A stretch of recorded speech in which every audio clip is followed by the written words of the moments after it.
you ever going to start this podcast you've been talking about for like forever? Do you think that anyone will actually want to listen to something like this? What is your plan for an introduction?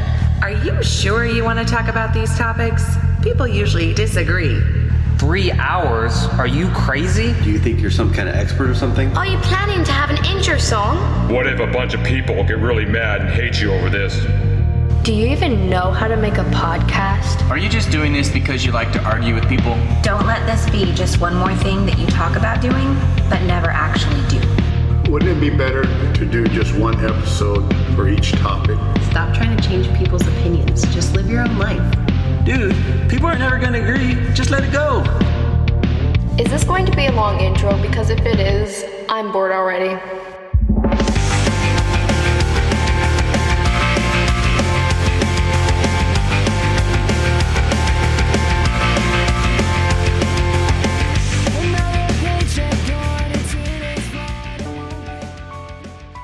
Hey all, thanks for tuning in. Last week was the last official Season 1 episode, but this week we put together a super duper special bonus episode for your enjoyment.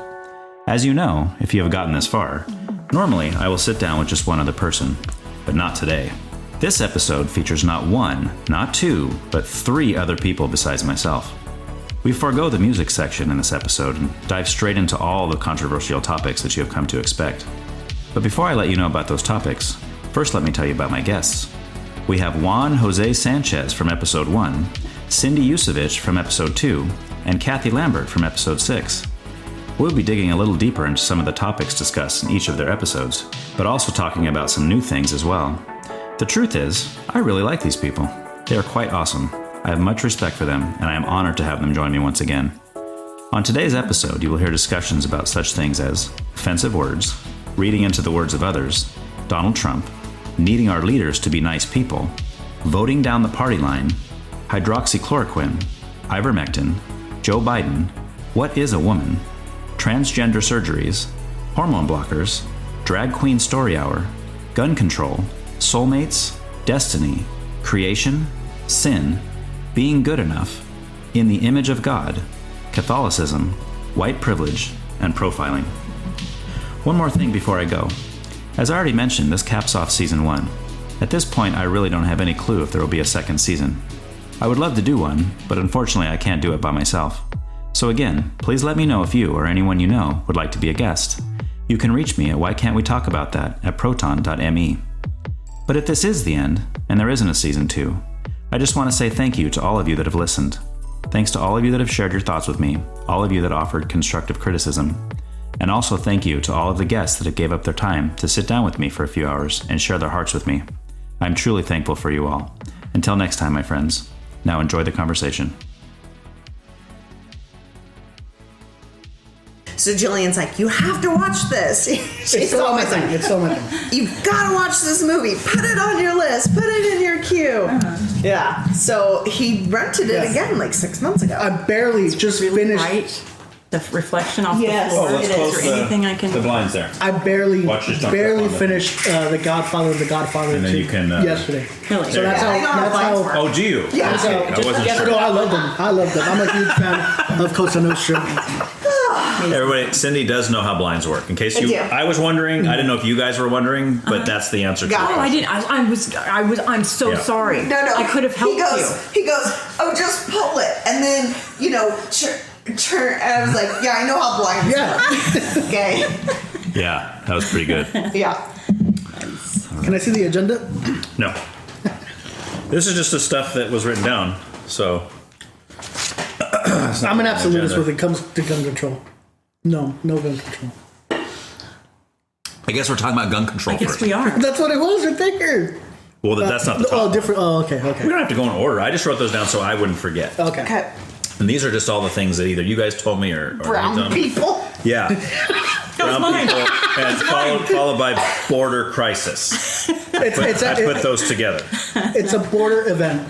What's happening right now? It's not a border crisis. event. Like Vice President Kamala Harris said, and President Biden. Yeah, we're going. Yeah, We're going. It's not a crisis. They're not saying the word crisis. I'm not going to say the word crisis. And I also wanted to change the Yeah, you said that. What's your problem with the word transgenderism? Yeah, but you might know if you're talking about transmission in your car. You're talking about like transcending. But we all know what we're talking about. That when I say trans, what do you in today? What are we talking in context? If I know that's what you're talking about, of course, transcendental meditation. The word, Cindy, when you hear transgenderism, why is transgenderism? It's offensive. Why is that offensive?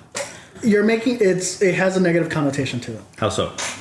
You could just say transgender. Transgender people. Transgender issues so or transgender people. Transgender but the transgenderism, it's like... I think what he's trying to say is that the ism part, it's the ism part that makes it feel like it's an epidemic or it's something, an affliction. Mm-hmm. Yes. Yeah. Like botulism. Exactly. Mm. Yeah. It's like it's a pernicious thing going around. Which this makes it difficult to communicate with other people when we have to tiptoe so much around words that are so offensive. It's like, I don't want to offend you, but can you try not to be offended? Well, it's like saying the N-word, and we all know we're not supposed to say it, but we can still clearly... We don't all know that. The rappers got no problem with it at all. But, they say it more than any other word in their songs. But it's about context again, too, you know? Yeah. Do I want to give power to...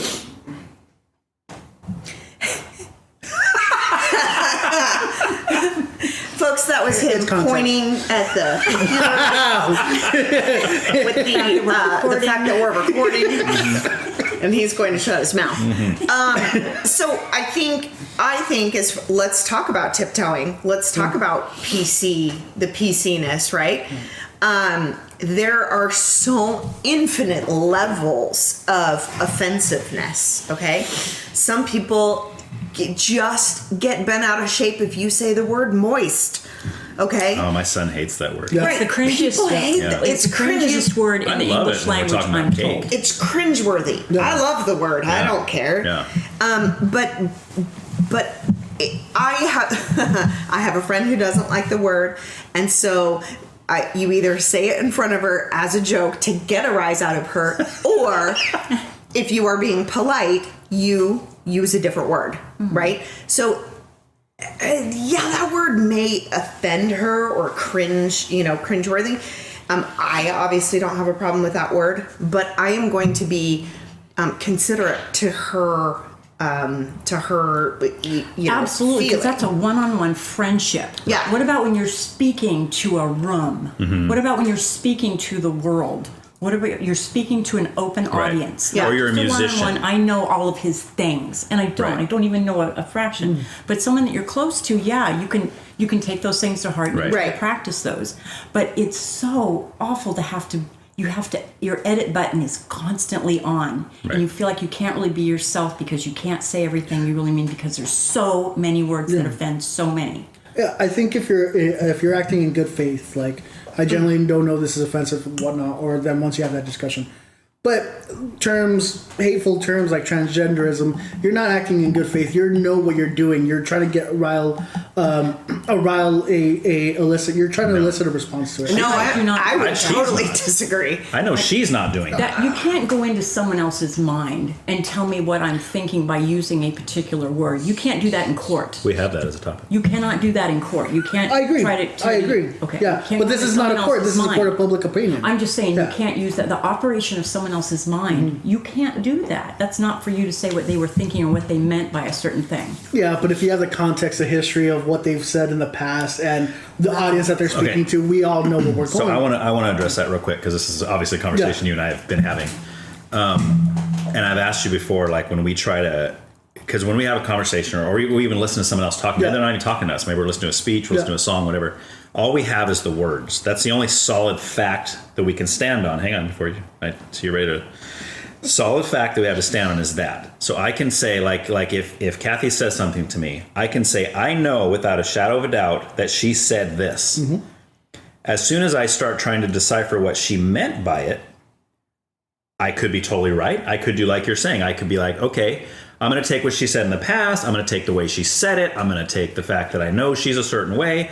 And I might be able to come to a very good conclusion of what she meant. But I can never come to an 100% guaranteed conclusion to what she meant. There's always the possibility that I might be wrong. Where I won't be wrong with what she said because I have that as solid evidence. You see what I'm saying? Yeah. So my question to you is, because we were talking about this the other day, and I was telling you that's a dangerous way to live, because when you do that, you run the risk of misunderstanding somebody. And then what I see on the news all the time, what I see in the politics, what I see in the media, people take the wrong understanding and they run with it. And before you know it, all these headlines are saying that somebody actually said something. And you go back and it's like, no, they didn't say that. You took what you think they meant and you made it what they said. So my question to you is, what's the danger in just taking people for what they said? What's the harm in that? Because there is harm on the other side, potentially. Do you see what I'm saying? Yeah.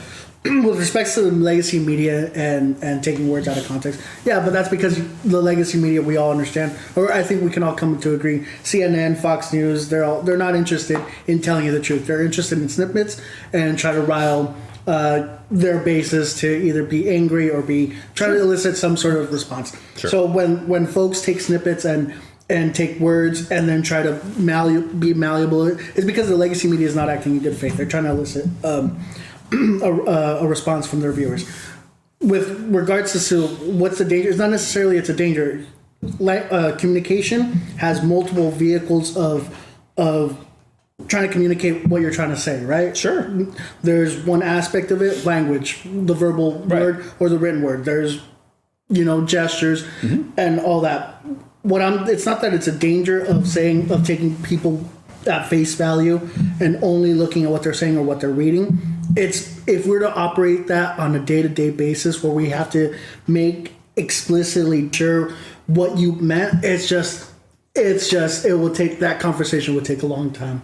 Why? A long time. Why would that take a long time? Because then you have to go with, what do you mean by this? What do you mean by this word? What do you mean about this word? Well, I'm not saying you have to be that anal about it, but I mean, for important things. Go ahead. Okay. Also, though, we get into, and this is what Kathy and I talked about the other day.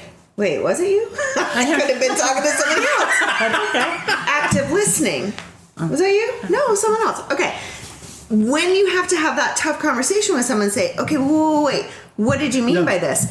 I would agree that it would take even longer than what he is saying it will take, because we're not very good at active listening.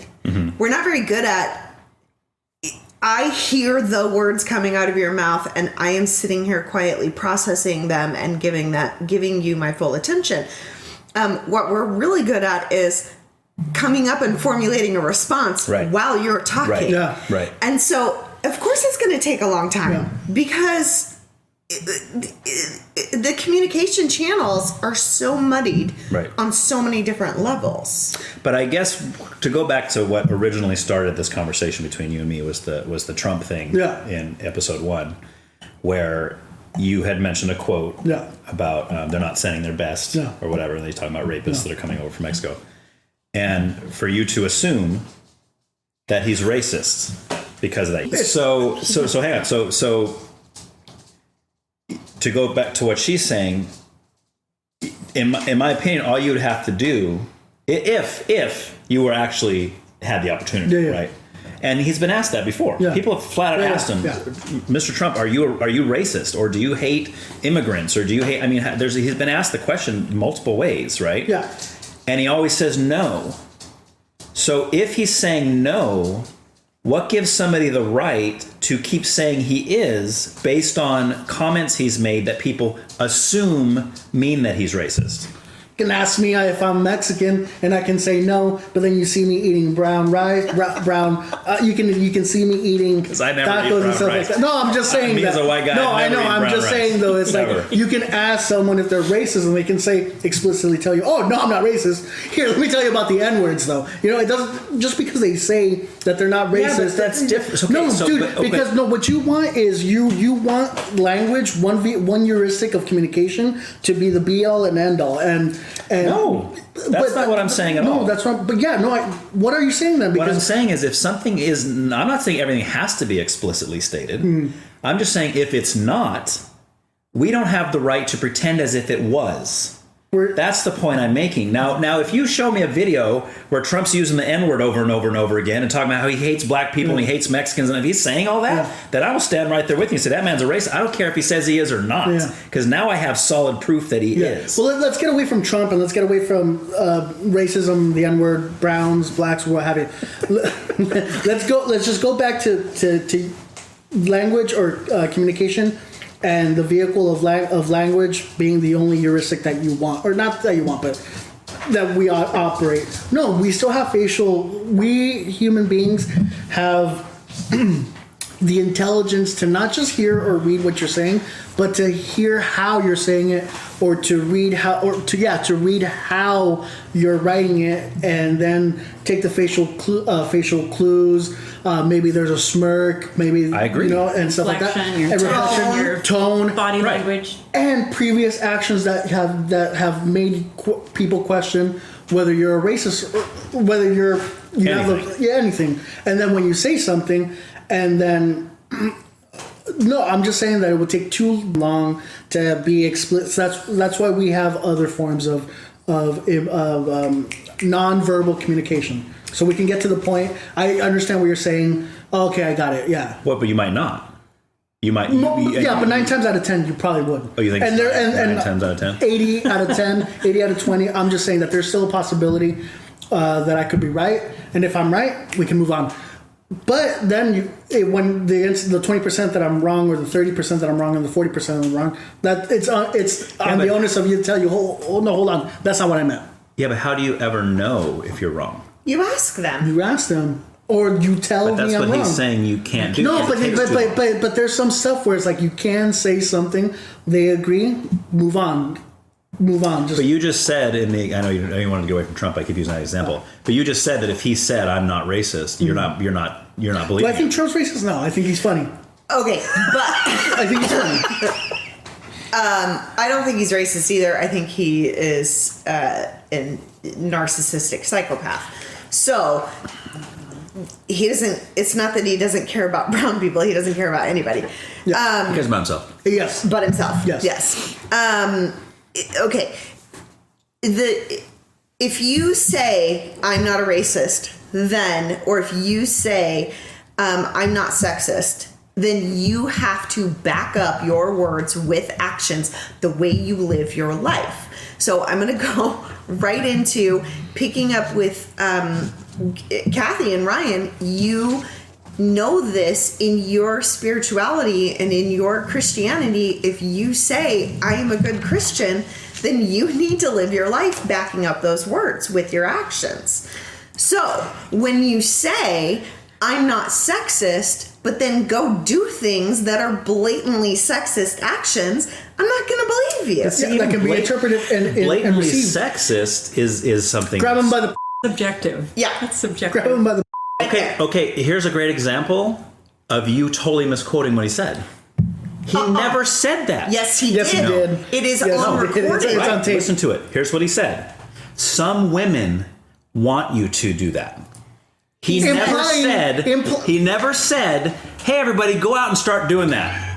I just love doing that. Find me some women so I can start grabbing. This is great. You're right. No one's arguing that Trump said, hey, so all my followers start grabbing women by the... No one's saying that. He was referring to certain women who are nasty like that. And will allow you to do that because you're rich, you're famous. Exactly. And Trump is rich and famous, and so he said, the implying is that... You can do whatever you want.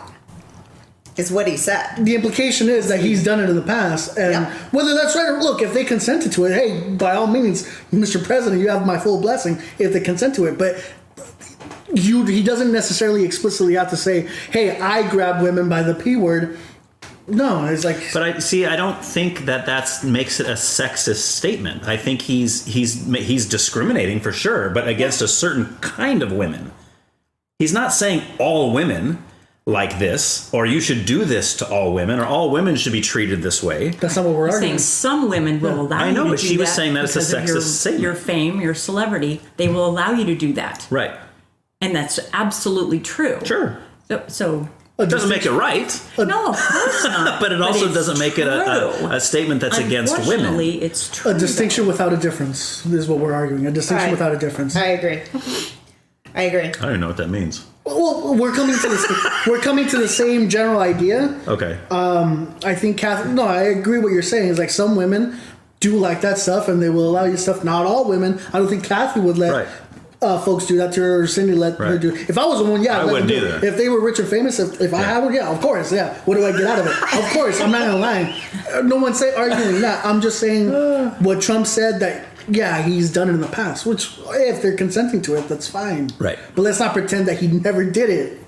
No, I don't think anyone's pretending he never did it. We're misquoting him and taking off with, we're running with our misquote. Right, and saying that he hates all women, he's sexist, he's grabbing a lot of P words out of there. And that's my whole thing, and I said this before, even on here, I don't know if it was with you or somebody else, but I've said before, as my whole thing on Trump is, do I think he did good for the country in a political sense? Yes, I do. Do I like the man as a person? No. Not at all. Would I ever let him hang out with my wife and children? Never. Not in a million years. He called me up right now and said, hey, Ryan, come have a picnic with me at Mar-a-Lago. Then how can you stand behind someone that you don't like? Here's why. Here's why. And I used his policies. I used this example before about if I need oral surgery, right? And I need some major stuff done, or else I'm going to get brain infection and die. And I got two orthodontic surgeons on the table. One is the biggest jerk you've ever met. He is just a jerk. Can't stand the guy. He calls me names. He makes fun of me. He maybe, let's say in this case, he's racist. He's sexist. He's homophobic. He's all those things. But he's got a 9 or a 10 out of 10 surgery rating. Nobody's ever died on his table.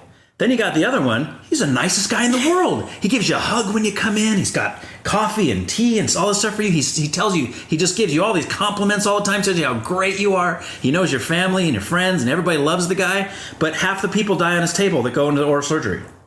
No. Who am I going to take? The jerk. Because I don't care if he's a nice guy. I don't care if my president is a nice guy. I really don't. Because I'm not hanging out with him on the weekend. All I care about is how well he's running the country. Right. And how well is he going to do things? We didn't say, please choose the guy that's a total jerk that's going to divide the country. No. But I like his policy. Right. I didn't want it that way. Yeah. That's just it. There's this whole lineup of all the guys and gals that were trying out for be president, and one by one they fell off, and it was like, and it was just him standing. Right. It was like, oh no. Right. So when people ask me, are you Trump's supporter? Yes, no, I I'm hate a that. Republican conservative. And on my side of it, I want small government. Right. Other side wants big government. I don't care what color, sex, or anything else. Okay, I will take your words over, yes, I am a Trump supporter. I will take, no, I am a Republican conservative. Yeah. My views tend to fall on the right side. And so therefore I can only see myself, voting for my party. Right, given voting the choice on my party line, given the bit, choice of right. the two. No. But if you come to me and say, and I have heard this from other people, I am a Trump supporter, I am Trump through and through, I think he's a great guy, I think he's done so well for our country, our country's never been better, he's fantastic, everything that comes out of his mouth is gold, I'm going to say, our friendship is over. Yeah. Because that sounds ridiculous. That sounds ridiculous. It's so weird that there are people that say that, right? I have so much respect for you saying, no, I'm a Republican conservative. I find that to be so much more respectful.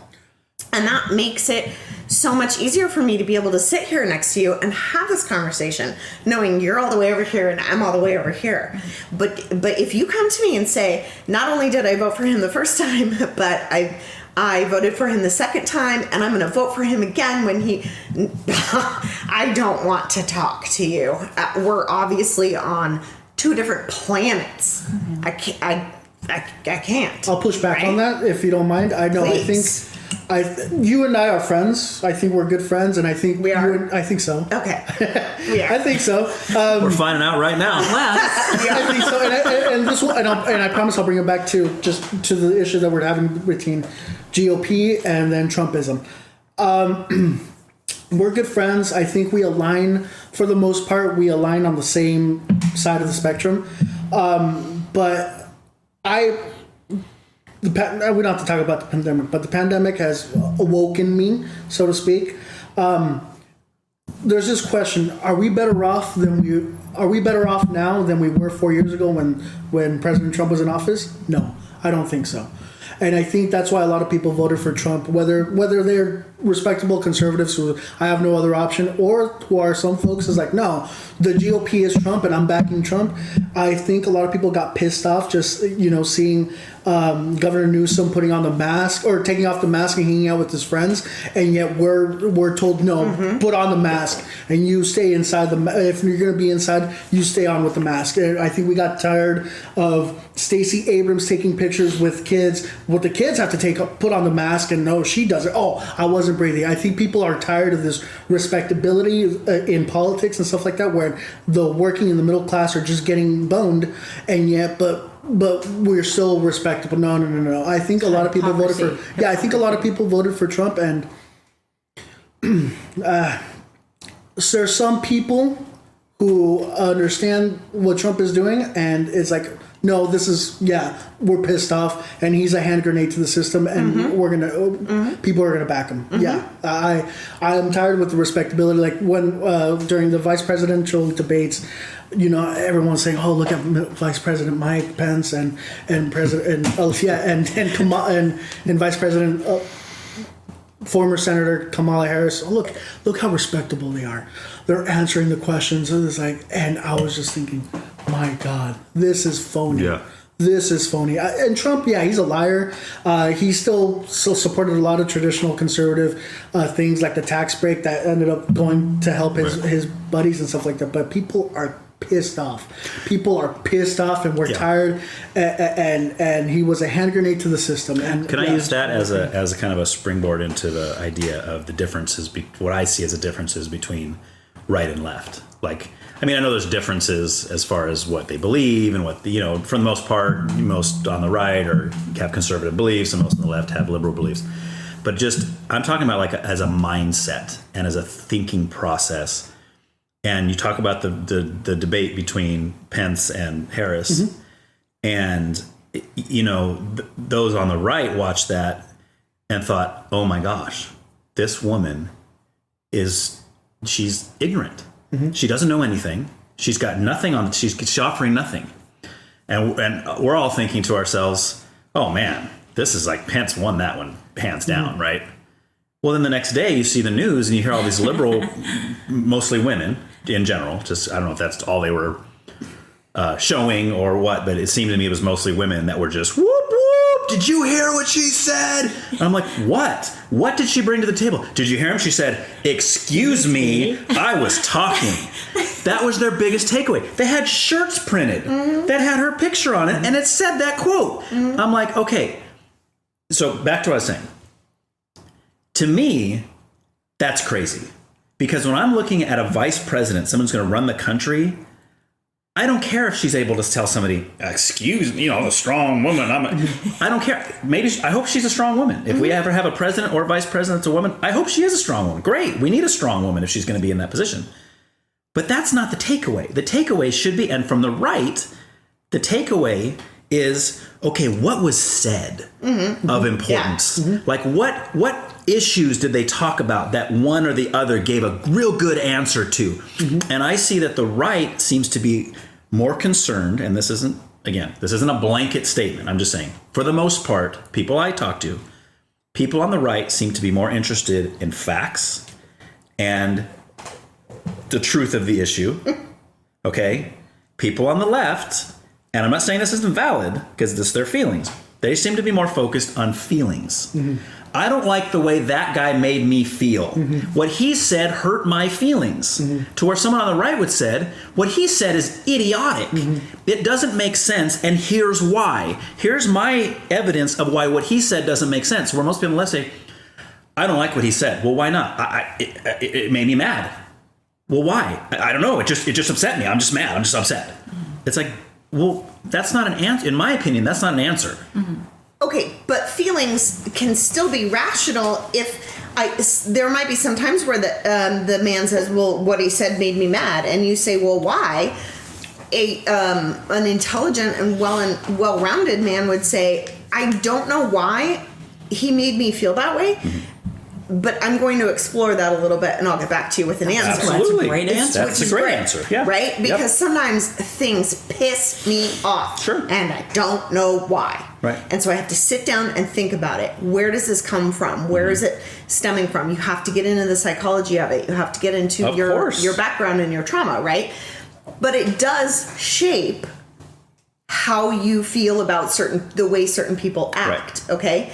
So I've heard you say that on your podcast a couple of times. Your opinion is you feel people on the right come from a place of logic and people on the left come from a place of emotion. I have a hard time with that of I am probably left center, I think is what we've talked about. But I'm also a hyper emotional person. This is how I am. So my first impression whenever I hear you say that is, that's not fair. You go right into your emotions. I go right in. Right. But that's not because I'm liberal. It's because I'm Cindy. It's because I am. That's just me as a person. But most women tend to be liberal. Yes. Yeah, I would say so. That's how I described it in my episode, if you'll notice. Left to me seems to be the very feminine side, and Republicans seem to be the very masculine side. Right. So, and that's the point I'm making. Being left, I don't even like to call myself left. I don't even like to call myself liberal or a Democrat. I like to call myself a person. Yeah. And I have left center, feelings on issues. So being from someone on the other side of you, I would say that I could agree that people on the right tend to go with logic. However, they are, in my opinion, what I see is they are aces at forgetting facts or omitting facts when they don't suit their narrative. So they stick to the logic that they know that they have learned and researched, but when other logic is presented, they go, no. And I'll tell you my experience here. Which I would disagree with. Sure. Not disagree with you saying that, but I don't live my life that way. I know you don't. If there's facts that go against what I'm believing, I'm going to change what I believe. Yes. And you have to start over. Yeah. Right. But the GOP, and I'm being so generalized, and I don't like to generalize anything. Okay, the GOP has dug their heels into behind so many issues, behind so many stances, that now when logic is thrown at them that opposes those stances, shield, bung, bing, shoo. But who's deciding that that's logic? Who's deciding that is logic being thrown into their gears? Okay, here's my scenario, and I would love it if I could find this on YouTube. It was televised, but I came from Idaho. Idaho is extremely conservative. Okay, we're in the top 3, probably. Would you like to go there? I have a house. I'll sell you. Number 1 at one point. Yes, it's probably in the top 3. So in 2018, I worked for the Democratic candidate running for lieutenant governor. So in Idaho, your lieutenant governor and your governor do not run on the same platform. They run separate campaigns. So you can have a Democratic governor and a Republican lieutenant governor, or vice versa. So the governor is going to be a shoo-in. He was the exiting governor's lieutenant governor, and so we all kind of knew he would be going for governor and he'd get it. Republican. That's fine. I live in a Republican state. I'm not stupid, right? I know this is going to go.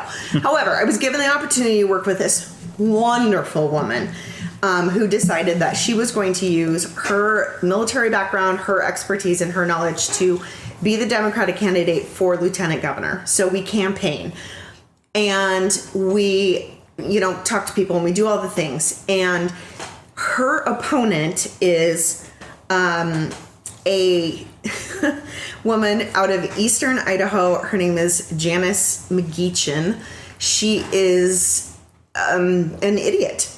She has, I know this is my opinion, but she has no business in politics. She doesn't know what she's saying. And we had a debate, and the debate was televised.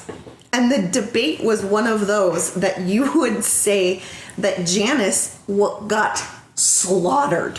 I mean, have you guys seen have you guys seen the 2007 Miss South Carolina, Miss America pageant question where she says, Andy Rockin' such, and she has to answer the question of why most Americans can't point out the U.S. on a map, and she just gets so flustered, she's flubbed, and she goes, well, I personally believe and like that the Iraq and such, and people can't afford maps, and okay, so that's how this debate went.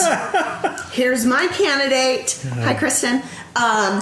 She is smart, she's well informed, she's put together, she is brilliant, she's intelligent, she's got it down, she has the answers to the questions. The answers are based in logic and fact, and here's what I'm going to do with plans, right?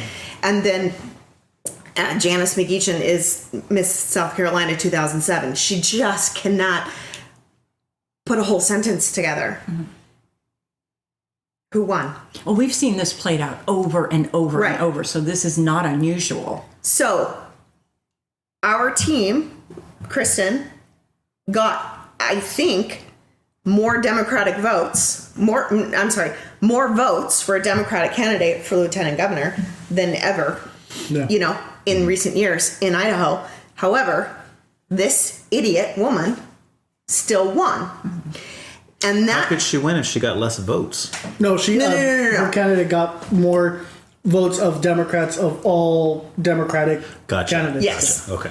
But because it's such a Republican state. It's usually about 22%, and she got way more than that or something like that.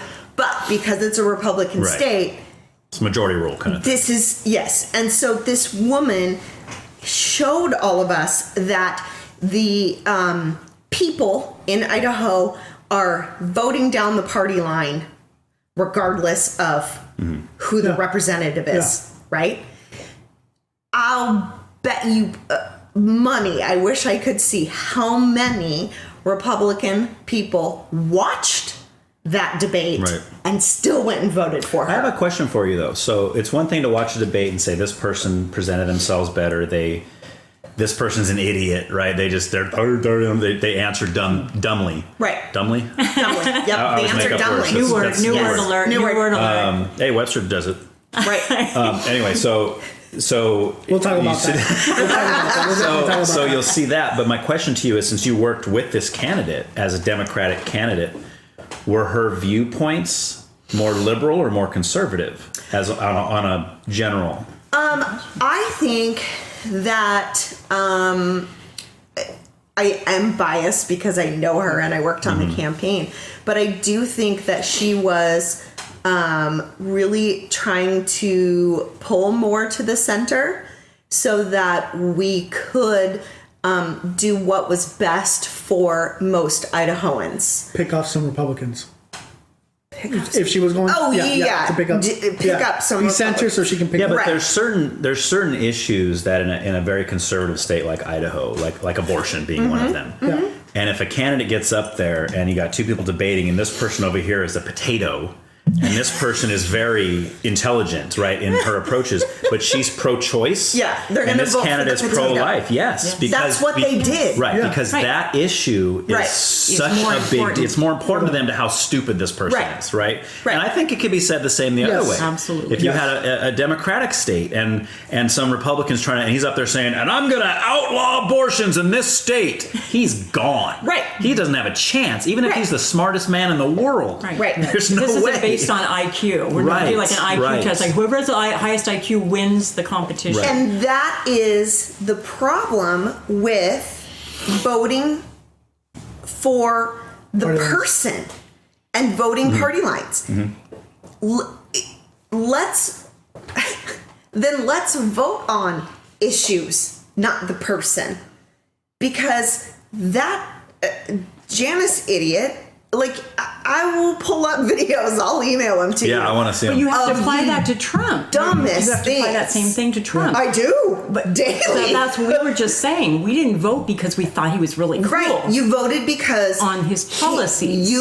Way you think he's going to vote on the issues that mean. Right. Because I had this discussion with a very, very, very dear friend of mine who was very spiritual and on the conservative side, and we talked a lot, especially about abortion, she and I, because I was gutted that she voted for Trump.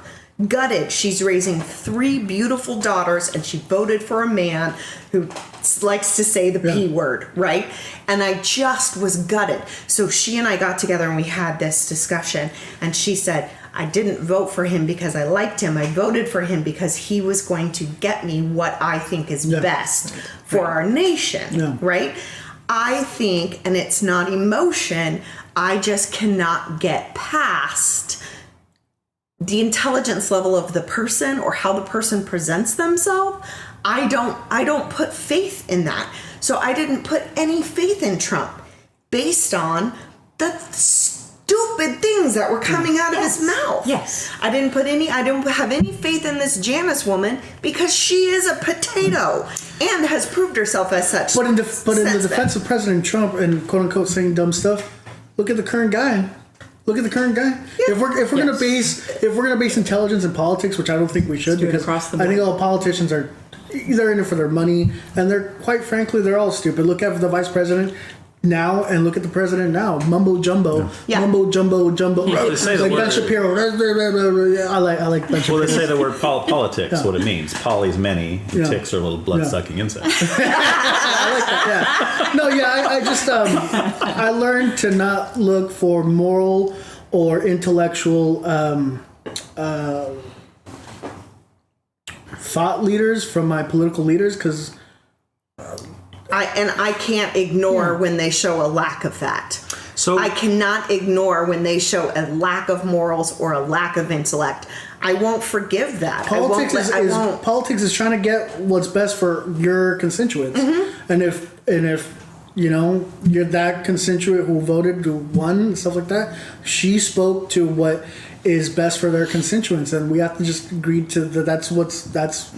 That's how politics works. So I'm going to vote for who I think, regardless. Yeah, and I agree with you. We should stop voting on party lines. I think we should stop voting on party lines because party lines gets us Governor Newsom. When you guys are saying party lines, are you saying voting Republican just because they're Republicans? Yes. Or Democrats because they're Democrats. I know for a fact, in the bottom of my heart, I know that when people went into the voting booth that year in Idaho, they voted for Janice because it said Republican next to her name. Right. They took that tally sheet and they went check, check, check all the way down. Right. That's voting party. Yeah, but the Congress just did the same thing. If you were paying attention to Connor or Senate? Senate. McCarthy. House. Every single Democrat voted for Jeffries. Every single one of them. And on McCarthy's side, now I know all the media is saying how horrible this is, how divided and how dysfunctional the Republicans are because they were not all getting behind their guy. There was people that were saying, I'm not voting for McCarthy because he's not behind this, he doesn't want to work on this, and he's not interested in this. I am not voting for him. And I was proud of my side for saying, I'm not voting for him just because he's on our side. I agree. And I was very discouraged with the Democratic side saying, every single one goes for this one guy. Yeah, but because we all knew McCarthy was getting the job. No, I'm just saying. Yeah. I'm just saying to watch the two sides work. The left is saying that the right is dysfunctional because they're not. Look what's going on. This is third in line to the president. Yeah. This is an important thing. So when you put a guy out there and you say, "You guys going to vote for him?" Well, what does he believe in? Let's see what he's going to do on this issue and this issue because I believe my constituents say this is important. So I need our leader to think this is important too. I'm representing them. I get that. So this guy is not into this. So I'm going to vote for this guy. But Kathy, and really it broke up the vote. I agree with what you're saying, but Kathy, we wasted 4 or 5 days to get the same result that was going to happen. Why do you McCarthy. say wasted? Wasted. We all knew Wasted. McCarthy was going to get the We job. didn't all know that. We did not. Who else? Know Who else that. had the votes? There was people holding out saying, "I absolutely am not voting," and they end up changing it to present. Jordan, instead of saying yeah. But Jordan wanted the judiciary. He wasn't going to get the job. He didn't want the job. He didn't want speakership. Right. Scalisi, he was a Kevin McCarthy fan. He was backing his boy. We wasted 4 days to get to where exactly I don't see we it were. as a waste. I don't see it as waste either. And I think what's most important and is what I heard Kathy say, and this is I think what's most important is when you said, "Here's this guy. Are you going to vote for him?" And the follow-up question was, well, what does this guy stand for? If the person's answer is, I don't care what he stands for, he's on my side, left or right, so therefore I'm going to vote for him. That's why we are where we are. That's where we run into the problem. If you say, well, why do you want me to vote for this guy? What does he stand for? And they go, who cares? Just vote for him because he's on our side. No. Well, that's what I was going to ask you both. You're talking about voting on party lines. Yeah. And I would agree with you and say, at least for me, I never vote for anybody because they're Republican or because they're Democrat or because they're Green Party. Whatever the case is. But do you think you guys are saying you don't think it's wrong to vote based on what their beliefs are? You're not saying that like you think you should, because you both probably already you do the same thing. Like you're more likely to vote for somebody who's pro-choice. And I'm more likely to vote for somebody who's pro-life. Because that's an important issue. That's an important issue. You're more likely to vote for somebody who's friendly to the LGBT community as opposed to someone who's not. Right? Sure. You see what I'm saying? So, but if that person has shown me that they have contradicting views, right? Public versus private, words versus actions. If they have shown me that they have no moral compass, and they have shown me that they have below par, subpar intellect, right, I'm going to abstain my vote. So that brings me back to something from a minute ago. So when you're talking about your friend who you were upset with because she voted for Trump and she's raising 3 daughters and she voted for this guy who hates women. That was kind of what you said.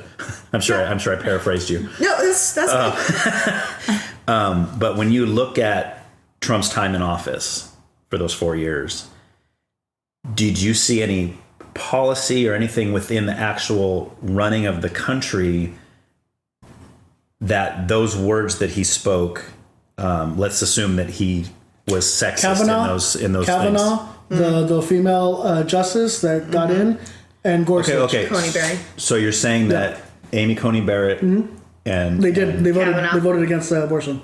So yeah, there's policy in that sense. No. Oh, okay, hang on. Okay. Yeah. That was a big jump. So what you're saying, if you're agreeing with what he's saying, then what you're saying is that Trump was pro-choice or pro-life because he hates women.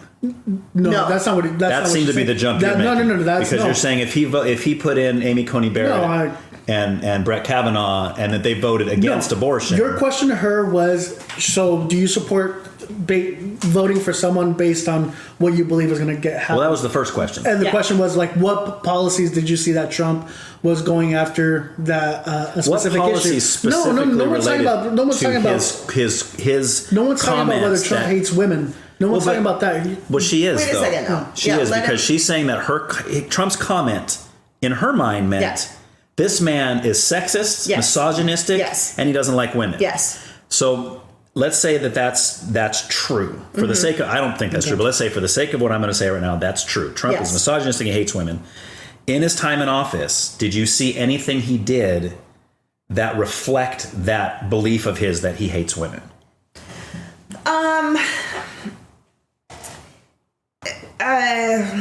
Nothing that comes to mind immediately. But I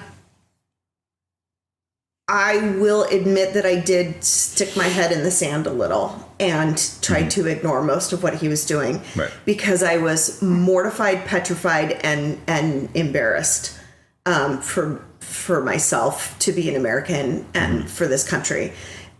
So I did turn my shoulder to him. I think what I hope I can impress to you is that even if he never implemented a policy to back up my feelings that he is sexist, it doesn't take away my opinion that I think his actions and words were sexist. Sure. So I guess to kind of wrap up this conversation on my opinion is that when I look at a candidate, I take their policies into consideration, but I also take their morals and intellect and public representation into effect as well. I think public image is very important, how you conduct yourself. Sure. Because how you conduct yourself in public is a tenth of how you conduct yourself in private. And many Republicans say, I don't care if he beats his wife. I don't care what he does in the privacy of his own home. I don't think so. I don't think they mean that. That's to the extreme. I would never say that. Yeah, I don't think I can't speak for anybody else, but I would. That never is say extreme. But what I'm saying is, people say, I don't care what he does in the privacy of his own home. He's the man that's going to get the job done, to get the policies passed that I want passed. Right. And so therefore, I'm going to look past, his zero moral compass. Okay, you find the angel. Oh, no, I can't. Flawless person. I can't. I'm not saying you. I'm just saying we're not going to find the angel. They don't exist. Nope. That we're as we escalate, because you're probably better off to watch out for what's going on locally. Yeah. In your state, in your city, in your county. Then by the time it reaches a election for a president, you've got some nasty, corrupt, awful, horrible, sinful. No, the people. whole thing is horrible. That's just that. By the time they get up that high, they've got so much money behind corruption and everything, both sides. But starting out locally is probably the best bet. A good guy, good girl is not going to make it that far in this country. And it's really unfortunate. It's just a matter of, and excuse their sins because no abortion is better. Abortion laws are better. That's more important to me than to worry about what he does behind closed doors. Yeah. None of my business. Who cares? We do care. Yeah. We do care. Yeah. And I don't know who said that to you. I get what they mean. Yeah. But I think we do care what type of a moral person this is. Right. But they don't get up high enough to make it to. I agree. Status. Is Biden an angel? No. He's a witch brain. Yes. Is Kamala better? No. Well, she's not better than anybody. No. Right, but she's the worst. Listen, no. But I like her policy on Venn diagrams. Yeah, she's big on those. But I will say that any president we've ever had, ever in the history of the United States, is better than Trump. I know you would say that. And I really take issue with that because you're talking about his moral character outside of his policies. Yes. Okay. Well, that would be hard to look back at all the presidents we've had, 45. Well, I heard Jefferson was really randy in the office. Yeah. Very possible. Very possible. But if we're talking about, sorry, I didn't mean to cut you off. No, but if we're going to be talking about, the morality of the president, and we're all saying that Trump is immoral, which he may be, he might not be. I don't think he beats his wife. I don't think he's this monster that the left has created of him. No, I don't think so. I think he was, if we look at his time in office, he was a cookie cutter Republican too. And we talked about cookie cutter. I think he did cookie cutter Republican issues. I don't think he was a populist. He still passed the, the most we think of the successful of what Trump is, the tax cuts to the rich and famous. So that's the biggest thing. But he voted for, I don't think he hates women either.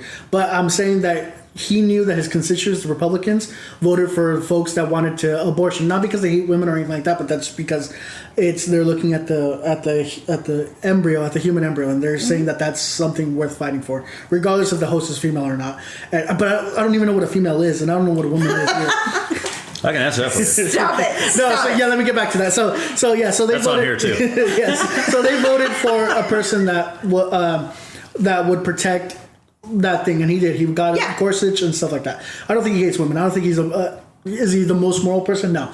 But if we're talking about immorality of all things too, look at President Obama. He deported more brown folk outside of the United States who were just trying to get a better life here, and we send them back to their death to be persecuted and stuff like that. And I don't think Trump did as much. I think, and even then, President Biden is still keeping with Title 42, where folks who are trying to get asylum, they still have to stay in Mexico. Could we argue that that's immoral? I think so. I think so. Are we talking about illegal immigrants? Or are we talking about? Does it matter? The people. It does matter. It does. No, I know.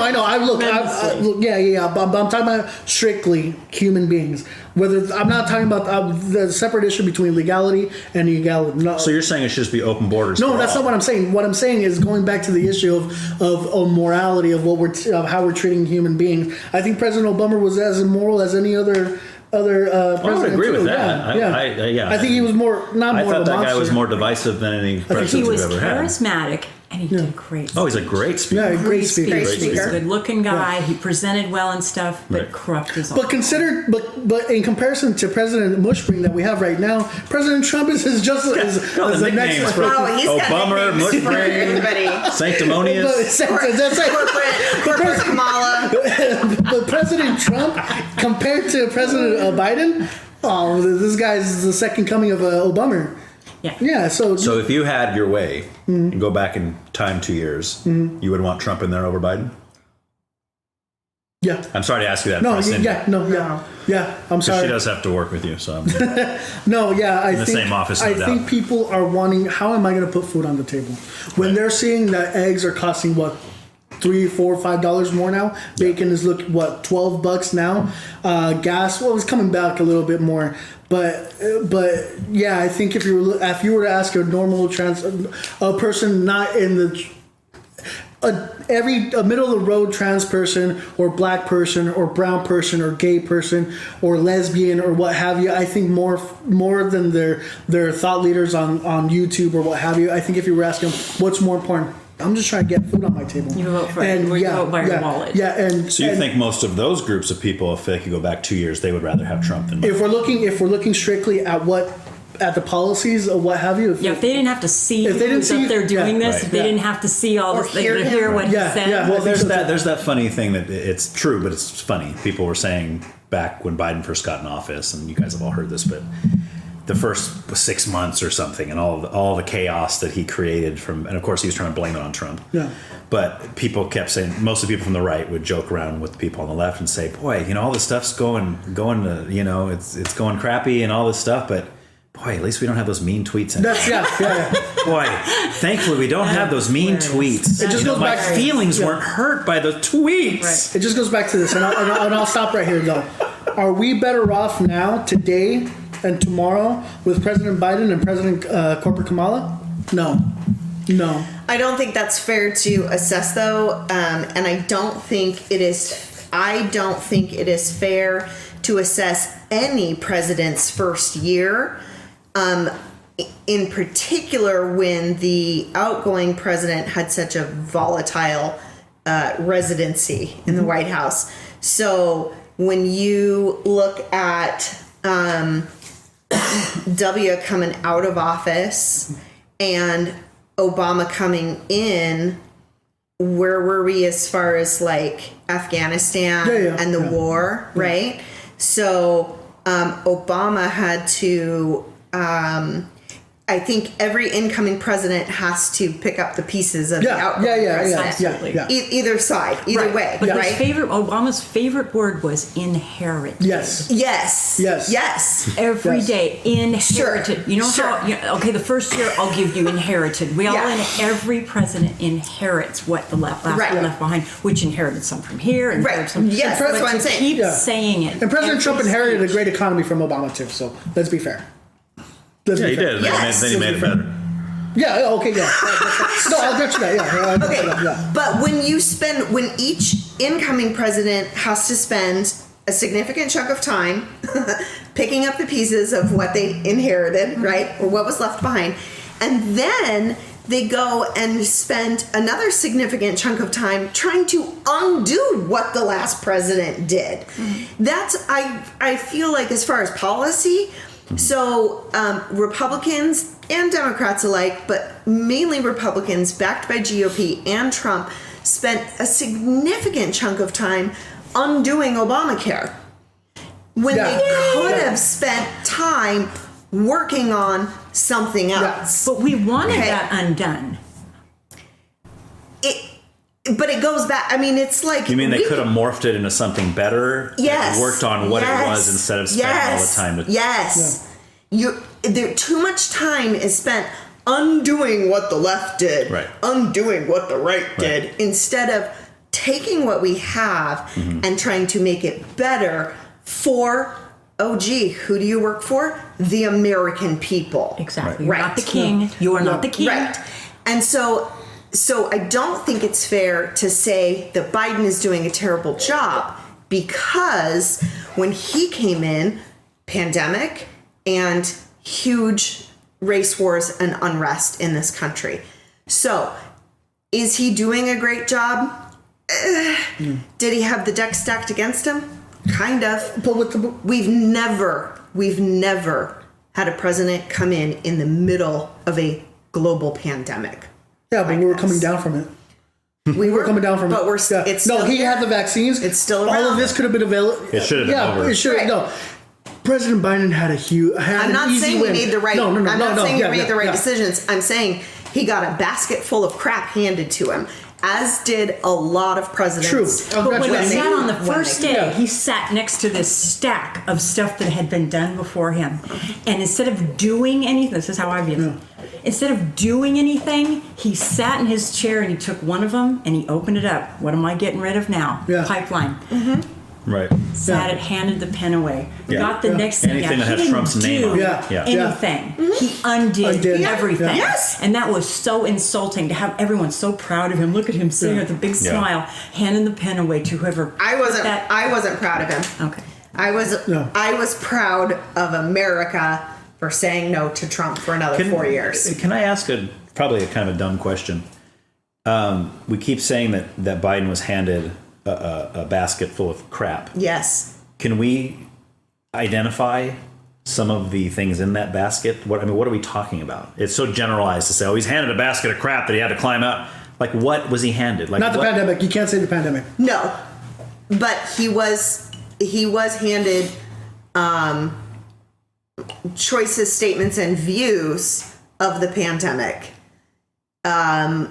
Meaning what?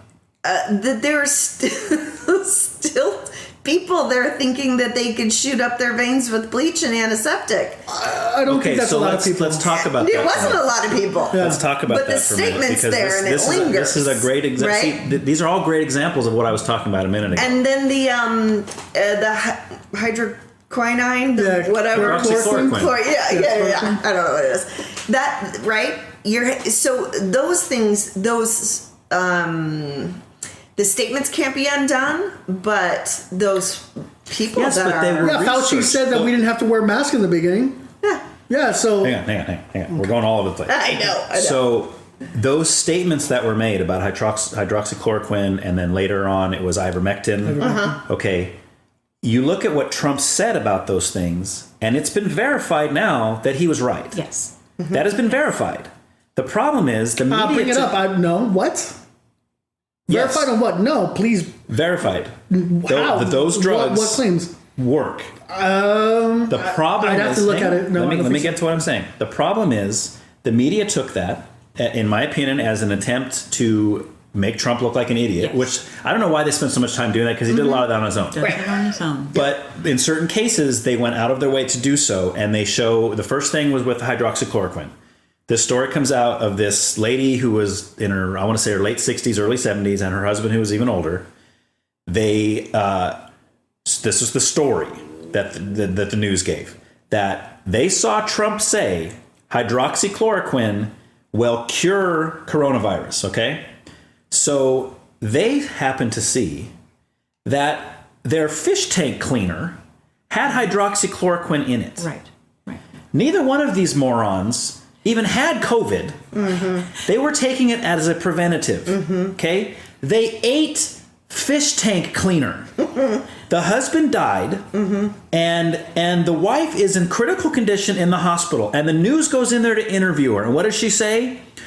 President Trump is the reason why my husband's dead, and I'm on my death's doorstep because he said hydroxychloroquine with... No, that's idiotic. Then fast forward. Ivermectin, okay?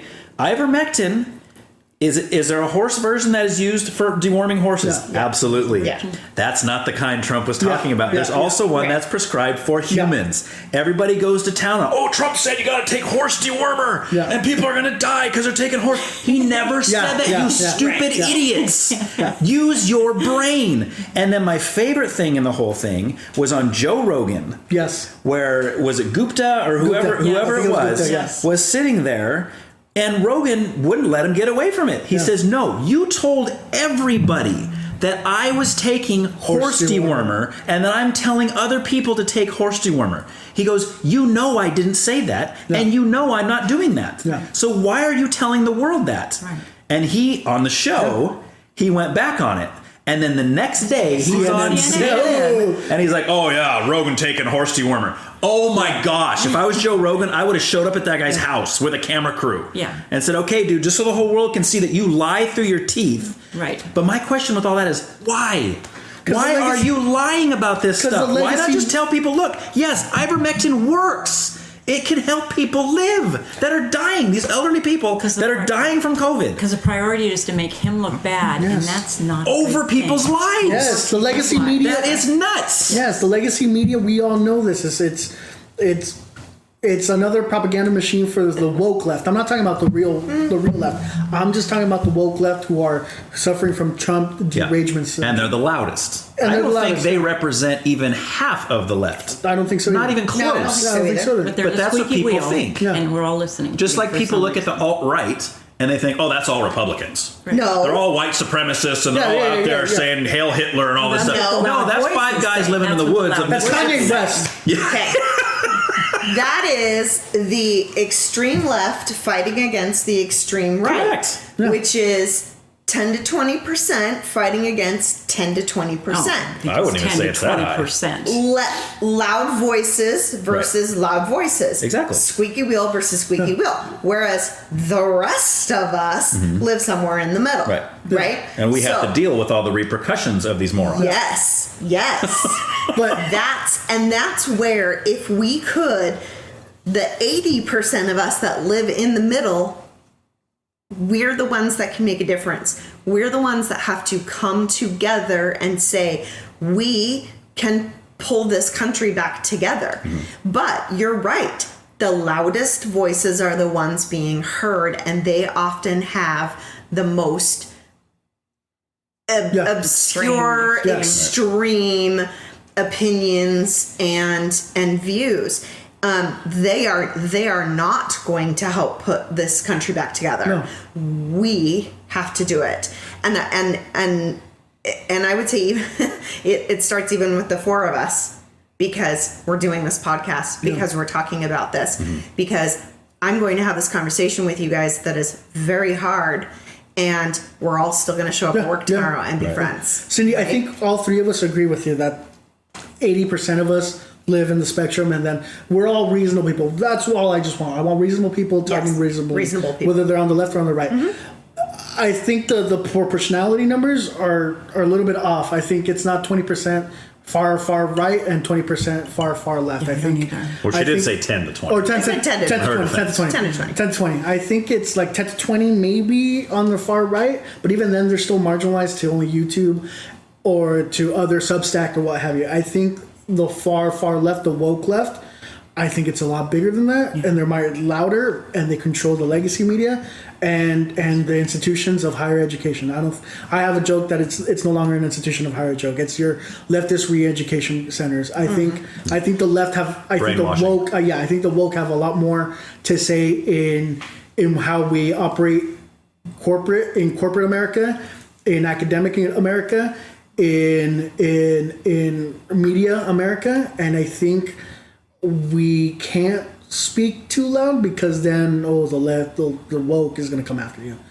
The far right, yeah, they're probably even more dangerous with physical violence. Maybe, I'm not entirely sure, but I don't think smaller numbers. I think there's much smaller numbers. Than the left media is stating to try to make it look like it's much bigger. But it doesn't mean they're any less dangerous, and that's of course not. If there's 10 of them, yeah, okay. I mean, there's a lot of crazy people. If I run up with those 10 guys in an alley, I'm going to be worried. Yes. But if because they have AR-15s. Yeah.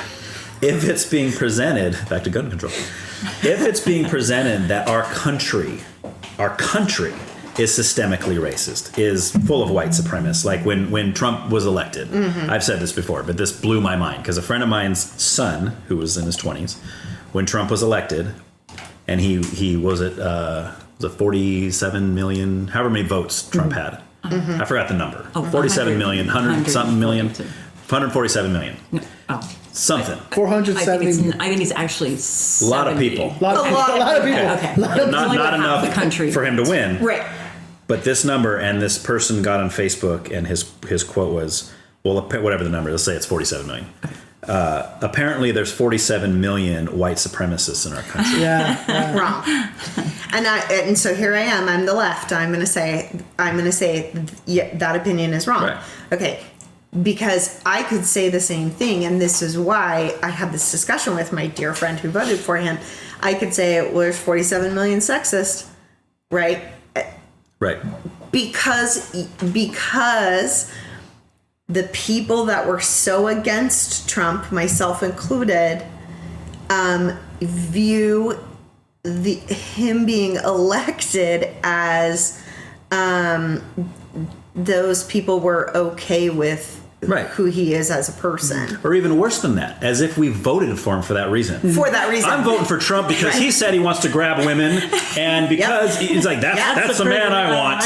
I wasn't sold yet. I was going with Hillary, but as soon as they showed that clip, I'm voting for Trump, baby. That's my guy. I know you're joking, and I think it's hilarious. But when that clip came out, I turned to my husband and I said, well, there goes Trump. He'll be out tomorrow. There's no way anybody's going to support him after that. But that goes right back. Teflon done. Yeah. No, but see, that's exactly the point. And this is the point I was trying to make it. And not just in the sense that we're people on the right aren't emotional, or that people on the left aren't logical. I'm never making that. If that's what I'm coming across, I'll say it right now on the record. That's not what I mean. No, that's not me. What I mean is, when decisions are made based on emotion versus based on logic. You said something about 20 minutes ago that was good, and I wrote it down because I wanted to go over it again. Is you said that you're a very emotional person. You hear something, you react emotionally immediately, which I don't think there's anything wrong with that.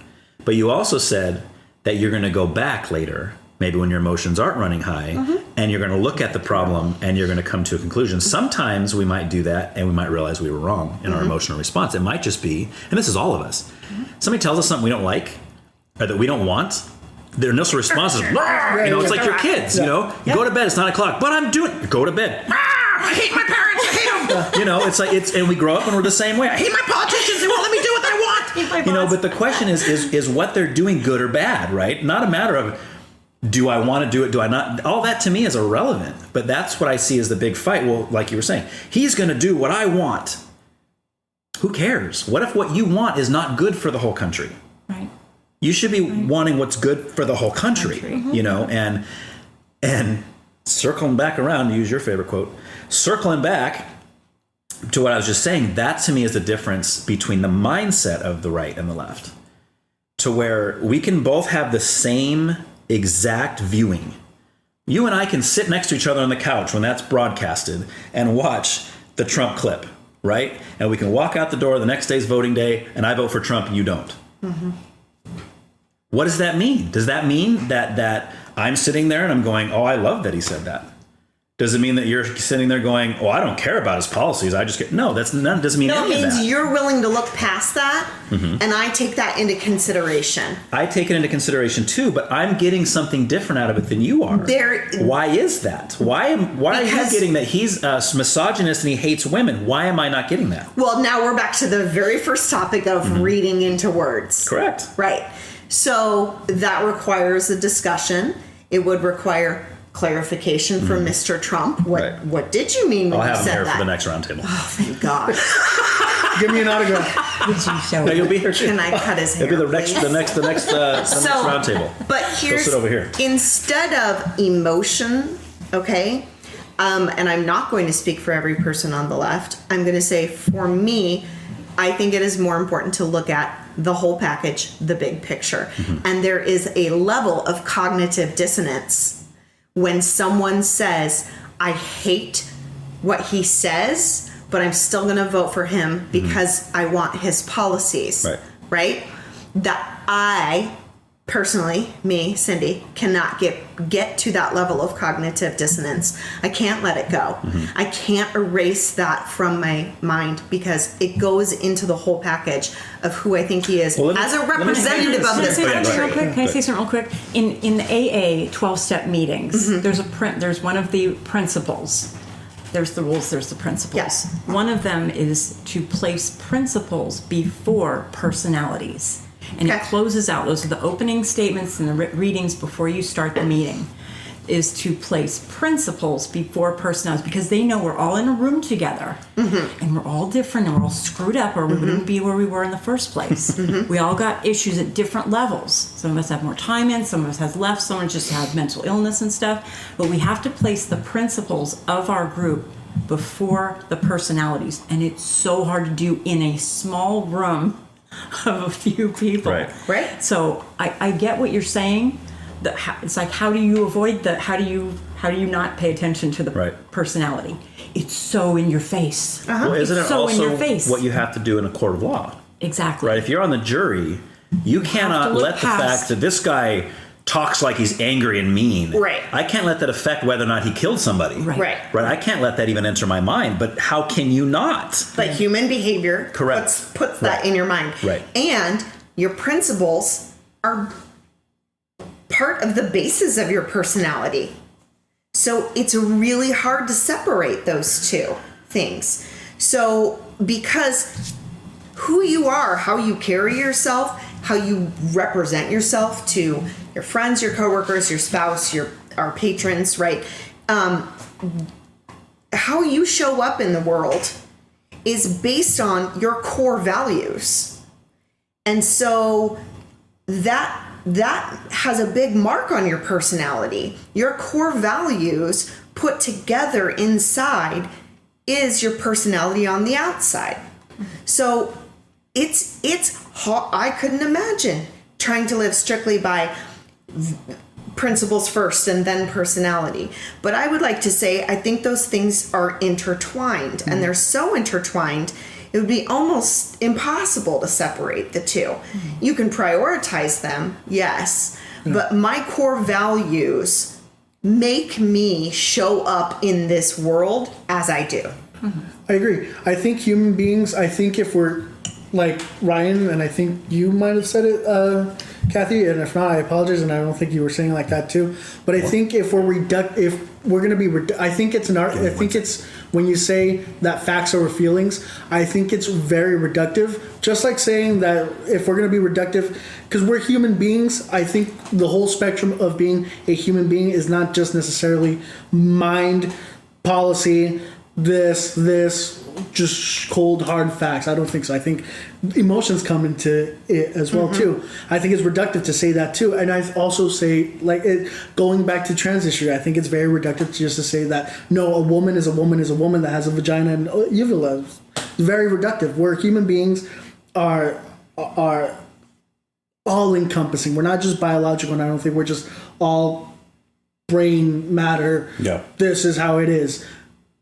But sometimes, though, too, I'd rather have mean tweets and my feelings hurt if I can have food on the table. And that's how I think a lot of us who awoken up from the hatred of President Trump. Because I used to be like that. I was hard set. I hated Trump, but then I'm like, dude, I gotta eat. I gotta eat. And it's not that I'm excusing the behavior, because now in retrospect I'm looking at the behavior, like you said, it's like, well, what exactly did Trump actually say that was very, very bad that Obama didn't do? I was like, well, there's hardly much or anything, you know? Mm-hmm. So and I think President Trump's funny, and that for me, that's something important. I'll say personally, when he went to do a rally, I would just absolutely cringe. Everything he says is just, but you see all the people there. Yeah. So many people coming, and this is why I believe that he fought against the election, was because he's out on all of these rallies. He's going from city to city to all these rallies where they're packing in the people building. that love him. Yeah. Exactly. Yeah. Community. And they can't even all fit in the building. Right. And then Biden's standing there in an old drive-in where people going, He'd say, I think that. So Trump is going to all these things where they're screaming his name, and believe me, when there was a rally, I would just, everything he says is so stoned. And because he's so narcissistic, he couldn't believe the election results because he saw all these people chanting his name and thought, just narcissistic. There's no way I could lose. Not just narcissistic, but you're actually seeing that the plane is landing, and there's all the people on the tarmac, and then he goes to the venue, and there's a bazillion people in there, and they're all screaming his name, all dressed in red with their MAGA hats and stuff. Yeah. And then he says really stupid things, and he moves on to the next one, and there's a whole bunch of people in that city, and then Biden's in his basement because they can't trust him to speak on camera because he's going to screw it up, and when he does go out, it's like me. Yeah. So I can imagine being Trump saying, "Really, I lost that." Yeah, but it's not exclusive. I don't believe you. To Trump either, because Hillary of course not. No. It was the same thing when she lost to Trump. She's doing the exact same thing. She was totally shocked. Russia. Right. And that's so unfair because that was blamed on Russia that Trump won. And then when Biden won, what was it blamed on? Americans. It was blamed on our voting system. No, they said it was pure. It was absolutely nothing was wrong with that election. Well, and then they acted like how there's never been any problems with the election. 4 years ago. That's what you're saying. Exactly. Yeah, I agree. Or 12 years ago, or 16 years ago. Now that your guy won, now it's a whole different. Can we go back on the Russia thing just for a little bit? Yeah, you're right. It's like, the left is Hillary Clinton. Russia. Yeah, when President Trump was in office, President Obama didn't want to sell weapons to Ukraine. Obama. His name is President Obama. President Obama didn't want to sell Ukraine any weapons to hold Russia back. No, once Obama left, President Trump came. He's like, no, we're going to start selling to Ukraine. You didn't see Putin going after Ukraine at that point. It was after Ukraine, and Trump is a Russian puppet and all that stuff. No, I used to believe you don't have a nickname for Putin. Putin's a victim. You think I want to killed? You think I want to get killed? Like President Putin. Hey, I can see like regional. Who's listening to this podcast? Yeah. And it's cracking me up. There's people in South America. There's people like in Africa. Yeah. There's nobody in Russia. I'm not going to take my chances. And there's nobody in I'm not going to take my chances. Right. Yeah. It's President Putin. Because they don't have the freedom to. It's President Putin. Vladimir Putin. Yeah. Can we take a little breaky break? I need it. Intermission. We are different. Are we going? Let's keep going. Don't start in until we're ready to start in. Okay. The question is, what is a woman? Okay, you guys, I'm going to profess my ignorance. I really don't know what you guys are. Okay, so Matt Walsh. I don't know who that is. Okay, so he's been saying for years. He's like my favorite conservative commentator because he's funny. He's a conservative commentator. Yeah, so he works for Daily Wire, but he didn't start out. But he always. Which is an internet company or a channel, TV channel? They have it's not a TV channel. They have podcasts. Conservative Ben News. It's a podcast. Yeah, Ben Shapiro. Daily podcast. I know the name, but so that's okay. Anyway, so he's been saying for years. He was saying for years, what is a woman? He always asked people this question and they wouldn't be able to answer the question. Okay. So he made a movie recently in the last year, 2022. It came out, and it's one of the biggest hit documentaries ever. Right, but the left hates it, of course, because he's going around asking people what is a woman sounds like the easiest question in the world, but it's a question nobody wants to answer now, because even you go down to Ketanji Brown when she was sworn in as the Supreme Court Justice. That's one of the questions. And again, loaded question. They knew what they were doing. They were asking her only because they wanted her to either answer it and get crucified from the left, or not answer it and get crucified from the right? One or the other. I understand it was a setup question. Totally set up. But she wouldn't answer the question. And she kept saying, well, I'm not a biologist. I'm not a biologist. I can't answer what a woman is. I can't answer what a woman is. You go back 20 years ago, and if you were to tell somebody 20 years ago, there's going to be a time where people are not going to be able to answer the question, what is a woman? They would say, you got to be out of your mind. You got to be out of your mind. So anyway, it's a good movie. It's informative, right? It's one of the reasons why she wanted him to watch it. I was so hoping that we had the conversation. that you would watch it before, just so you could bring your opinion here, because this isn't to change your mind. This is to get your I already have my opinion. I've seen plenty of kids. I didn't know there was homework before this. I would have watched. Here's what we can do. I basically wanted him to, because I know his. Because he's not a woman. He's seen. I know his opinion on transgender. He's seen issues. lots of clips, right? And we can talk about those. Is it recorded? And then and then in the meantime, you'll get the gist of it as we're going, and you can add your. Well, he asked me the other day. He said, "What is a woman?" And I said, "I think I answered, what is a woman or what is a female?" And so then he goes, "Okay, what is a female?" And I was like, "All right, a female is someone who is born with the female genitalia, right?" And then he goes, "What is a woman?" And I think I answered, anything she wants to be. Right. Yeah. That's a pretty Cindy response. To which I said, I'm going to use that one. I have a Cindy response? That's so great. Well, he laughed and smiled and said, I'm going to take that. And I was going to use it to you. It's like, whenever he was going to ask me, what is a woman? Whatever she wants. Whatever she wants. Well, let me ask you, though. So what she just said is her definition of a female. Bigot. No, a bigot. Her definition of a female, are you okay with that? Or are you not okay with that either?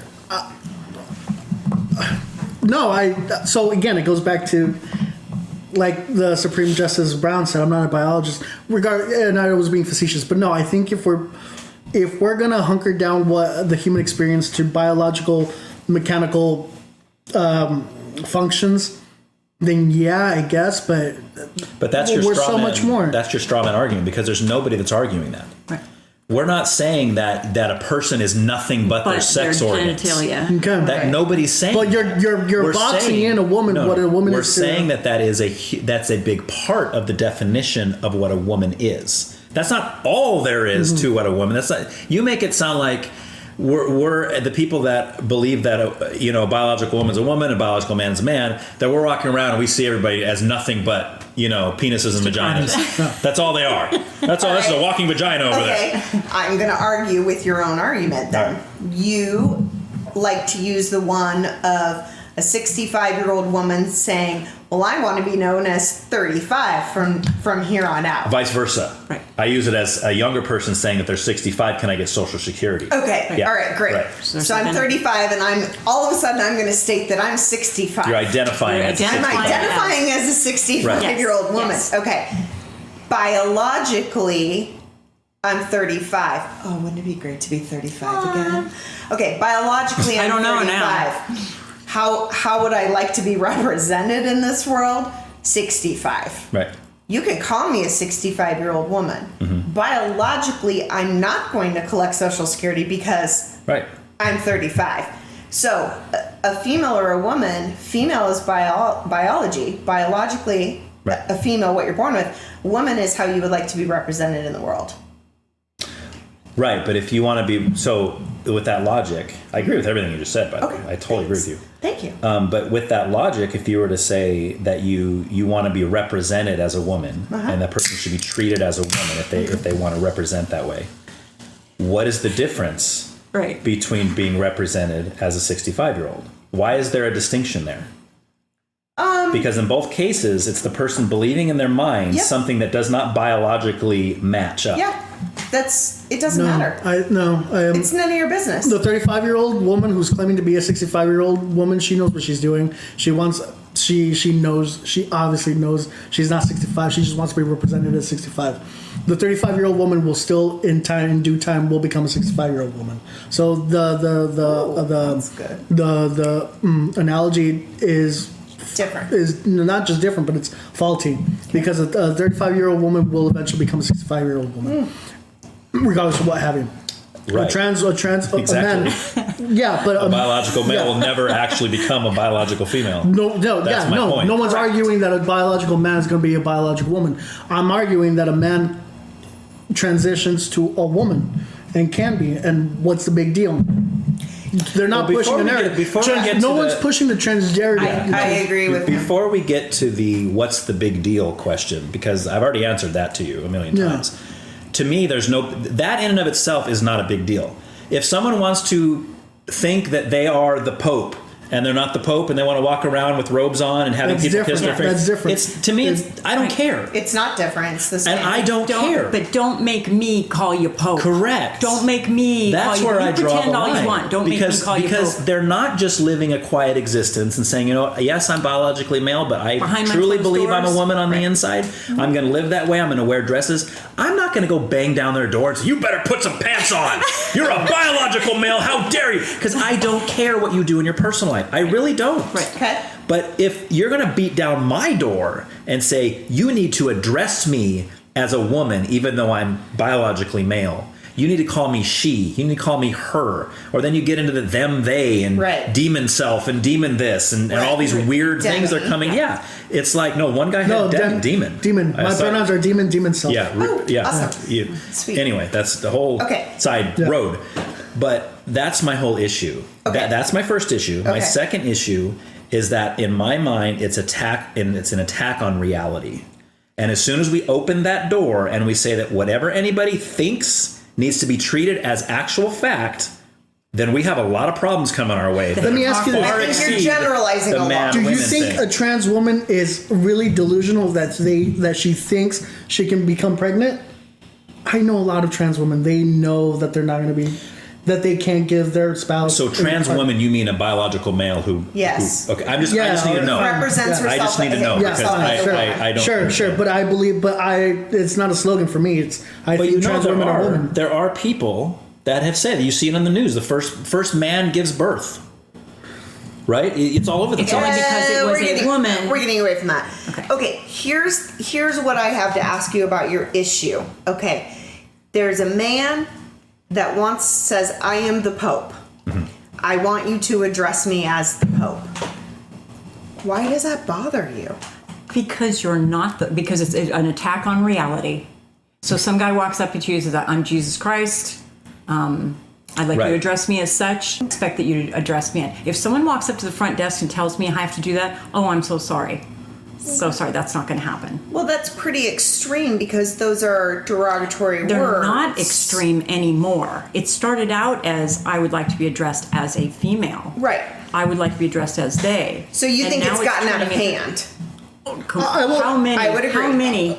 I would how agree. Many did you? I would agree. Okay. But my point is, what harm is it doing to you to call that biological male a she? Because I am indulging your mental issue.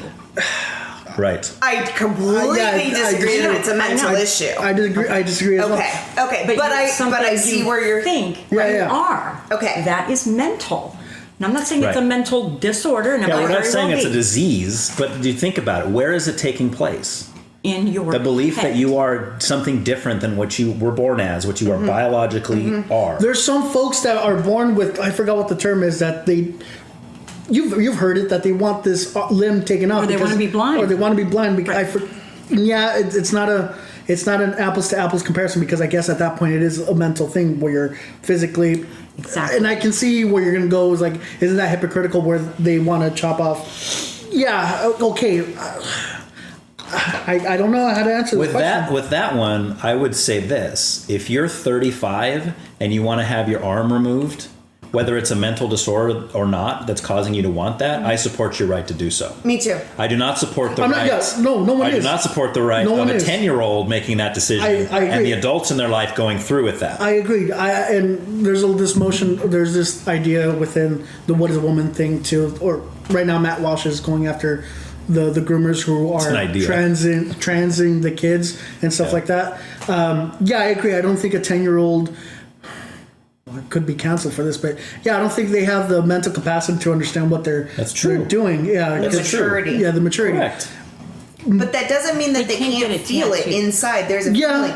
Because when you interview, you can interview hundreds of people that are gay or trans as adults, and they said, I knew when I was 4. I knew when I was 7. That doesn't mean that they just have the conviction and fortitude to see it through. Right. Because they had that feeling when they were 4. But should they're they be like, allowed to, I think, is the question. I think they are allowed to explore the options, but as far as surgery and medication, it has to be an adult. It has to be an adult thing. Yeah, I think so. But it's more than it's not grooming when you have a 50-year-old man saying, "I knew from the time I was 4 I'm not saying that. Yeah, I'm not saying that I was gay." Right? No, but the thing is, there's some kids right there who are like, "Oh, I'm bisexual. Oh, I'm cake self and stuff like that." And it's like, "Oh, no, let's just transition me." It's like, no, I don't think. I agree with you. I don't think a 10-year-old should be given hormone blockers. And stuff like that, or surgery. Whether they truly feel that they're a girl, if they're 18 and they're still with that conviction, because I know a lot of my ex-partners were that they said, no, I was a girl, I knew I was a girl and stuff like that. They didn't transition until well into their 20s and stuff like that. And I don't agree that kids should be, given that only because most of them regret it later on. It's just like any. Show me the evidence. No one's doing the case study. There's lots of evidence. Yeah, you're right. Yeah, I heard that too. Just like a woman having an abortion, have your abortion. Did you ever talk to an older woman that said, "I had the abortion? It's the absolute worst thing I've ever done. Right. It's been haunting me ever since." No one wants to talk to them. They just want their right now reproductive rights. Right. They're only worried about rights, not responsibilities, or how this is going to actually turn out later. I got a problem. I got a problem. Flush it. Get rid of it. Okay. Right. Talk to them later. Just like with the transgender. Let's not go into abortion. Yes. We're going to go there. We're going to go there, but let's not lead the transgender yet. So if I had a 7-year-old daughter and she came to me in her 7-year-old brain and her 7-year-old ways and said, "Mommy, I think I'm a boy," or "I feel like a boy."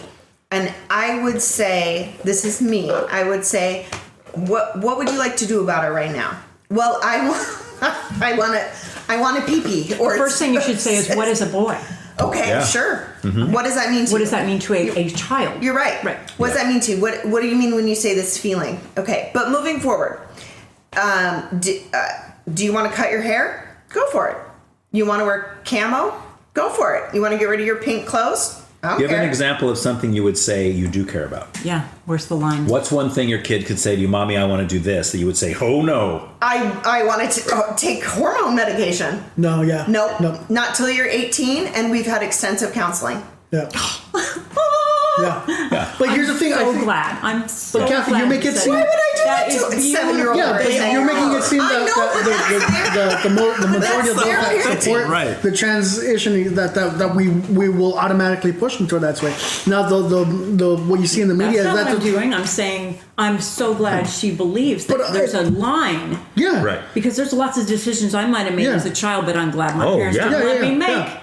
And I might have made. But I think a lot of the people who will have kids or who have kids like that, I think we're on the same issues. Like, we're not doing the medical stuff. We're not doing the hormone stuff. So you think that's the minority is the people that are pushing for the ones that you see on the hormone blockers and all that stuff for young children. They're the loudest. They're the loudest. So I don't know that. So I don't know that. So maybe if we view the loudest voices as the minority, we're going to start to get a more realistic view of where a majority of Americans stand on these issues. Right, because they're not going to put you on the news and say, "I'm a liberal, I'm on the left, no. I'm a Democrat, they sure won't. I think you should wait till they're 18. You ain't on the news." Right.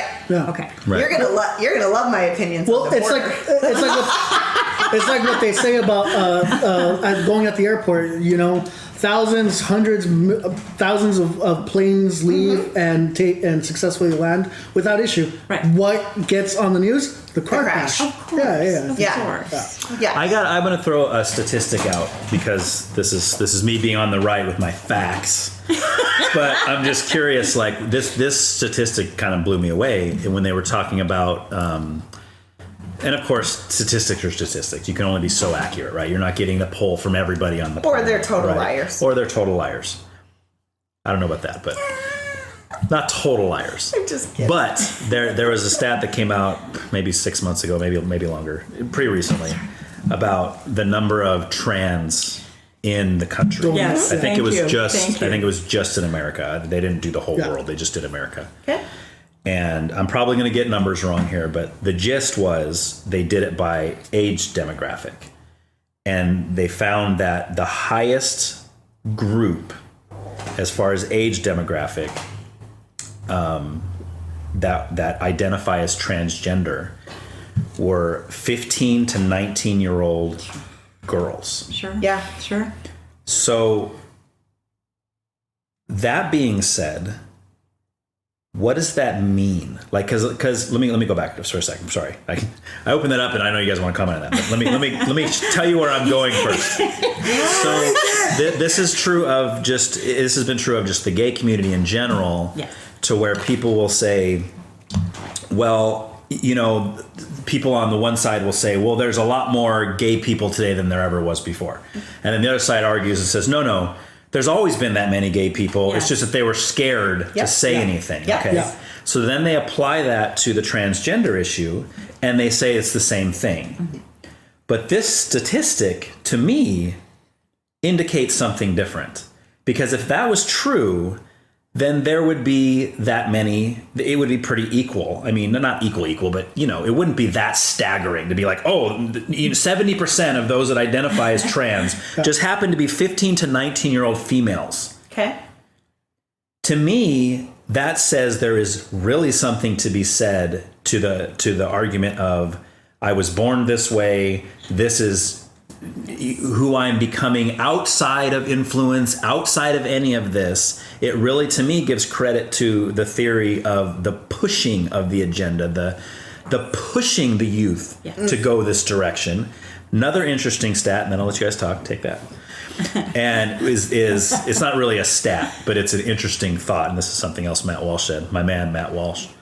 He says, isn't it fascinating how almost every time you see a transgender child, at least it's in the news, of course we don't see them all in the news, that it's always like an outspoken activist leftist who's the parent.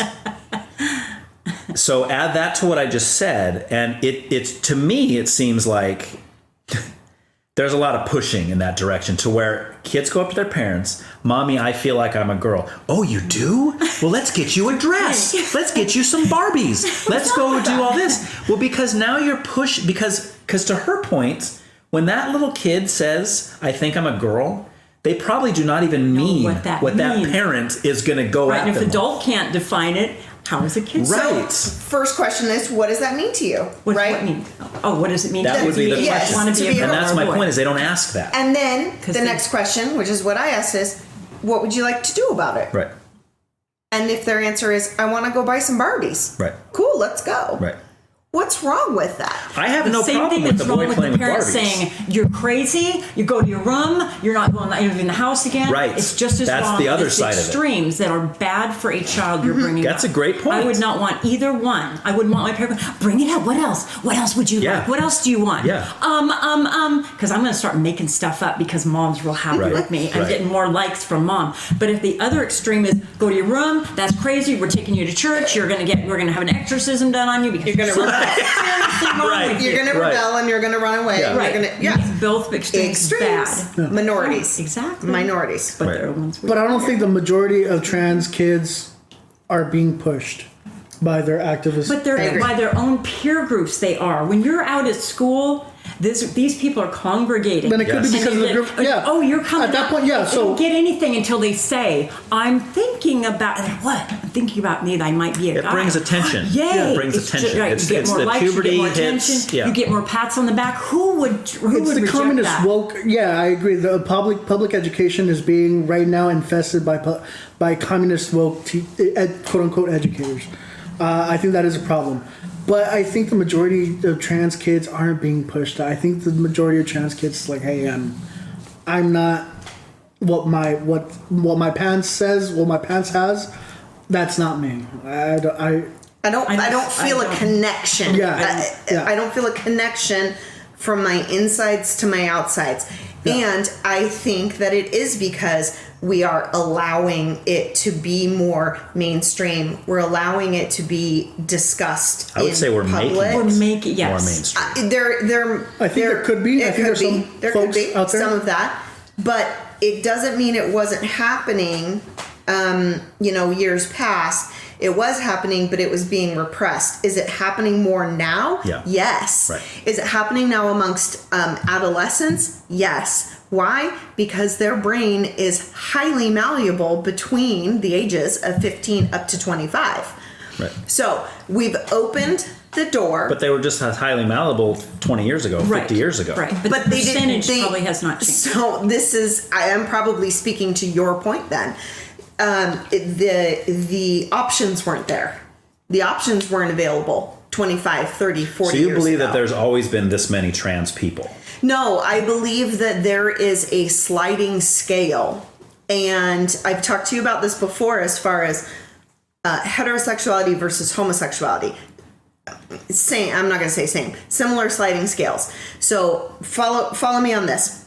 I learned this. I took a anthropology class called The Evolution of Human Sexuality in college. The professor was brilliant. He wrote the book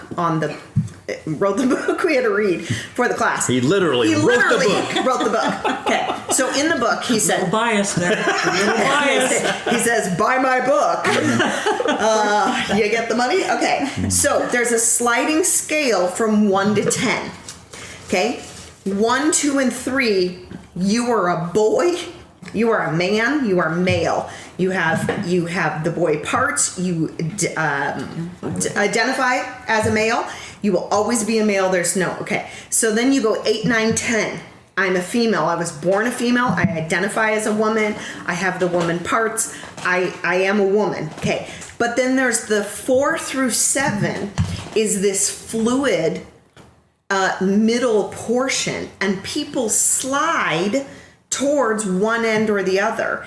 And when you slide in conjunction with the society we live in today that allows that fluidity, that embraces it, maybe pushes it, definitely you're hearing it in news, you're seeing it in sitcoms, you're reading about it in books and newspapers. The people that are in that 4, 5, 6, or 7 in that sliding scale are saying, all right, I'm going to see what it's like to live over here in 7. And then I like it here. This is where I want to stay, regardless of where they were born. And then they try that for a while and they go, no, I'm not really feeling it. I'm going to slide back down to 6 or 5 or wherever.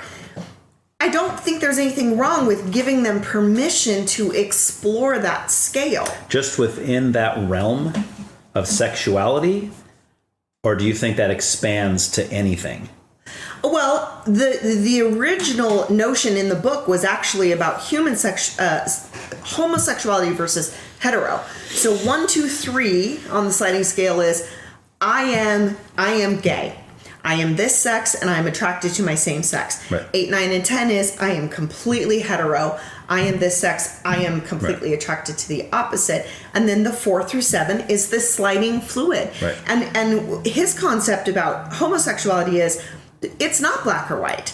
There's no just right or wrong, yes or no. Yeah. There is this 1 through 10 scale, and we all fall somewhere on that scale. Yes, we absolutely do. The problem I see with it is the fact that we're bringing sexuality into little kids' lives. Right. That should be something that we put off, and I don't mean hold up press. I just mean it's something that why are we even talking about their sexuality? Second and third grade, But we're not talking talking about sexuality, because when I said my 7-year-old daughter comes to me and says, I think I'm a boy, my first question wasn't, and what are you attracted to, girls or boys? And who would you like to play naughty bits with, girls or boys? I don't care. That is not sexuality. Let's hope you never say that to your 7-year-old. That's not sexuality. That is how do you want to be represented in this world? That is gender, okay? Non-biological gender. That's not sexuality. Right. Those two things are totally different. So going back to the first sliding scale of 1 through 10, 1 being I'm definitely a boy and 10 being I'm definitely a girl, we all fall somewhere. Yes, and I was right in the middle. I was very tomboy, very athletic. Yeah. I couldn't stand pink. I couldn't stand purses. I couldn't stand the word panties. I did not like girlish things. Yeah. Very athletic. Always played with guys, hung out and stuff. And then just all of a sudden, it just kind of slid over. At what age? Because nobody pushed me either way, or left it open, or gave me. At what age did it start to push over? Probably about 15 or 16. After puberty? Yeah. Okay. And was there anybody in your life that said, Catherine, I don't care that you're a tomboy. I don't care that you hate pink. I don't care that you don't like the word panties. You're going to wear nothing but pink dresses and frilly panties, and you're going to like it, and I don't care if you don't like it. That's tough. You're not playing sports anymore. Did you have anybody in your life like that? When it was time to dress up, you're going to wear a dress. I mean, typically at school, you're going to wear every guy day. Clothes. No. If it's time to go somewhere nice, you're going to put a dress on. You're going to put a dress on. Yes. That's like church and codes and parents, and it's just parents being parents. But there was so much repression in my childhood, your childhood, of I don't care that you're a tomboy, you must wear a dress. That those people didn't feel free to represent themselves, didn't feel free to express themselves. So what we have done, and you guys say that it's pushing the agenda, and what I'm saying is we've opened the box, we've opened the toy box, and we've let them say, you pick your toy. Instead of saying, you're a girl, here's your Barbies. We open the box and say, you go pick your own toy. And if the girl picks up a Jeep, we don't go, no, that's for little boys to play with. And there must be a doll somewhere. I would agree with you. Of course you do, because you're smart. But Not that you agree with me, because you're intelligent and well-informed. But I also don't think that I would say, oh, you want to play with the G.I. Joe truck, that means you must be a boy. Right? Because there's plenty of that. But let me ask this. So you got me thinking now, because... So we got this idea of this class you took with the sliding scale and the whole deal, and you said a minute ago that when you opened up, there was people that were already having these thoughts, these feelings, these emotions, these explorations kind of thing, and when they opened up the scale more to where it was more accepted, it was more allowed, that more people said, oh, I'm going to go over here a little bit, okay? So now I'm going to get a little weird on you. Yeah. But keep in mind that this conversation we're having would have been the exact kind of weird I'm going to talk about right now 30 years ago. Okay. So there's a group of people, I believe they call themselves furries. Okay, hang on. Let me make my point, and then you can rebuke me. So these, if I'm correct, they believe that they are actually animals or part animals. Okay. I don't deny that they believe that. Right. I really think they believe that. I don't think that they're making it up, or some of them might be. I don't know. Sure. But I think there really are people that believe that they're a wolf, or that they're. In fact, there was a lady in Matt's movie that she believed she was a wolf, and she could speak wolf, and this whole deal.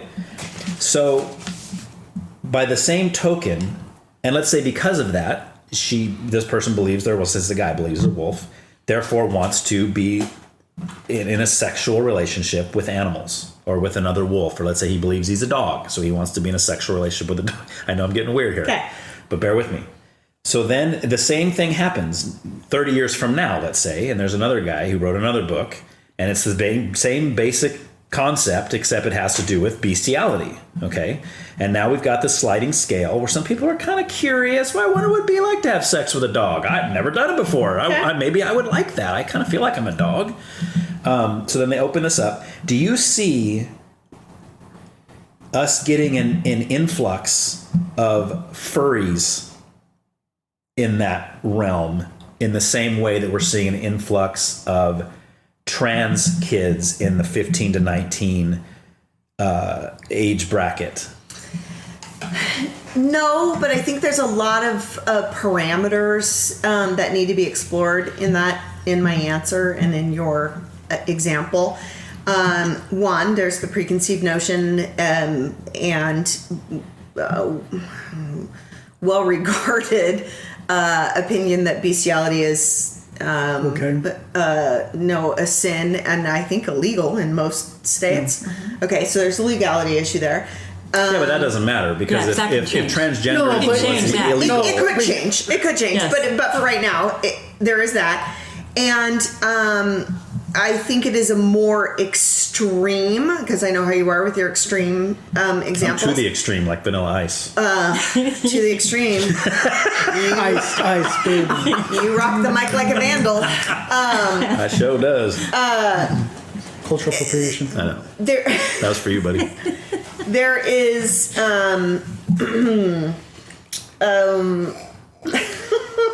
there's less accessibility to willing participants. Yeah, but take all that away because but you can't. But that was almost the case before 30 years ago. But I think that's homophobic. Right. I think that's my point. Is if we fast forward 30 years. I know it sounds crazy to talk about. That's my point. What we're saying is normal now. 30 years ago would have been crazy talk. Dude, that's such a strawman argument. That's such a strawman argument. It was a big city issue. No, okay, that's such a strawman argument that the slippery slope that, okay, now that we've accepted trans folks, the next step is going to be bestiality. Well, let me flip it on its case. I didn't say that. 30 years ago, 40 years ago back, that's what they were saying. Oh, if we allow the homos to proclaim their love, what's next? Bestiality? Bestiality is still illegal now. It was still illegal when we were first exploring homosexuality. Yeah. It's illegal now that we're exploring but the legality of it is irrelevant. Transgender. No. Because what I'm saying, if transgenderism or homosexually was illegal, I get it. You would still feel the same way. But you're saying, I understand. But you're saying that the LGBTQ plus ampersand. Like Ben Shapiro, not me. Like Ben Shapiro says, I was all the letters A to Z. No, the LGBTQ folk are saying that no. That we're gonna accept bestiality and pedophilia and all that stuff. We didn't accept it back then. We're not accepting it now. We're not going to accept it in the future, man. I think just in your letters they keep expanding. Yeah, but have they added bestiality? But they have they His added. His point is that it's still all humans. It's still all human, and it's still all consenting humans. Consenting. We still have. We're not allowing pedophilia. We're not allowing bestiality. We're not allowing. Yet. No, and that's what they were saying back then. Not yet, but we're not going to, because we're still, dude, the only thing that we want is just consensually living us to live our life, whether we go to hell or not. We talked about this. Whether you think that I'm going to go to hell, that's fine. I'm not hurting you. Let me have the right to go to hell. Right. It's behind your closed doors again. But we're talking about, you're going to push it on me. You're going to make me call you. Nobody's pushing it on them.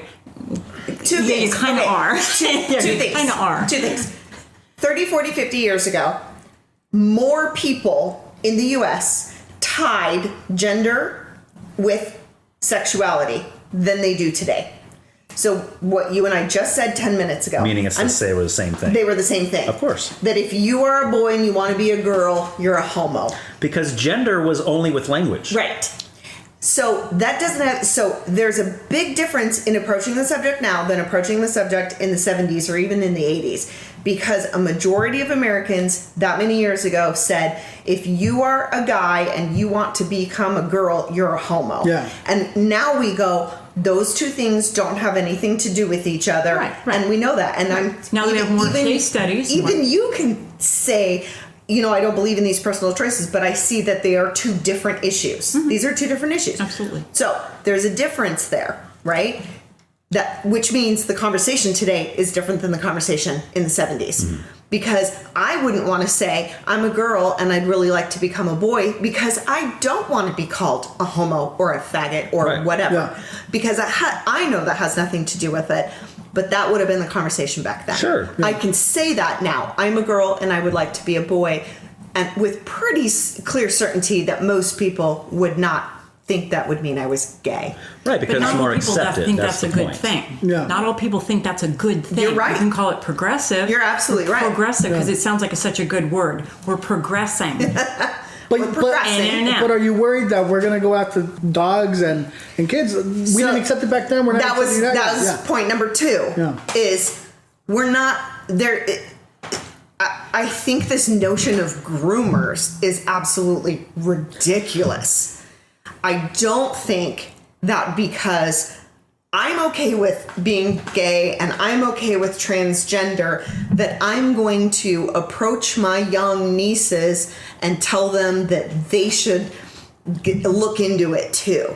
Like that, to me, if there are groomers, there are groomers out there and they are such a small percentage and they have mental health issues. Public education system. But they're allowed. They're in our libraries. Yes. Right. They're being invited into our libraries to tell stories. Well, okay, that's where I was going to go next. Let's talk about that for a second. Because everybody groans when I bring that up. That's not even related, Ryan. It's not even related. Really quickly, before I just want to make a comment on the spectrum thing. I think it just goes back to, and we can move on to wherever you're going. Drag queens. To drag queens. I think my favorite. I think one of the greatest thinkers of our times, Rivers Cuomo, once said, "We're a little." You gotta bring up Weezer every time we talk. Everyone's a little gay. Can't she be a little straight? I am straight. No, the song. Yeah. No, oh, you want me to? So you want to finish? No, I was just quoting Weezer. I was just bringing Weezer. Good job. Good job. Juan's favorite band, Weezer. Is from Pinkerton. Okay, anyways, yeah, drag queen. All right, drag queens in the library. So, drag queen story hour. I want to know. Here's what I want to know. If you guys can answer this for me, great. Why? Who says? You know what we need for the little kids? We need a man in a dress to read them a story. So that's what we need in the library. So reading them a story. Yeah. So it's kind of like, okay, here's my cancel moment. Yeah. It's like affirmative action. It's like affirmative action. We put affirmative action into place so that all facets of people would be represented, right? So in the workplace. Okay. That's affirmative action. Yes, I know. It's enforceable through work. Right. But I'm going to try to put my words together. So what they're saying is, let's have drag queen story hour is their way of saying, let's make sure everybody is represented. I would agree. You don't I would need use the that. word. I would use the word normalize. I think they want to normalize being a drag queen. Yes. Okay. To young children. Sure. So the question is why? Why do young children need to think drag queens are normal? Because they want everybody to be included. But the thing with drag thing, sorry. But I think with the drag thing, it's inherently sexual. And that's where I kind of push back too. It's like I'm saying, well, you know what? Let me take my kid to a cabaret story time where it's straight females and what have you. Right. I don't think I would obviously be like, well, I don't think you ought to be a parent. You know, I think the same thing with. You think it's a good idea to take your kid? You think it's a good idea to take your kid to a strip time story hour? It's like, oh. Well, that's my biggest beef with it. Yeah. It's not even the person that came up with the idea. It's the parents that are taking their children to this. Right. They find out where it's at and they go to them. And then you're seeing these videos coming out of Texas right now where there's parents that are taking their kids to drag shows. And these men, I mean, and it's not even, I've seen drag, I've seen Tu Wong Fu, I know the whole, like, some of it's funny and it's for entertainment. Some of it is very overly sexual. Well, it's for adults. I know. Okay. But there's certain drag shows that are very overly sexual. They are basically, they're simulating sex acts on stage between these men dressed like women. And parents are bringing their children. So my first question is, why is there not an age limit at the door? I couldn't take my kid to the Spearmint Rhino. Right. So why can they take their kids to a drag show? It doesn't make any sense. My second question is, I'm with you. What kind of a parent are you to take your kid to, and I would say the same, it's not just because they're men in dresses, it's anything sexual. Yeah. Right. Yeah, It's fine demand. But it's anything sexual. Yes. They're not doing a sexual drag show inside a library. So now you're arguing two separate things. It is two separate things. I am. Yeah, it's two separate things completely. Yeah. But it both has to do with parents. But the library thing is fascinating to me because. But they're not stripping at that point. I don't think. No, you're right. It's not overly sexual. And they're also not reading a story book about how to become the best drag queen. Yeah. To a kid. Wait, how do we know? Be. We don't know, but I mean, I have a feeling that it's just normal children's stories. If I was a drag queen, that's the kind of story. That's the kind of story you would. So I think I'd make a hot drag queen. I think for people. I can see you as a really good looking drag queen. I think for people to say, let's start this program in our library, let's have drag queens come in, wouldn't it be a hoot? Plus it normalizes things. Plus I think subconsciously they're saying, and then this will make up for the horrible way we've treated gay people or drag queens. It's what are they? Reparations. Reparations. Yeah, this is our community friendly, public friendly reparation. If it's not sexual, I'm not even talking about overtly sexual. Right. If it's not inherently or explicitly or tacitly sexual, if it's not sexual in nature, if they dress up, modestly and stuff like that, fine.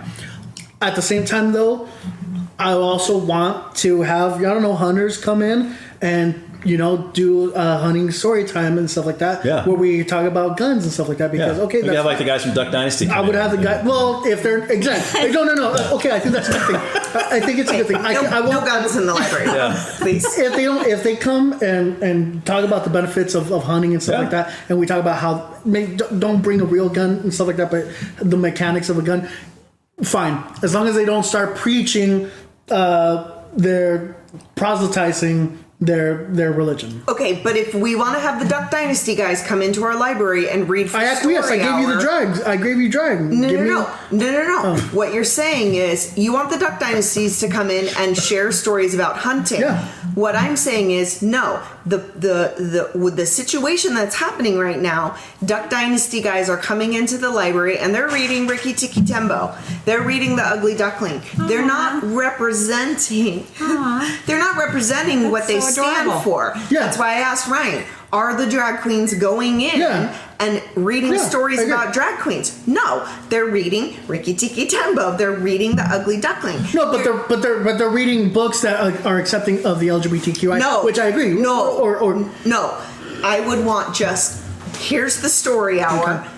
You come in, you dress in drag if that's what you want, and you read this story. It might not be inherently sexual of them coming into reading their stories, but it is inherently political. So I'll give you that. Yeah. So give me the ability to talk about how a weapon system works, how the right way to use a weapon system works, and yes, talking about self-defense. So give me that too. It's inherently political. It is inherently political. So the libraries that are doing this, then, the question is, we're getting really into this nitpicky. What books are those drag queens reading? Mm-hmm. Because are you having an issue with the drag queen coming in and reading to your children? Or are you having an issue with what the drag queen is reading to them? You want my opinion? My personal opinion, since we're all getting canceled. Yes. I personally do not want a man wearing a dress to become normal to my children. Right. That is not a value that I think is beneficial to them. Go upstairs to reference. But no one's pushing Go upstairs to reference. No, but she's asking what my problem would be with taking my kids to a drag time story Then don't hour. take your kid to that story I hour. wouldn't. Come take them to my how to demonstrate a gun. I would not take my kid to your how to use a gun because I don't want my children to be around guns. Period. Sounds good. Ever. I don't want them to ever touch one. Sounds good. So I wouldn't. Yeah. I wouldn't take them to see Duck Dynasty. But give me the opportunity to put that program into place. Yeah. Yes. Yeah, that's all we're asking. Yep. Is put the program into place, and whoever wants to go can go. Yeah. Now, they have taken it a step further by saying, this drag queen stuff is so fun, I'm going to take you to a drag show. Yeah. No, that's adult. So where do I draw the line? Are you 18? Yeah. No. You should be 18. Right. You should be. I think our drag queen club downtown in Portland was 21. It might have been 18, but it might have been 20. I think it was 21 because we served Portland alcohol. It's probably 12. No. Yeah, in Portland now.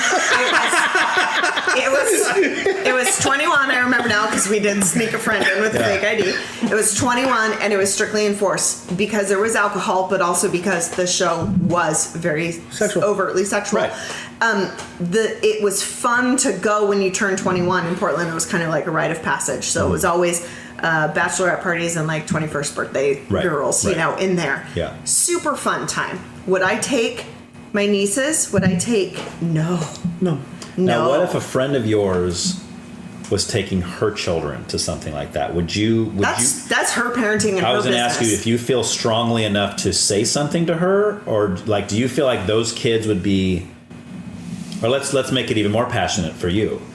Would you, if you had a friend that was taking her children to Jose's gun show or whatever he was doing, Good would job. you feel Good strongly job. enough to tell your friend, hey, please don't do that. I don't want it's you. none of my business. Okay. So this goes back to our podcast. Is that where true? you're kind of like, She's raising little humans. Yeah. And that's so it's none of your business. Hands off. It's not my parenting skill. Have you heard our episode? But when do you say something to her? Never, never, never. When I say something to her is when she packs her 9-year-old's backpack to come stay the night at my house and puts a gun in the backpack. Once it affects you personally. Once it affects me personally. And I understand I could be a hypocrite about many things when I make that statement as a blanket statement, but when you cross my threshold, so in my growing up, this my mom and her 3 kids, and my aunt and her 3, well then 4 kids. Sorry. The other one came later. So when we were younger, it was the 3 boys raised by my aunt, and then my older brother, my younger brother, and myself. So when those 3 boys would come stay the night at our house, you cross the threshold. Your mom's rules no longer apply. It is my mom's rules. And Mama Carol was mean. They would say, Mama Carol's mean, Aunt Carol, because she had her rules set in place. So when that affects me is when my very good friend wants to teach her 8-year-old about how to shoot a gun, and then they bring that gun into my house. Nope.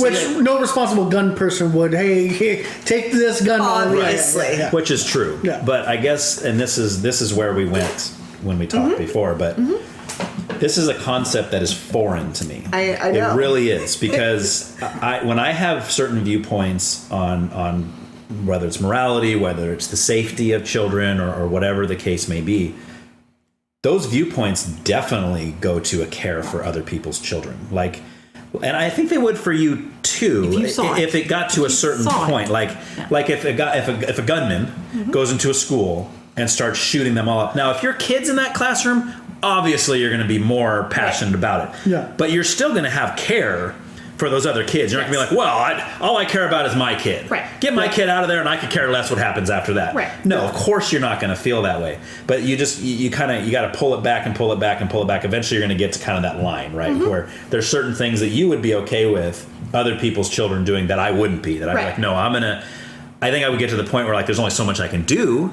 because it's not my kid, but that doesn't mean I don't care about it. You see what I'm saying? Like I could sit here and be like, oh, I cannot believe they're warping their child.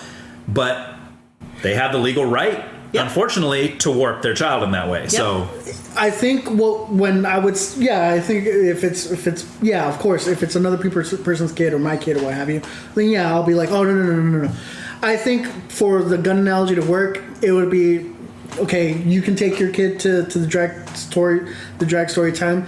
When I would intercede is when I start seeing them pull down their zipper and stuff like, and the implicit is like about fake abuse prosthetic breasts?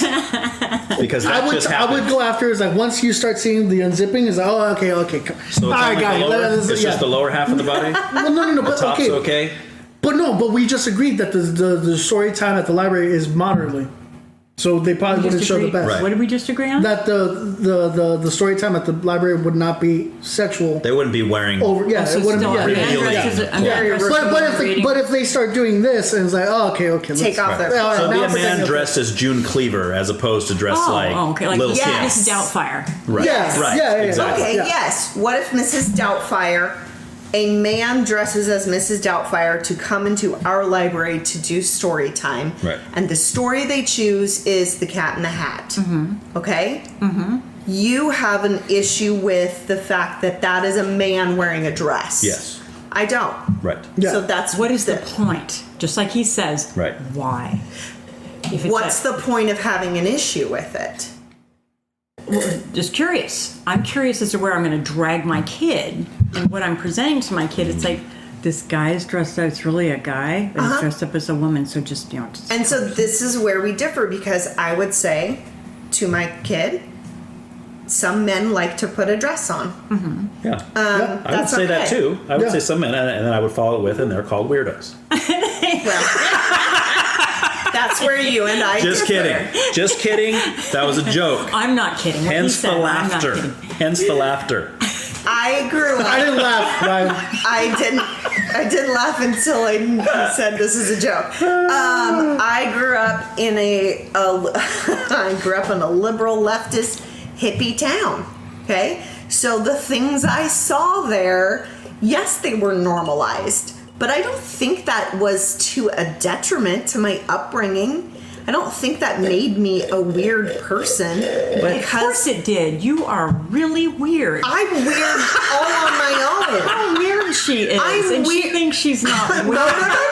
No, don't put words in my mouth. I didn't say I wasn't weird. Are you conflating weirdness with sexuality? Because I think you can be weird without being sexual. No, I'm saying Cindy is weird. Yes, I agree. I'm not saying I'm not weird, but I don't think that normalizing gay people or people that don't shave their armpits made Now me... you cross the line. There was a lot of that growing up where I was. Okay. It's their body, their choice. It was no. We'll go there. Stop. We'll get there. Stop. We will go there. Okay. It was normalized in my upbringing, and my parents did a great job of not saying, "Here, get away from those people. There's two boys in there holding hands. Let's cross the street." Never. Can I ask a question though? Why do you word it? You word it as, "My parents did a great job." Yes. You see what I'm saying? Yep. So that could very well be because of the way you were brought up. Well, then just have a discussion with it is. Yeah. But that's my point. But that's so how much of this is inherent to us, and how much of it is guided upon We're us? not telling you to raise your children however you want. If you want to teach your children to go to church, to be quote unquote outstanding citizens as to what it means to be a churchgoer, that's fine. You don't see us criticizing you. Well, that's not what I'm talking about.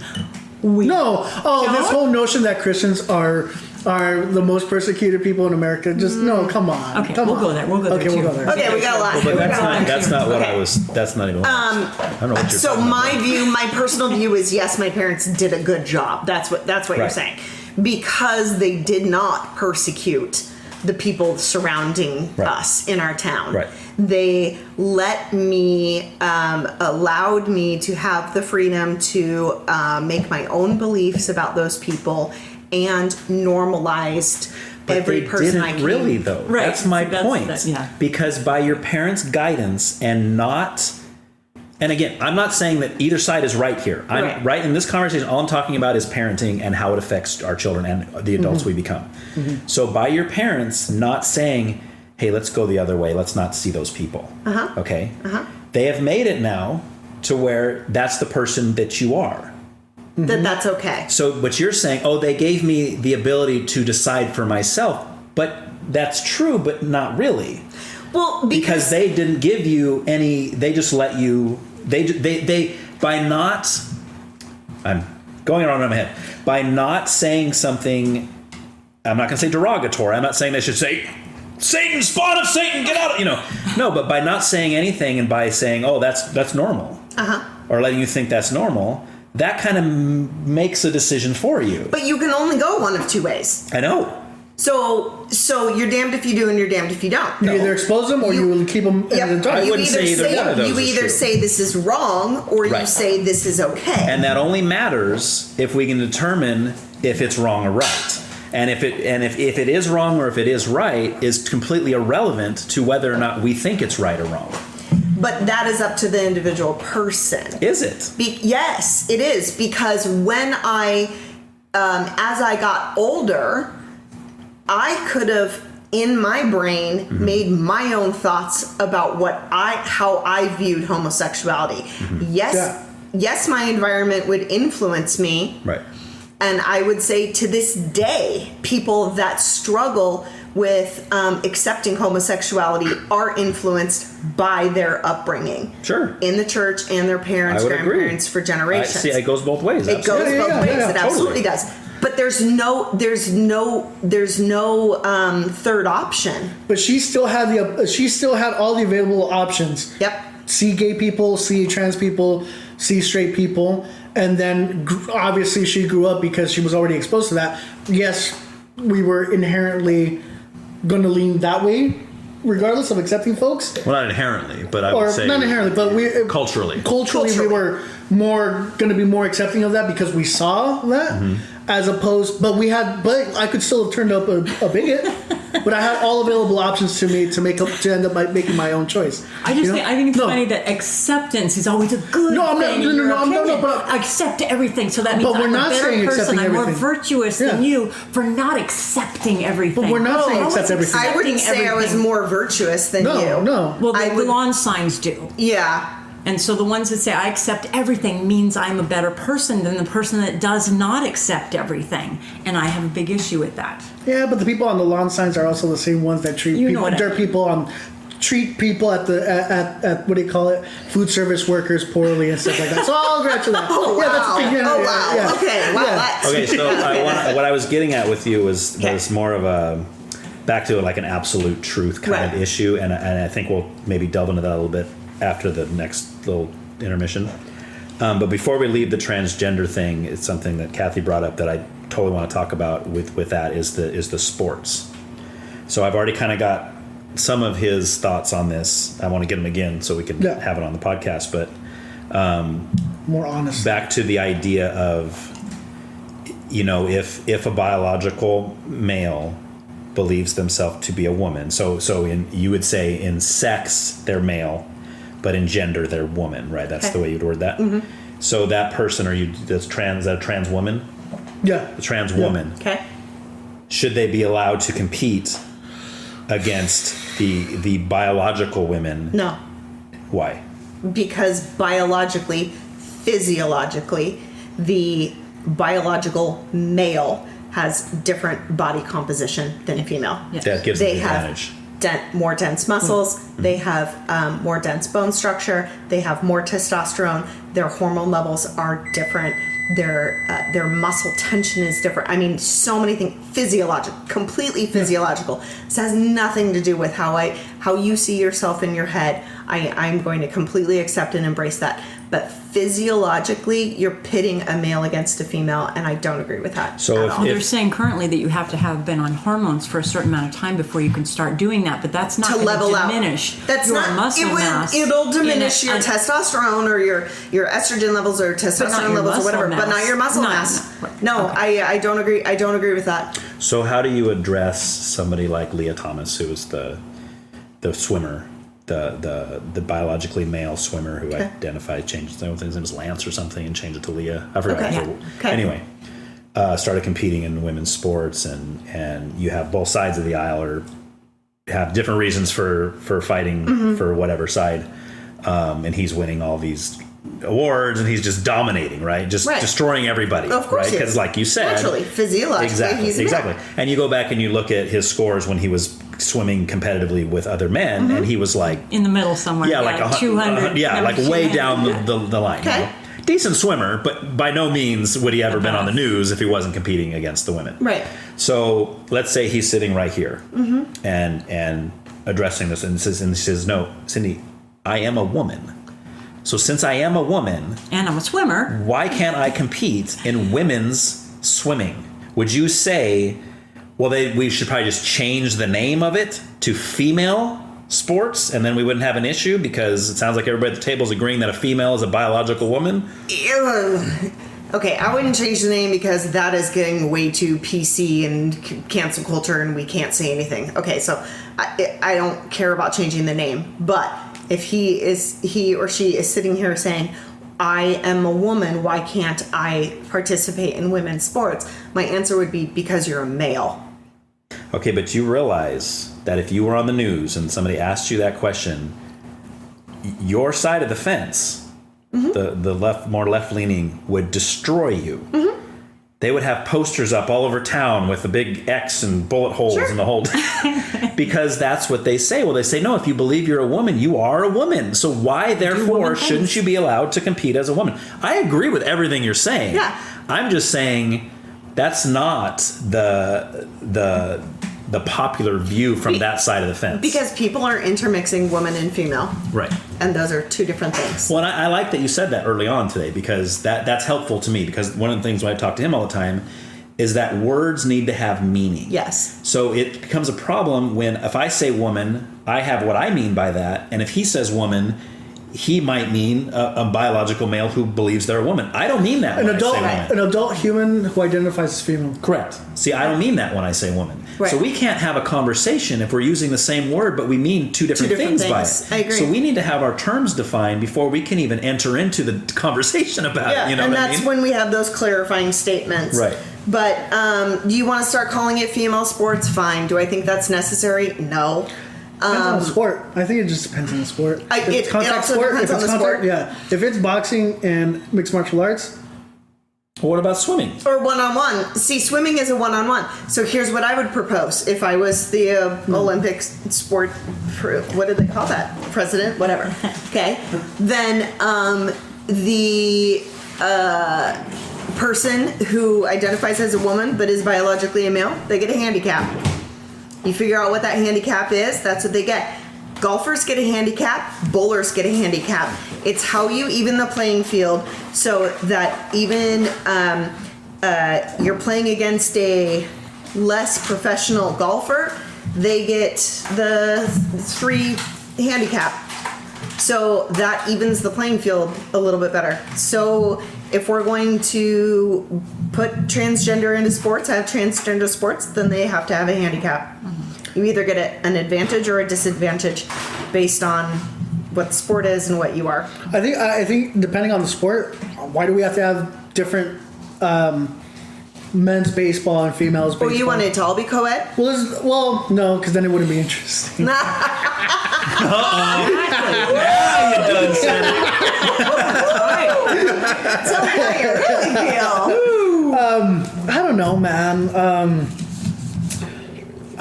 That's such a tough one for me. I don't know, dude. It is. I think it just depends on the sport. I think if we're doing mixed martial arts or boxing or any of the combat sports, I don't know. I don't know. But if you're playing pool, yeah, I mean, why do we have to have a different differentiate between men's and female soccer and all that? I mean, or we can just create an intergender division or not division. Ooh, or, I like that. Yeah, intergender. Not the intergender. Yeah, or anyone one all versus all. You that would almost be got awesome. an eye roll from Ryan. He's not saying anything. Would you let a good female? You want your daughter to play on that soccer? Well, let's say your daughter, if she's a good pitcher, would you want her in the MLB? If she can go up against the men and she can strike out the men, would you want her? No, because she would probably be a good pitcher underhanded. Softball? Yeah. But if she's... They won't let her pitch like that. And then, all right. No, yeah, you have pitchers that are... Side arms and... Yeah. I don't know. Okay. It's a great idea. I wouldn't want my kid on it. I wouldn't want my daughter on it. Why? My sister on Why? it. What? Because if she's up behind against men playing on a soccer field, you say? Yeah. They're going to frame her. Here's where I had an Yeah. issue. I knew a girl who I used to work with. Awesome. Really liked her. She's really cool. She's a lot younger than me. One of the kids, as I would call it when I worked at the pizza place. Yeah. But she was such a good wrestler. Yeah. That they put her in with the guys. On the men's and she was so good that she went to like Germany for these meets and all this stuff. And I always thought to myself, like, I would have a hard time with my daughter. The whole thing we're talking about completely aside. Right. Because I'm thinking to myself, all right, you're rolling around on the floor. With a guy. Yeah. You know, and he's like, oh, I got to move right here. Ooh, okay, you know. Exactly. You're making it sexual. Awkward. I'm saying it could become it's just awkward. It could become, but if everyone's operating in good faith, if she's skilled enough to go up against the men, why not? Let me ask you a question. Yeah, Let me ask you a question. You're in a wrestling match with a female. Yeah. You're telling me that you're going to be able to do that and treat her. You're going to think of her as nothing but another guy. You're going to hold back. You're going to hold back. I didn't wrestle against a female, but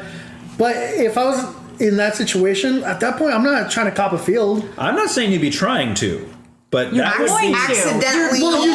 Well, bro, if I'm going up against a man, obviously it's your hand's going to come across her. Well, here's my thing. But it's not like I'm going after because I'm going. Yeah, it I'm just not saying happens. that's your intention when you go in. Your hands are everywhere. That's my point. That's my Your point. hands are everywhere. When But like, You think the men or the boys on the wrestling team would be more like especially in high school, overly aware of like, ooh, I can't touch That's why I that. said Oh, wait, held back. what if I do this? That's why I said you would held back. Right. That's why I said that to him. You would hold back if you were wrestling against this gal from the pizza place. Maybe give the male competitor enough, maturity and the respect his intelligence. Like, no, this is competition. No, I'm gonna if I can go. Sounds great. If I can It sounds great. Not that I'm advocating to the beating women. You are. I'm not advocating the beating women. You are a wife beater. That's what you just said to the world.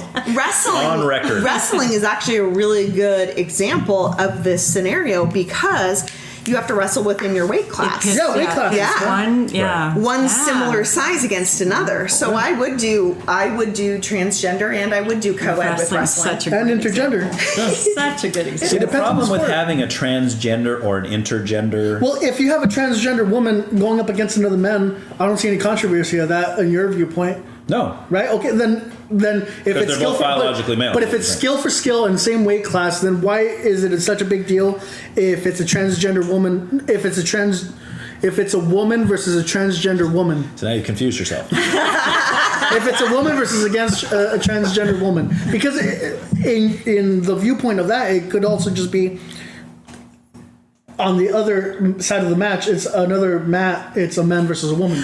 Okay, but see, wrestling is different than swimming. In swimming, it's your physiological makeup that gives you the advantage. Right. In wrestling, you're doing weight class, right? Weight for weight. So you're of similar size, stature, and also skill level. Then I think it just depends on the sport. It does depend on the sport. And is it combat, and is it team, and is it individual? Combat, I don't know. I'm not there yet. I'm not as progressive yet. There yet. Yeah. We'll give it a few minutes. All right. Yeah, let's take our last break and we'll come back and we'll Cigarette go. break. Intermission. Here we go. Okay. Soulmates. We're starting it off. I think we're going with the soulmates. Abortion. Okay. We're just going to talk about this right Then we're going to go into abortion because that's a good follow-up to soulmates. Talk about abortion. So, love you. All women are crazy and all men are stupid. Yes, I'm generalizing. Again, sliding scale. I didn't say that. Okay. Right. I'm sure they could tell by the total difference in voice. No, they get us mixed up all the time at work. When you have a girl that is the certain amount of crazy, and you have a boy that's the certain amount of stupid, like an x-axis and a y-axis, when they are at the right level and they meet, that's going to be a good match. A good marital match or relationship match is the right kind of crazy matched with the right kind of stupid. And the tolerance for both levels. Fireworks. You should totally write a book. I'm going to. And I'm going to be way better than that title, John Gray, Mars and Venus. Oh, yeah. Oh, hey. She's a big fan. Me like he does. He got divorced. So everybody does. Because she was the wrong kind of crazy. So she was the wrong kind of crazy. Yes, Hey, that's why she was the wrong kind of crazy. So I don't want to throw off the, that is the title of my book. All women are crazy and all men are stupid. That title alone will make it fly off the shelf. Yes. Heck yeah. Yeah, people will buy it just for that. That's it. So going out there and looking for your soulmate, I think, is highly overrated. Yeah. I also don't believe that there is just one person out there for every person. Well, I think you have to match with the right kind of crazy. And I sent my husband a meme years ago that was, as long as you keep loving me, I'll keep hiding the crazy from you. Right? Yeah. So it's how much are you willing to tolerate? To work. And that's there's this x-axis, y-axis meeting point like that. I think that's great because so many people are what they're looking for is a mate who is them. Right? They're like, I want someone who's just like me. But first of all, you're never going to find that. And second of all, if you do find that, you're not going to like that. Don't. Right? Because the whole idea is that you play off each other. So Compliment. if you ask me if I believe in soulmates, no. I mean, I'm with you. I think it could be any person out there. It's going to be compatible, whatever. But since I believe in God, and I believe in God, that God is in control of everything, I do believe that even as my kids are young, I think that he already knows who they're going to marry, and I think he has somebody. Well, he knows everything. Wow. Yeah, the God I believe in, he knows everything. Allah? Past, present, and future, no. Good one, though. So he already knows. He knows before I'm even born. He knew before I was born that we were going to be sitting here having this conversation, right? Okay. Right, because there's no past, present, or future. No, he's outside God. of time. We're on the timeline, not him. Right. So I'm asking a very inquisitive, this is curious question then. So your God believes that the person that your youngest daughter is going to marry lives in Peru. I don't know. Right now. Oh, is this hypothetical? This is a hypothetical. Okay, gotcha. Okay. Your youngest daughter, who is how old? She's 14. 14. Going on 38. God has already foreseen or planned or whatever. Yeah. Her spouse is in Peru. Mm-hmm. Then do you believe that God will put, and so the question would be to a lot of people that believe in or don't believe in soulmates is, then how am I possibly going to find that person? So, well, if God's doing it, then you're going to. Yeah, you'll take a flight to. Yeah, somehow it's you going to believe that God will put something in your daughter's path that will send her on the trajectory towards being closer to her. Yes, but I don't quite like the wording. I would say it like this. As I said, God. No, not even that. So God, like Kathy said, God's outside of time.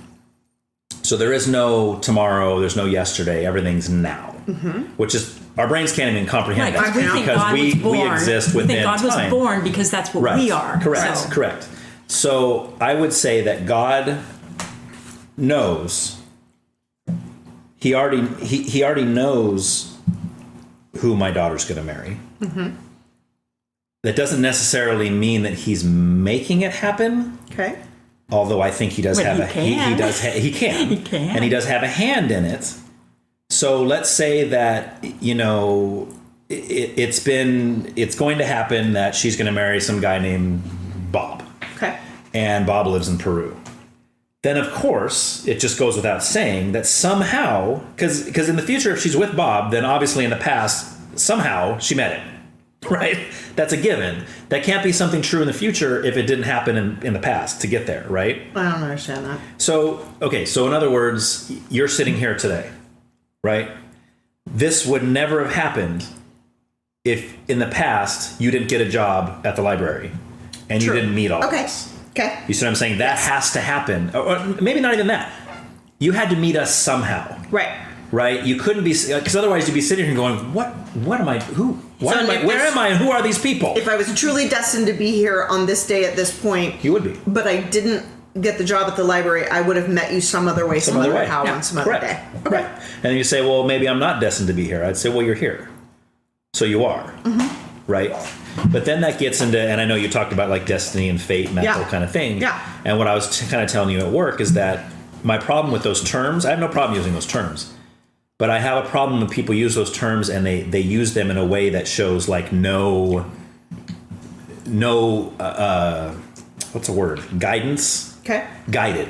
Nothing guided, like it's just some fluky, random... The universe? Well, even the people use the universe. Oh, the universe made that happen. No, for anything, to make something happen, it has to have intelligence. Because the natural law is entropy. Yes. So that means everything gradually gets further apart and more messy and chaotic. Yes. Chaotic. And instead, there's things that have been made and come together. Right. And a potato does not make anything happen. Then who made the creator? See, because again, let me direct you back to episode 1 of this terms. podcast. God was born. Something must have created God because you're still putting it in human terms. Yeah. Because we can't comprehend God. He's not human. He's a deity. Yeah.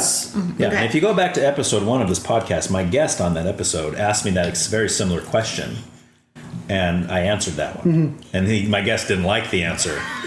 But I did answer that question. I just feel it was a cop-out. It's not a cop-out because everything... Well, let me answer it here for the four of us that are here. Maybe we'll get some different perspectives on it. You say that everything that was created had a creator, right? So that's step one. And the reason I say that is because it's ludicrous to think otherwise. That's my personal opinion. I don't think anybody with a brain can take anything in the world and say this just happened. It doesn't make sense. Of course, they do it with evolution. But if I was to say this piece of paper just happened here one day, see all these words that are written on this piece of paper? It's all random. Oh, but it makes a message that means something. Oh, it doesn't matter. There's no intelligence behind it. It just happened. Boom, it just appeared there.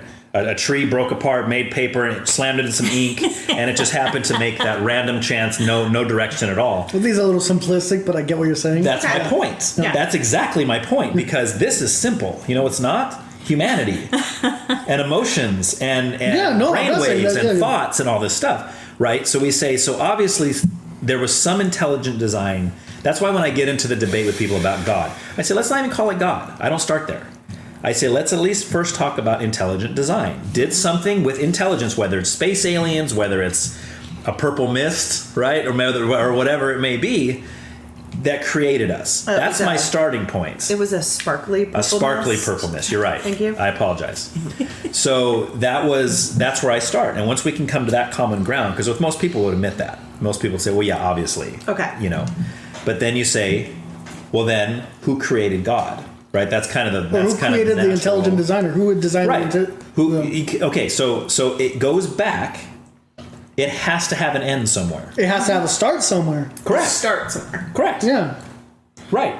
I don't know what that is. They say the Big Bang. No. When I say it has to have a start, an end, my point is, how far back? If everything is created, has a creator, you have to eventually get to a point where the biggest thing outside of everything did not have a creator. It just has always been. It's always been in existence. You have to get to that point, or else you just go forever. This created this, created this, created this, created this. You got this God created this God, this God created this God, this God created this God, and you go back forever in eternity, and it's going to be a continuing circle forever. You have to get to a point, and I would even say, okay, if you want to hold a theory that there's been billions of gods. Even then, you have to get to the point where there was one master God who created this God, who created that God, that God, that God, that God. I could get on board with that. Yeah. I could get on board with that. As in my episode we talked about, I'm really more along the Big Bang, side of things. But then you asked me, well, then who created the Big Bang? Right. Yeah. Okay, if you want to say that was God, that's fine. Which even creation scientists now, those Christians, they will tell you that they believe in the Big Bang. Right. That's pretty commonly held even among Christians now. So do you believe in creationism as prescribed in the Holy Bible? Yes. Because me and Kathy were talking about this. Yes. And we're both in agreement that if I was a Christian, I would be a literalist.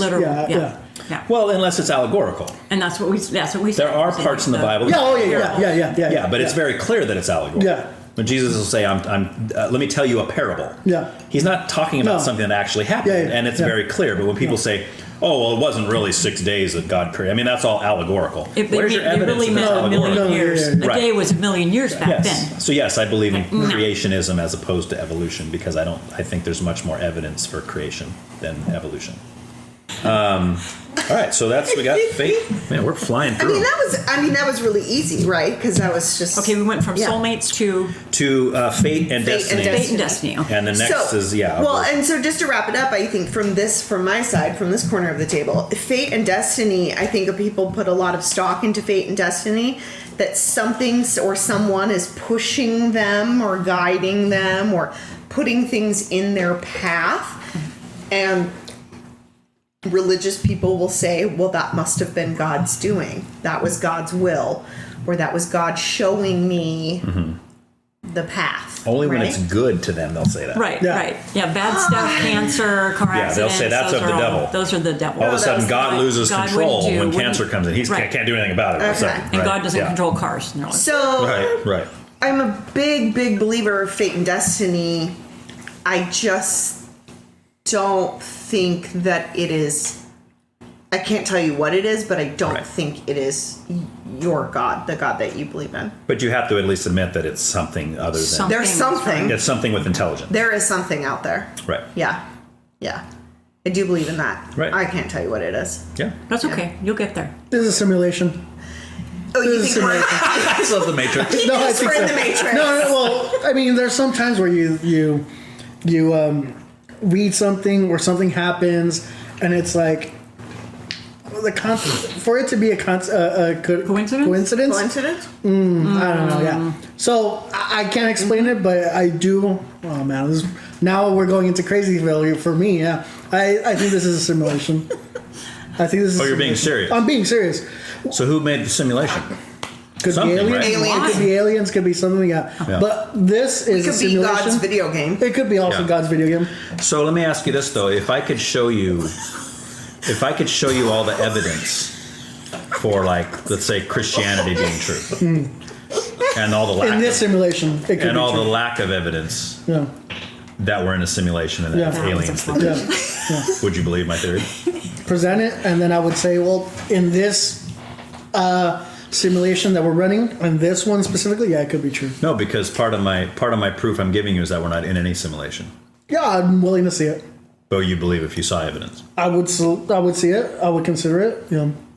even if it was like it was 90% more than this side, but it's still not 100% facts true. So here's what I'm going to posit: whether God exists or whatnot, this is a simulation. Does it matter? Does it really matter at the end? Yes. We're all gonna Yes, we're it all does. gonna die. If what me and her believe is true. Oh yeah, and we talked about this. Then yes. There has to be a heaven or a hell in this. Whatever. Yeah. That's a big if. So funny because I believe what he just said. What Juan just said doesn't really matter. No, it's Jose. I'm Jose. Oh, now we're Jose today. Okay. Yeah. Woo! The other guy. I don't know the other guy. He's coming out. What this brown guy in the corner said. Why do I have to be brown? Because you are. You're the only one. Because you are. Embrace it. Because we're going to get to that eventually. So we want to make sure that everybody knows who you are before we start. Does it really matter? And so then my philosophy, my religion is: are you happy? Are you satisfied with your life? Are you doing things that make you happy? And I know you've argued with me about this I'm ready before. to. I'm ready to. Well, because the question then is, that's great. What makes you Well, that's great. But if what I believe is true, hypothetically, then that's not good at all. If she lived her life, if she or I lived our life according to what is good prescribed by Yahweh, the Abrahamic God that you believe in, if we lived our life all that way, and of course we mess up from here time to time, but not giving the credit to him, are we still condemned to hell? Well, we still live No, that tells me right there you don't understand Christianity. Well, no, I grew up Catholic. I know what I'm saying. But it's not about following rules, and it's not about being good. Like, that has nothing to do with anything. Right. No, there's consequences. Yeah.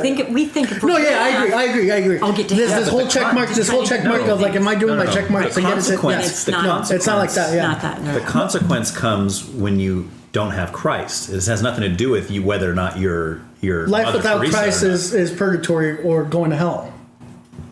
Right, so you die, right, and you're judged. Yes. But you're not judged on how good of a person But if the only crime that we've committed, that we lived all our lives being as good as we can, that's subjective. By whose opinion? Okay, not subjective. Let's say that according to biblical prescription, we lived our life as well as we could, living the life of a biblical sense, right? Impossible. Like 10 Commandments, is that what Ten you mean? Commandments, all that good stuff. Impossible. But the only one that we didn't subscribe to was accepting Christ in our life. Mm-hmm. Then we would be condemned to hell. Because that's the only one that matters. Right. You could fail in all the other ones and not that one. As a Catholic, the commandments are a demonstration that you yeah. cannot do it without him. The commandments are a demonstration you cannot do it without him. Right, because you can't. You can't get out of bed without committing 7 of them. That's the whole thing that Ray Comfort does. And I think I told you. I mean, no, I didn't go there. The guy with the banana? Yes, but he asks people and he says, he's known as the banana guy. Because he talks about how there's just as much DNA comparisons between a banana and people that there is with a chimp and people. Okay. People always try. Anyway, that's a separate issue. All right. But he goes up to people and he says, do you think you're a good person? And they say, well, and most people say, well, yeah. I didn't kill anybody. They're usually comparing themselves to like Hitler or Jeffrey Dahmer or something. Well, sure, I've never raped or killed anybody. Yeah. And he says, okay, well, let me ask you a couple questions. And they go, okay. And he says, have you ever told a lie? Yeah. Oh, yeah. I said, well, yeah. I said, what does that make you? A liar. Okay. He says, have you ever stolen anything? A stealer. Okay. A stealer. A thief. A thief. So you're a lying thief. And when he's talking to a guy, usually he'll say, have you ever had lustful thoughts about another woman? Yeah. He says, okay, so that's just 3 of the commandments, he says. And so far, you're a thieving, cheating, adulterer. But so long as I accept Christ in my heart, I can still do all that stuff, and I'm good to go. That's also where you're missing the point. Excellent. Because here's the thing, okay, and here this is biblical. This is what the Bible teaches. Once you receive Christ, He now dwells within you. Mm-hmm. Now, can you still sin? Yeah, try doing those same things. But now there's going to be an inner battle that's taking place. But I don't need Christ to tell me that if I'm stealing or doing all this stuff that I'm a bad person. I know I'm doing wrong. Well, not everybody does, but yeah, most people do. Yeah, okay, I think that there's a basic moral law that exists. Killing people is bad. Most people would agree with that. There are some people that wouldn't. They don't need God to decide. Right, there are some people that would decide. Okay, but do you think that there are people that live in this country that believe in Christ and have raped someone? Absolutely.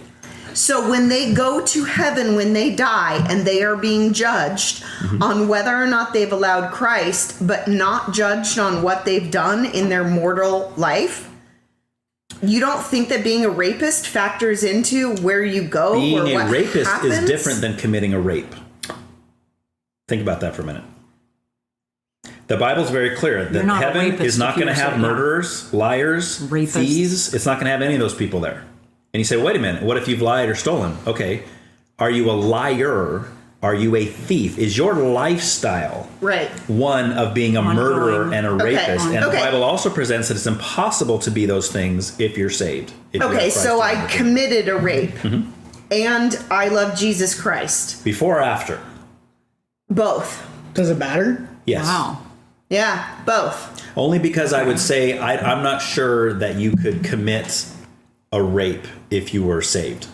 That would be if you were truly pretty difficult, genuinely indwelt by Christ. Truly. So then that means that those people that say they accept Christ into their life but have committed mortal sins haven't really truly accepted Christ. No, we're still sinners. We're sinners. It's in our flesh. No. Yeah. But did you commit a rape?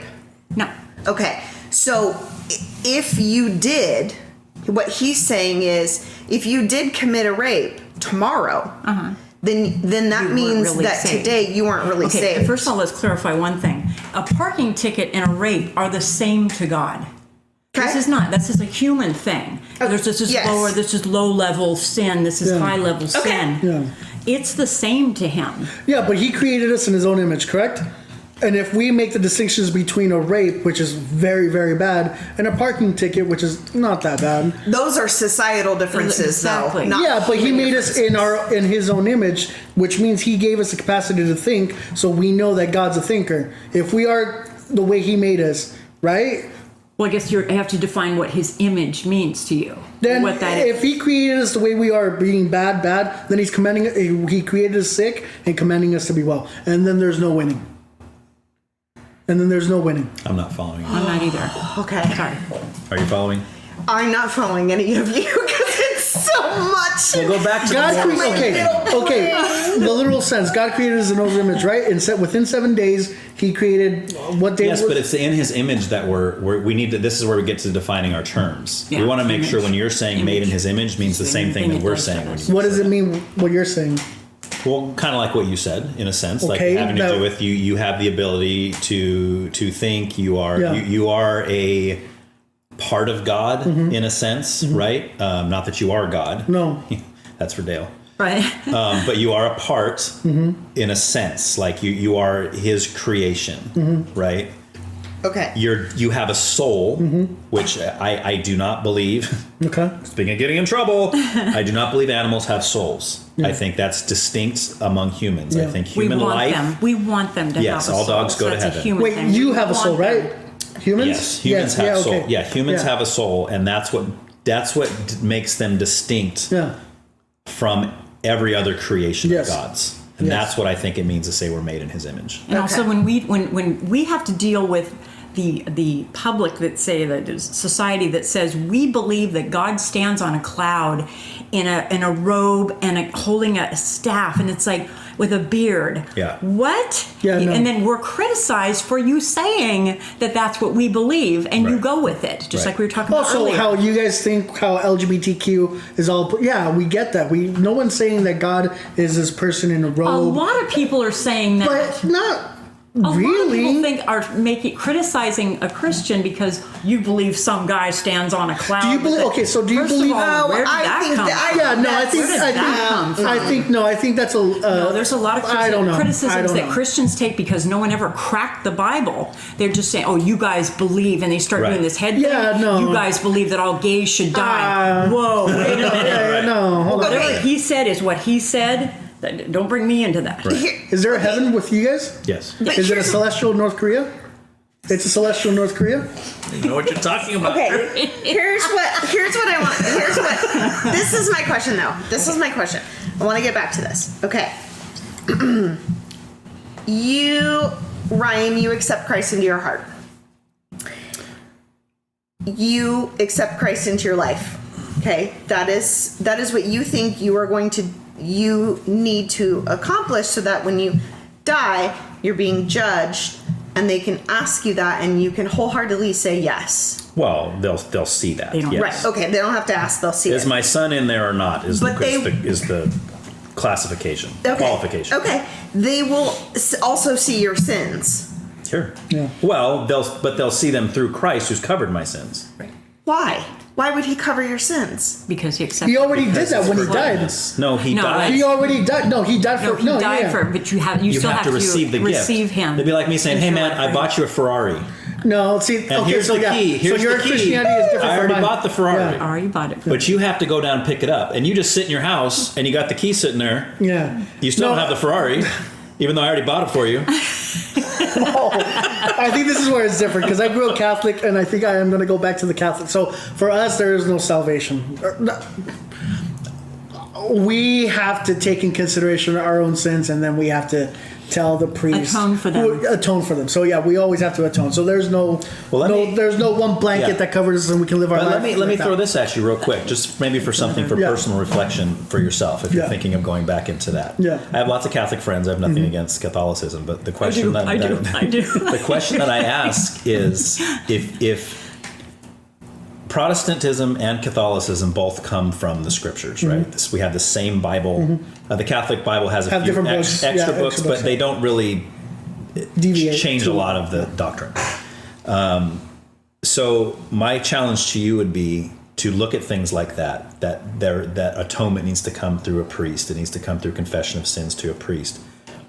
Try to find that in the scripture. Yeah, because I haven't met a lot of Christian or Catholics that have read the Bible. Right. Yeah, I agree. The problem they with read those, the church doctrine. That theology they go by what, is not in the Bible. Right. That's a man-made theology. Now, one could argue, well, but the Bible's man-made. Yeah. That's a different argument. We could talk about that too. But what we have written, whether we say it's written by man or written by God, whatever, what we have, that kind of stuff's not in there. So you only have one option. It could be the textbook, and then we need teachers to tell all that. Regardless, there's not even verses that could be incorrectly taught that way without adding something to it. Saying, then I'm a bad Catholic because I can't answer these questions. So. Well, I'm not asking a bad to answer. Catholic. Yeah. You're not a bad Catholic. It's like no such thing as bad student, only bad teacher. Right.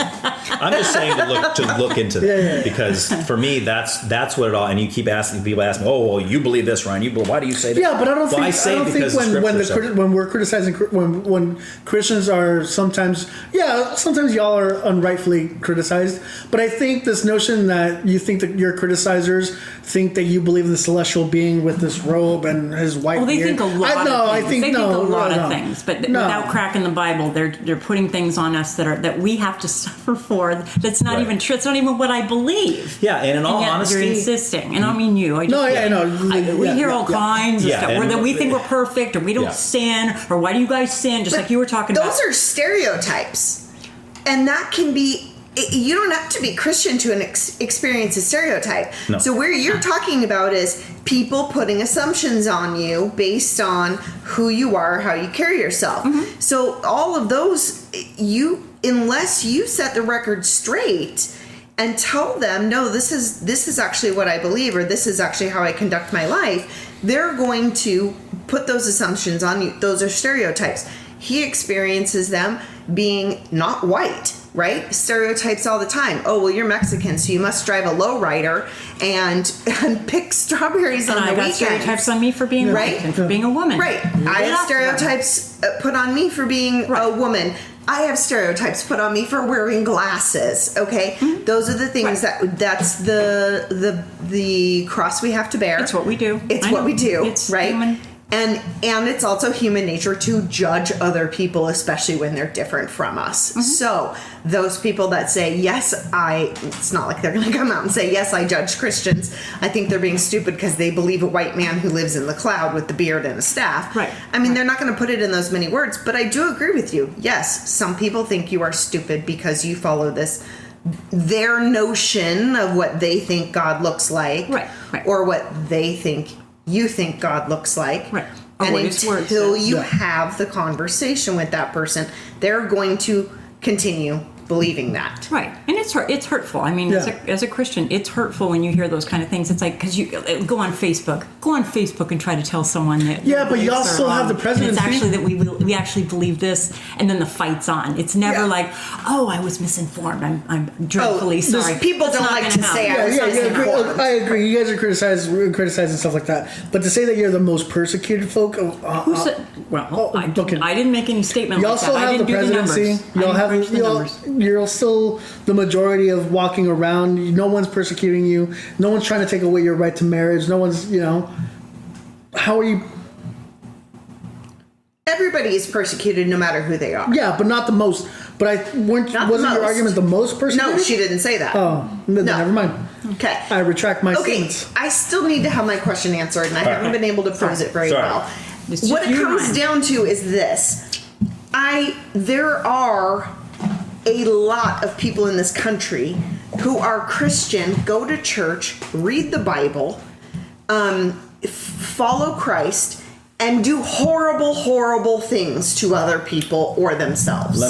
Before you finish, let me stop you. You mentioned 4 things. The first one was, are Christians. So you said, are Christians, go to church, read their Bible, follow Christ. 1 in 4, how do you know that? They say it. Then now you're on my argument. Then you're on my side now. They say it. They say it. Okay. They say they follow Christ. Yeah. But they're doing horrific things that he taught were bad. Right. And you really do you see a think contradiction? It's not my contradiction. My of point course, is, I see a contradiction. Point is, are they following Christ?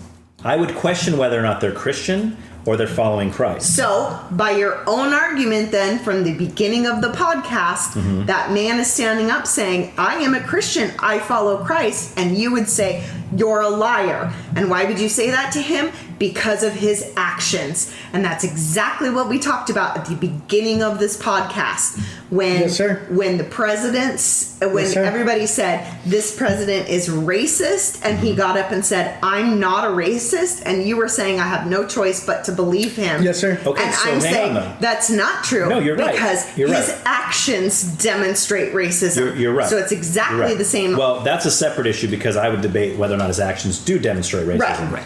However, the point you're making, I would say to that is, I can't. If someone tells me they're a Christian, I'm going to take their confession at face value. Okay. Now, if it comes out on the news that this guy's been raping women and murdering them and he's got 40 bodies in his basement, at that point, I'm going to be like, I'm pretty sure he lied. But I'm not just going to, just based on what he's saying. Because of his actions, right? In a sense, yes. Because of his actions. But it's only God that can see whether or not Christ is within that person. I do not have X-ray vision to see that. As he's walking away in the handcuffs, he looks into the news camera and says, God will save me. Okay.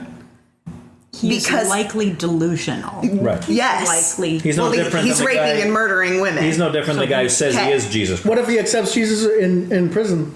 Yeah. He's forgiven. True. Absolutely. There's belief. There's belief. Oh, yeah, no. Yeah. Yeah. I can't. He's forgiven. Here's why you can't. Not here. Here's why you can't. I can't. You know why? Do you know why you can't? You can't get on board with that? Two reasons. There's two reasons. Because I'm not a Christian. No. Because you're not God. Okay. First of all, and you do not have the capacity to forgive like he forgives, which I'm very thankful for. Yeah. Secondly, because you think you're a good person.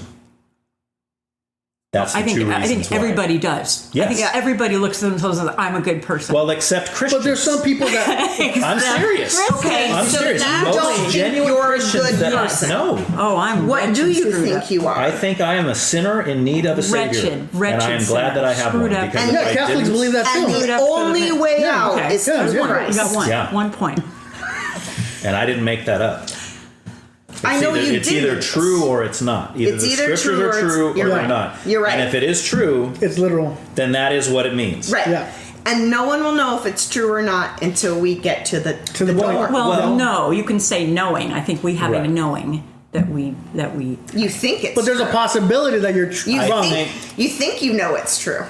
Here's the way I'd like to word it. And, so, and what other way can I do? Well, then the trans person is like that too. They know that they're a female. No, they don't know they're a female. They believe they would rather be a female. And I believe that I can be a good person without Christ. Yes. On this planet. you'll live out your life. Thank you. hey, but listen though. Thank you. I agree. Sincerely. Okay, I then agree you'll with live that. out your life. Okay. Right. Yeah. But see, good person, like she It's said, is subjective. subjective. Very To who is Yeah, the question? Oh, it's completely subjective.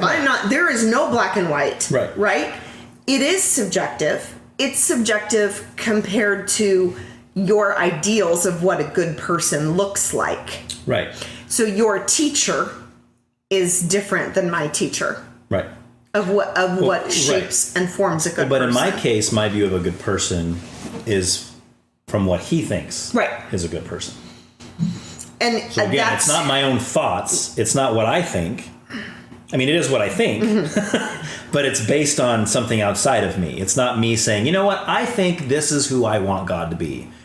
And I'm going to believe that. And I'm going to believe this is what a good person is. And I'm going to believe that's going to get me into heaven. And if there's anything other than that, I don't want it because I don't like it. To me, that is scary, scary stuff. Step away. Because Step away. if there is a God and he's real and he has a plan for us and he has a book that he gave us to learn about him, and we just go our own way and say, oh, no thanks. That's old school stuff. Man wrote that. I'm not going to look into that. I'm outie. But I was not always like this. I know. I used to believe the same thing. I used to hate Christians. To me, what is scary is to put all your eggs in one basket. I agree. This is the best Unless it's basket the right I've ever basket. had. I'm so Best basket I'm I've so ever glad had. you like your basket. But I agree. But when you hand yourself over wholly to someone else's words, that to me is really scary. That's too. What if that someone else is a perfect being that's never done anything wrong, and you know that? That wants the absolute best for you. I don't know that. And loves you more than I don't know anybody that. you've ever known. I don't know that either. I know, but what if you did? Would you be okay What if you putting started all to your know eggs in that? that basket? I Hypothetically. If yes, you knew that. hypothetically, yeah. I would consider it. So that's where we are. Good. I'm just answering your question why we can put all our eggs in that basket. I get it. But to me, where I'm sitting right now, that's a really scary thought. Yeah, I'm because sure. it means giving up control. Yes. Right, but when you married Mike, you did that Yes. too. Gave up When you control. chose Mike, when you chose Mike as your partner in life, you gave up a lot of things. Well, I gave up being single. And you put all your eggs in his. Well, I would hope so. Right. I did give up being single. It's dangerous to go into a marriage and still try to be single. Right. That Well, then doesn't there's work out. polyamorous marriage. Okay. Of course there are. Of course there are. All right, enough or else you're getting kicked out. Okay, That's twice she's threatened you. I did put my eggs in his basket, but our union allowed me to keep some eggs of my own. Right, and that's a very human thing. That I could be my It's a own. very- I could be my own Right, because person. we want to have, even as a I Christian, have to. we want to hang out with Of someone. course. So I don't Yeah. want to turn it all over to God. That's really scary. He might give me the cancer. So he might give me the scary. cancer. He wants to use my life and Right. my life for someone else, and I had to trust in him that that's whether that's what he wants or not. Yeah.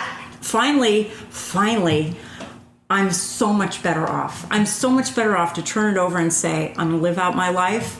Whatever happens is his will. Your will be done. I'm just a passenger. Yeah. And in a way, in a small way, you did that with Mike. You said, this is the one I choose.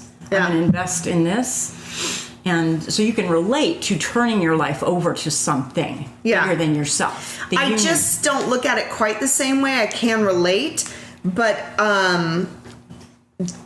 giving God all of you is, to me, not a partnership, whereas a marriage is more of a partnership. Oh no, this is, well, it's a partner, and then I'm the earthling, and he's okay. He's the I get that. being. I can respect that. I can respect that that vision for you, that perception. But that's not where I am. I think in Elizabeth's episode, she said something that I thought was really honest and cool, as we were having the same kind of discussion and talking about surrender. The idea of surrender. Yeah. And she was even saying, she's like, that's the part I have a hard time with. That was the hardest She's part. like, I don't want to surrender. And it's kind of like what you're saying, right? You want to keep some eggs in your basket, you know? And I would agree with you that it's scary to go all in, you know? It took me 57 years to surrender. It took me 57 years to surrender. Yeah. I've been with him the whole time. And that doesn't mean that if you don't completely surrender to your marriage or whatever, that means you have one foot out the door. It just means that as a human, you like to have an element of control in what happens in your life. I think some people say, well, if you don't surrender yourself or give yourself wholly to your partnership, right, that means that you're always going to be looking at what could be better out there. And that's so black and white. I don't think that's a fair assessment of that. So by the same token, by not giving yourself up, no, I've lost it. I think that's why I like. No, I think maybe I don't know where you're going, but I think that's why I like Catholicism, because I think I still have some sort of agency where I can still have my own being, my own self, what it is to fully surrender. Because to a marriage or to a God? To God himself, or to my marriage, or what have you. I can still have my own personal agency. I can still have my own personal thoughts. Sometimes my thoughts will be sins, and sometimes my action will be sins. But I still have an avenue. Whereas, like, if I'm, again, for us Catholics, and I still consider myself a cultural Catholic, and I think I will be eventually going back to Catholicism, is because if you're taking the atonement for seriously, if you're going to be, you pour your heart out, every sin that you've committed, that could be, if other folks hear what you've done, they'll never speak to you again. They'll never speak to you again. That's why, and the priest is a conduit or a middleman towards God. If you're truly honest about that, then you are forgiven, right? So you are a clean slate. Now, where once you step outside of the confessional, then you go back to the everyday struggles of being a man, being a human in this world, right? So I agree with you. The hardest thing, I think, is to live your life fully as a Christian. I totally agree, because one look at a internet advertisement, you might have already committed a sin, because it could have been a thing for a pornography or a Victoria's Secret, and then you're looking at it and you're listening, and then boom. Yeah, but see, that's harder to live life as a non-Christian. Yes. Because it's easier, because you're going to do that no matter what. Well, yeah, no. At least if you're a Christian, you have coverage for your sins. If you're just doing that, but I happen to do it. I can still go back here. Now, between the time of me, if I die and that was the last sin that I committed, then I don't know what happens afterwards. If you got Christ, but I would hopefully. Here's you're not the thing. going to hell because you. No, yeah. So, but hopefully the judgment aspect is fair, and it's like, well, I know you didn't have time to go back to the atonement and be truthful. I don't know, man. So I guess maybe I'm putting some aspects of human intelligence into my interaction with Christ himself at judgment. I don't know. It's scary. It is definitely scary. Yeah. Don't wait till judgment. Do it before that. You're in Do it today, man. Wait till then. I guess deep down inside, I still believe. I'm still a believer, but I'm a sinner. But we all are. But a big I'm part somebody of who's not, and I'll give you $1,000. Oh yeah. No, I'm not saying A big part of being Donald Trump. Believer, though. That's it. You gotta go. Okay. Big part of being a believer is believing in if the judgment is really going to be there at the end or not. You believe it is. That the judgment is going to be there. Whether Yes. I don't believe that. Yeah. Right. So I'm not good. scared. Good. Then you don't even have to think about it. Right. You don't even have to worry about it. I'm not scared. But you do agree, though, that if it's true, it's there. It doesn't matter whether you believe it or not. Right. You not believing in it doesn't make it any less true. Yes, if it is true. Guess who else believes in God? The devil. Yeah. if it is true, right. and I get there and I go, whoops. Yeah. Yeah. Oh well. No. Well, that just that and this is not a shot at you, but that just tells me that you really don't understand. Yeah. Because it's not well. Yeah. It's bad. There's hell. Yeah. I mean, it's bad. It's real That bad. scares me. It's worse than anything you can imagine. If the two brothers from Supernatural made it through fine, I'm okay. I know you're joking, but it's funny that people always say things like that. You always see these posters and stuff. Yeah, Sam Dean. Go to hell, and all my friends are going to be there. It's going to be a big party where we can just indulge in all our sin for the rest of eternity. It's going to be great. No. See, if that's hell, then sign me up. Well, yeah, the flesh in all of us would say that, right? That sounds pretty good, right? Yeah. Right. A party with no rules, and we can do whatever our sinful desires are. So on the same subject, still within the holy aspect, let's talk about brown people. There's no one holier than brown people. Hey, Jesus was a brown person. Yeah, which is funny, which is weird. His depiction. Hey, I'm with you, man. Hey. On The Chosen, they got it right. On The Chosen, the new show. I need to check it out. They made it Middle Eastern in The Chosen. You made okay, good. Yeah. Okay. Good. Yeah. All right, let's talk about brown people. Yeah, I love brown people. Me too. They're the most least racist because they don't have power, so we can't be racist. Wait, on that note, hang on though. On that note, real quick. Where's my taboo button? Hey, I have a lot of people in my life that I interact with on a day-to-day.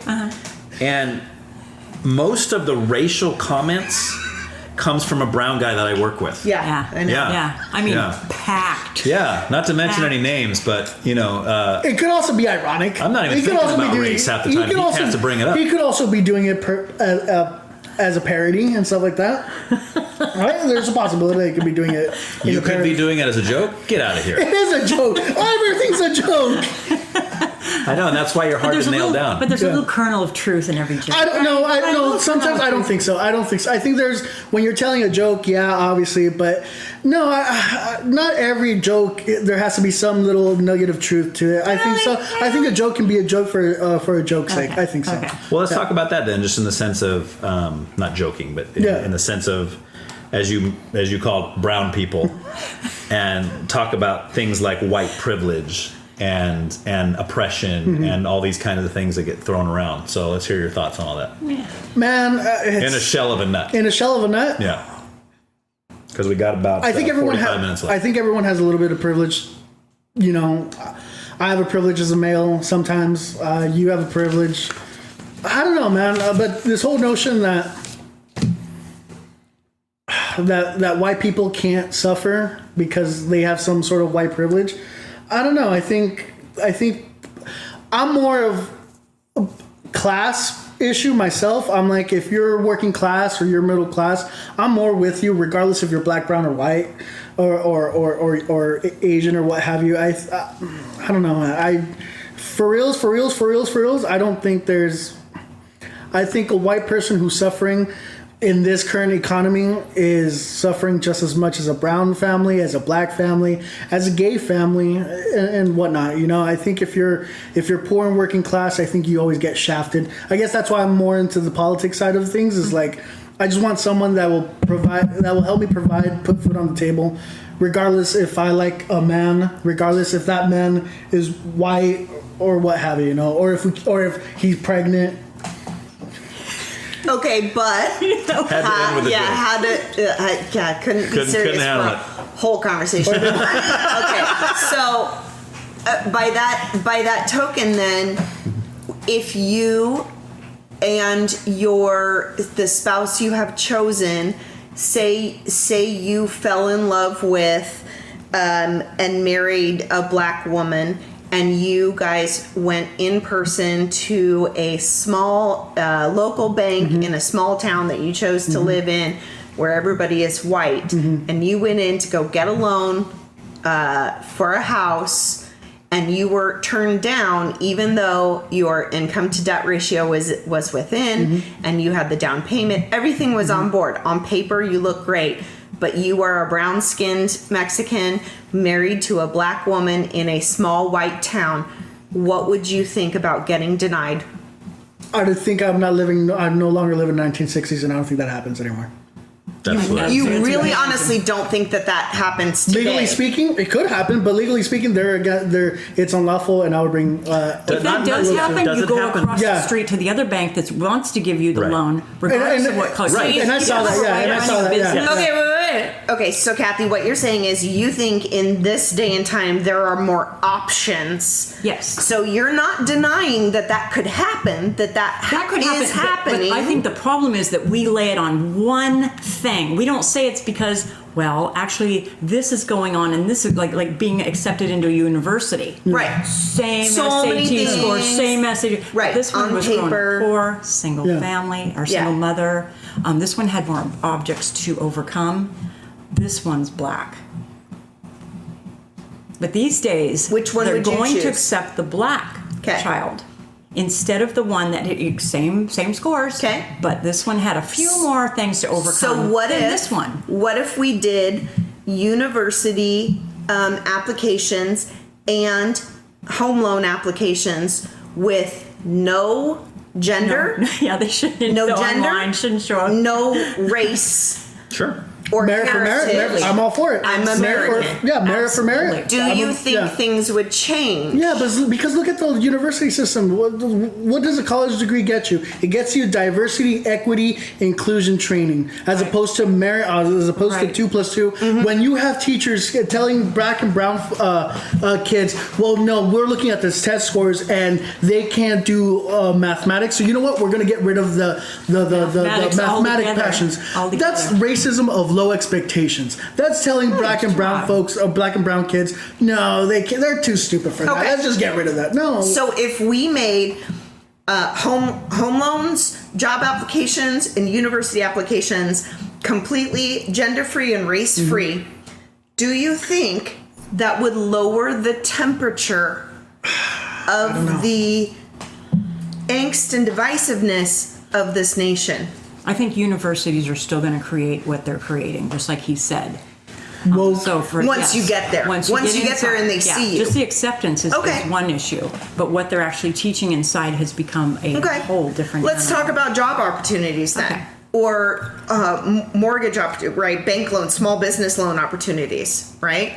So if we could make it gender free and race free, do you think that would lower the temperature, lower the angry, you know, all the angst that we've been experiencing? Well, that's for leading the question, last though, few because years. I think that's kind of so. Yes, is that a step in the right direction?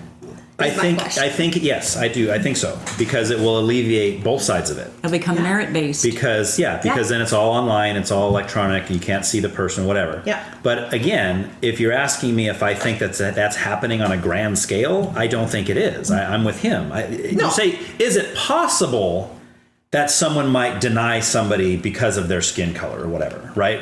Like the scenario that you painted for him, or for the cake, or for the cake. And I would tell us if I know that that business, that's what I don't get. You have other options for cakes, and he kind of explained that to me too. Why would I still want? If they already told me, nah, I don't like your kind. Why would I still want him to? Why would I still want to pay him my money? Know why? Because you want to you want to be that loud You're making mouth the on the edges that says, "I'm forcing you now." Yeah, then I'd rather go to a gay-owned baker and support my money for that. Yeah. But they don't. They want to put that guy out of business because he doesn't agree with me. Right. Instead That's of going another across difference the I street see to the baker between the right that and will left. do it. Wait, I'm sorry. What? I'm sorry. I wasn't. I said that's another difference I see between the right and the left. Is that it seems to me that on the left, it's not so much just, oh, you disagree with me and that's okay. So I'll go over here. It's you disagree with me and I'm going to make sure that I do everything in my power to make sure that you're forced to agree with me. Yes. To where most people on the right would be like, I do disagree with you, right?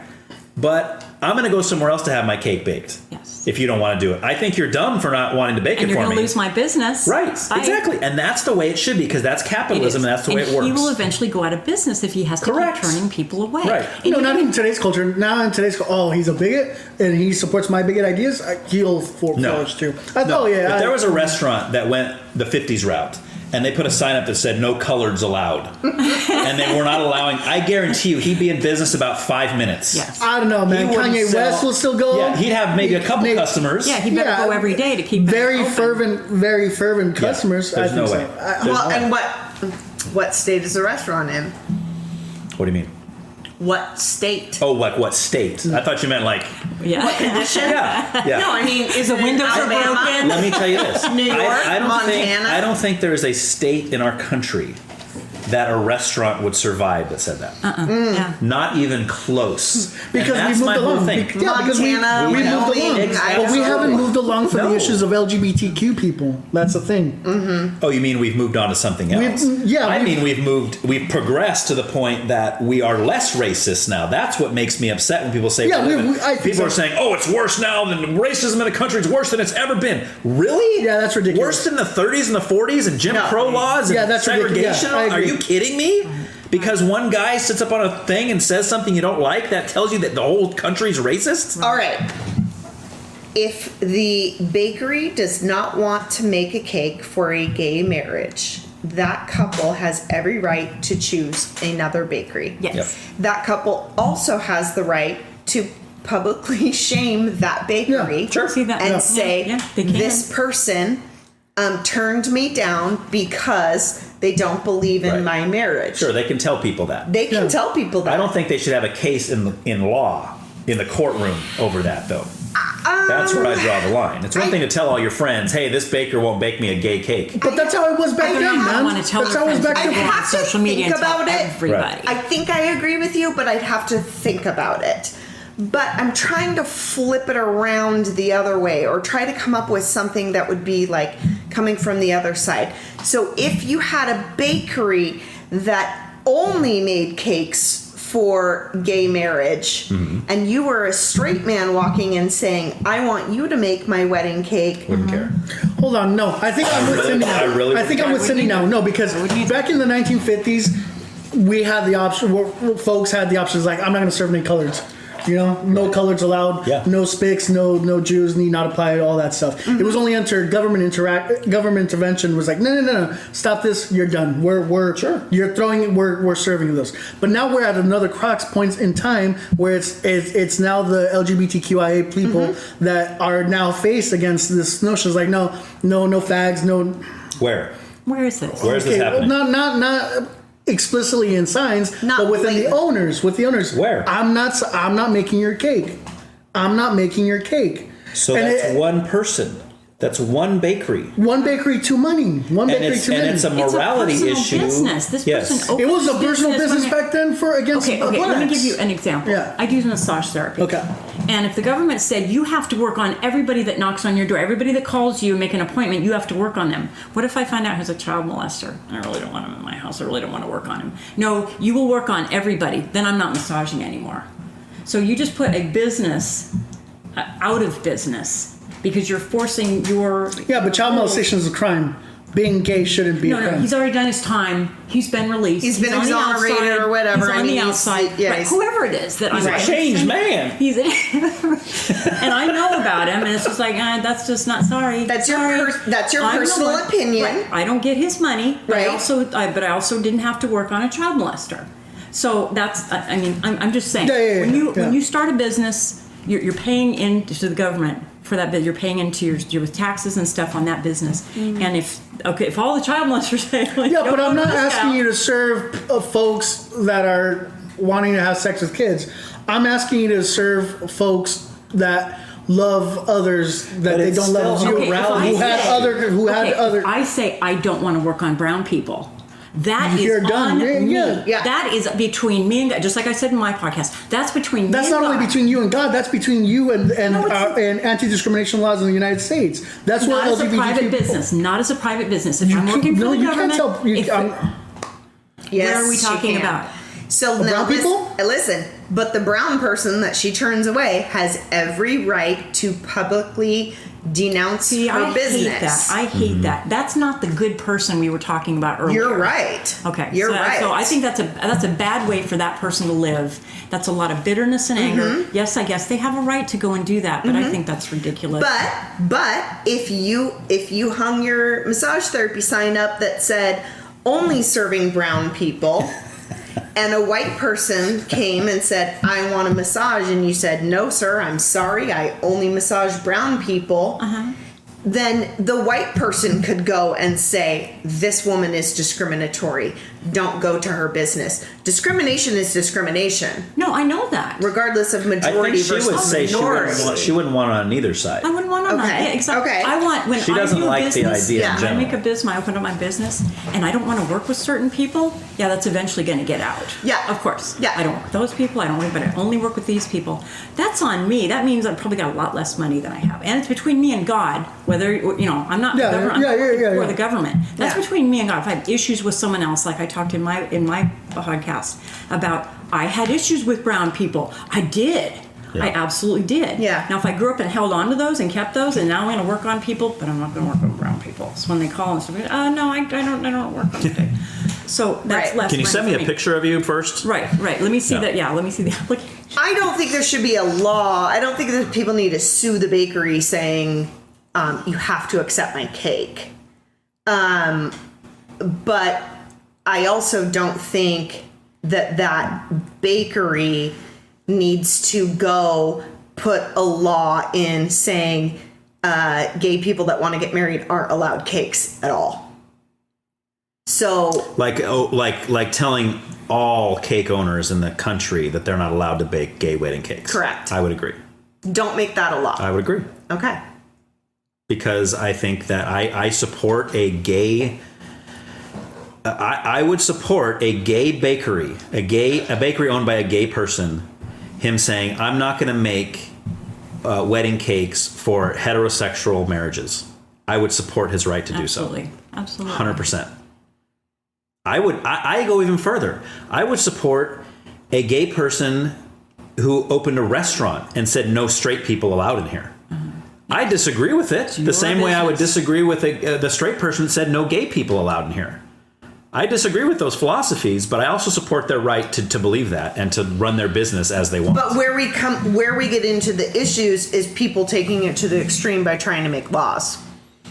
Like national laws. Which yes. law are you talking about? Of course. Where they took it to the Supreme Court so this baker would yes. bake? Okay. Yeah, I think that's wrong. Okay. I think we're all in agreement. Less government is good. Right, less intrusive government.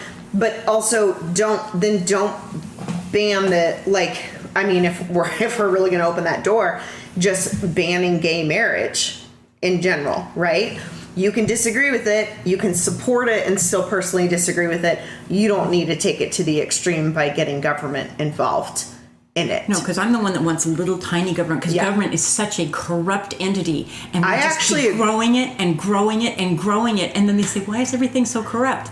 I completely agree with you. I would like a small government as well. I would like a small government as well. Right, if you think that little personal business is corrupt or wrong, what do you think of a huge government? So I want to address a couple things as far as brown people. I love that this is like the subject heading is brown people. So was I the only one that said brown people? Yes.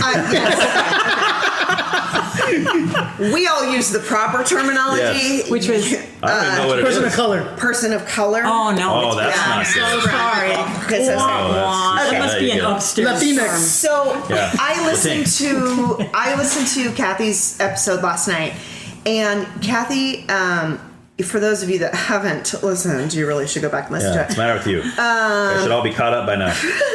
Kathy described her upbringing when her parents got divorced and she had to move to downtown Santa Maria, and she was now in the minority as far as the color of her skin in the school she attended, and the children there bullied her. Right. Okay, those children had racist tendencies towards Kathy.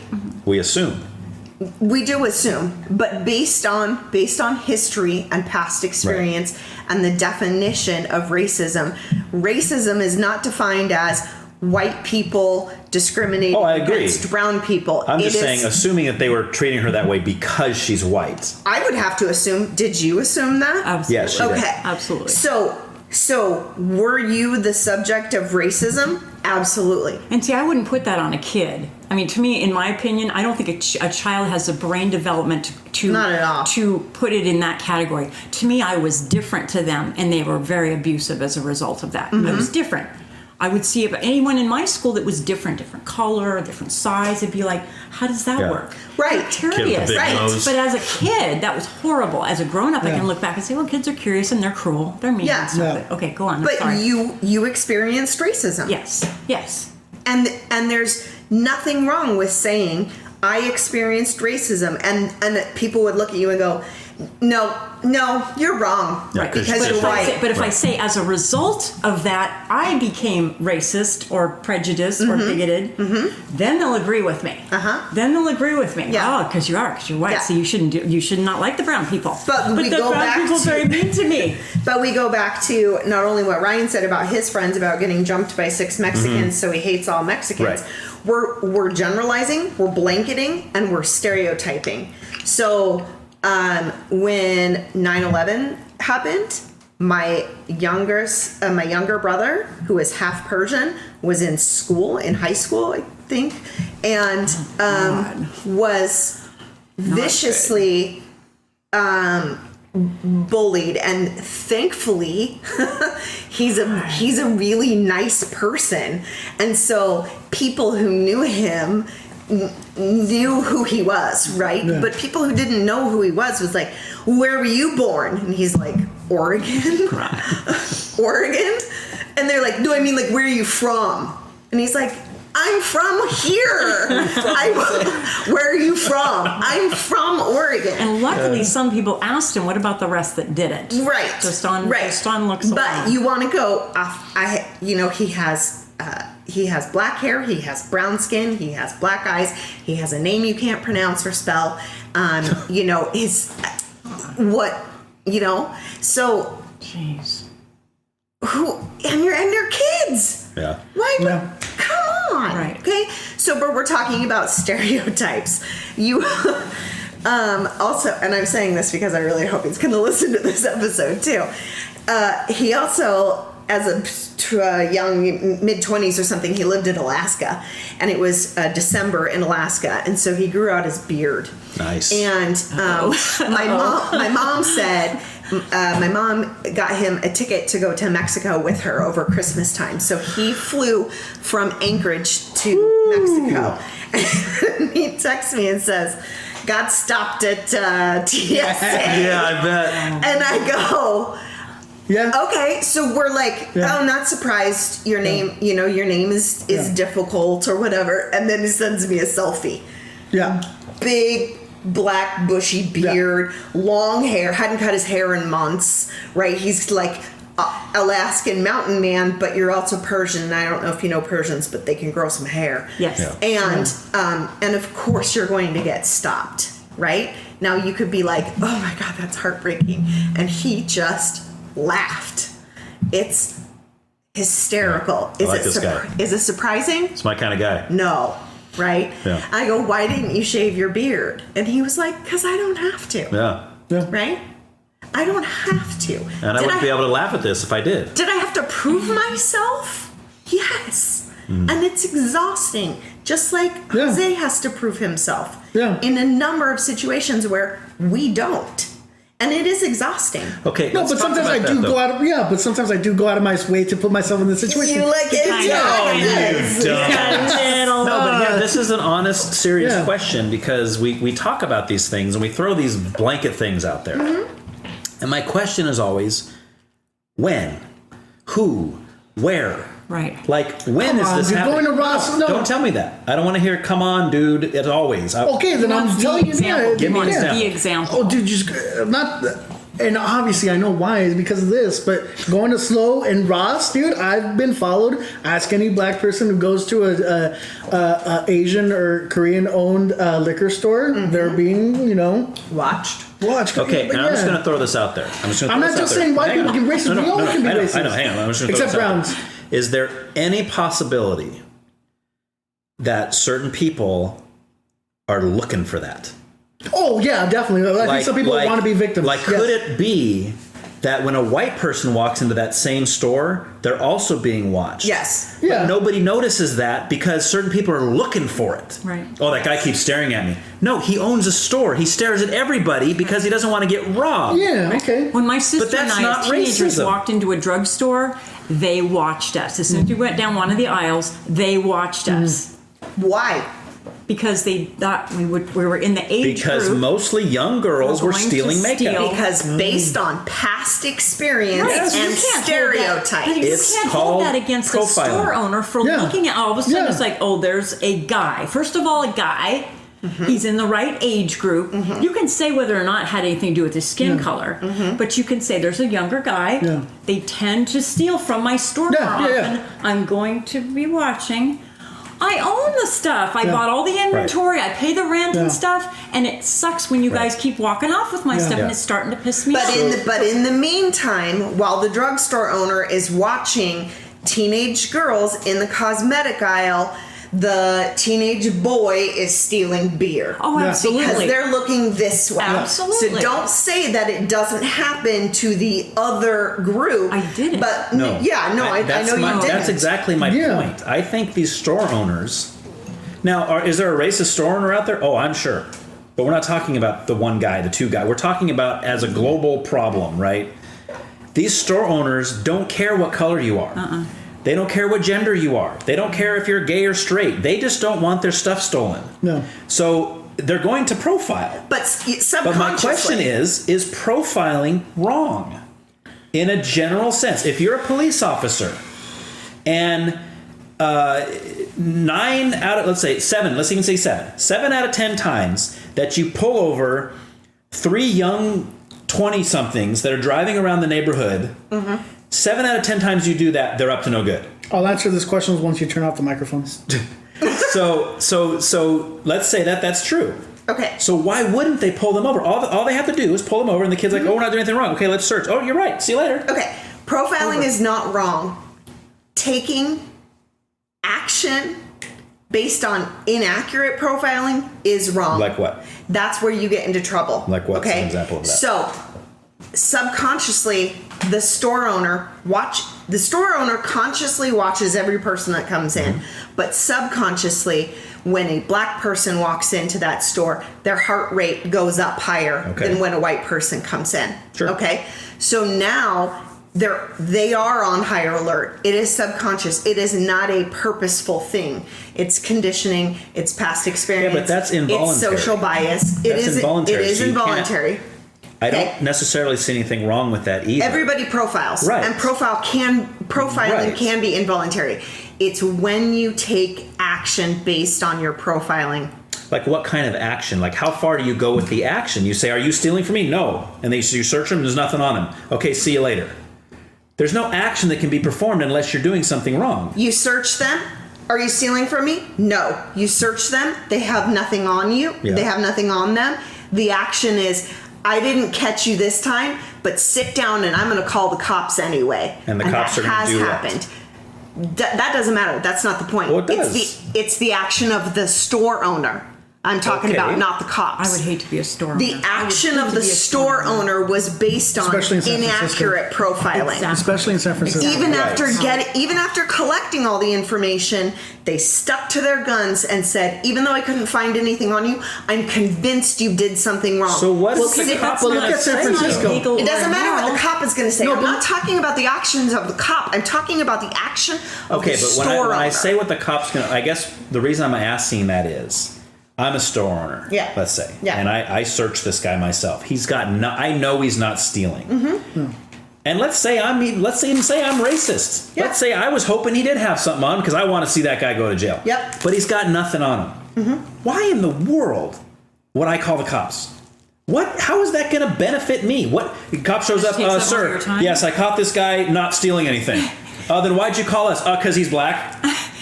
You're an idiot. We'll see you later. Okay, it's going to make you look like a moron. Right. So why would you do it? Because that's not what they're going to say to the cop. What are they going to say? What the store owner is going to say to the cop is, this guy was acting suspicious. I'm convinced that he took something. Even though it's invisible? Right? I couldn't find it on him. I want you to search him more thoroughly. I think it depends on the location, because look at San Francisco, look at Portland, look at the big cities. They're shutting down where stores. They're shutting down stores because they're walking off with, and they're not just walking off with the No. Yeah. And the cops, to answer your question, the cops wouldn't come at all because they're not. There's too many. Their hands behind. Their hands are tied because the DA is not going to prosecute. Yeah. Look at Gascon. Look at Gascon, Los Angeles. Look at even in liberal San Francisco, they got so tired of restorative justice and the woke policies that they booted their DA. No, I think store owners should have a gun. Yeah.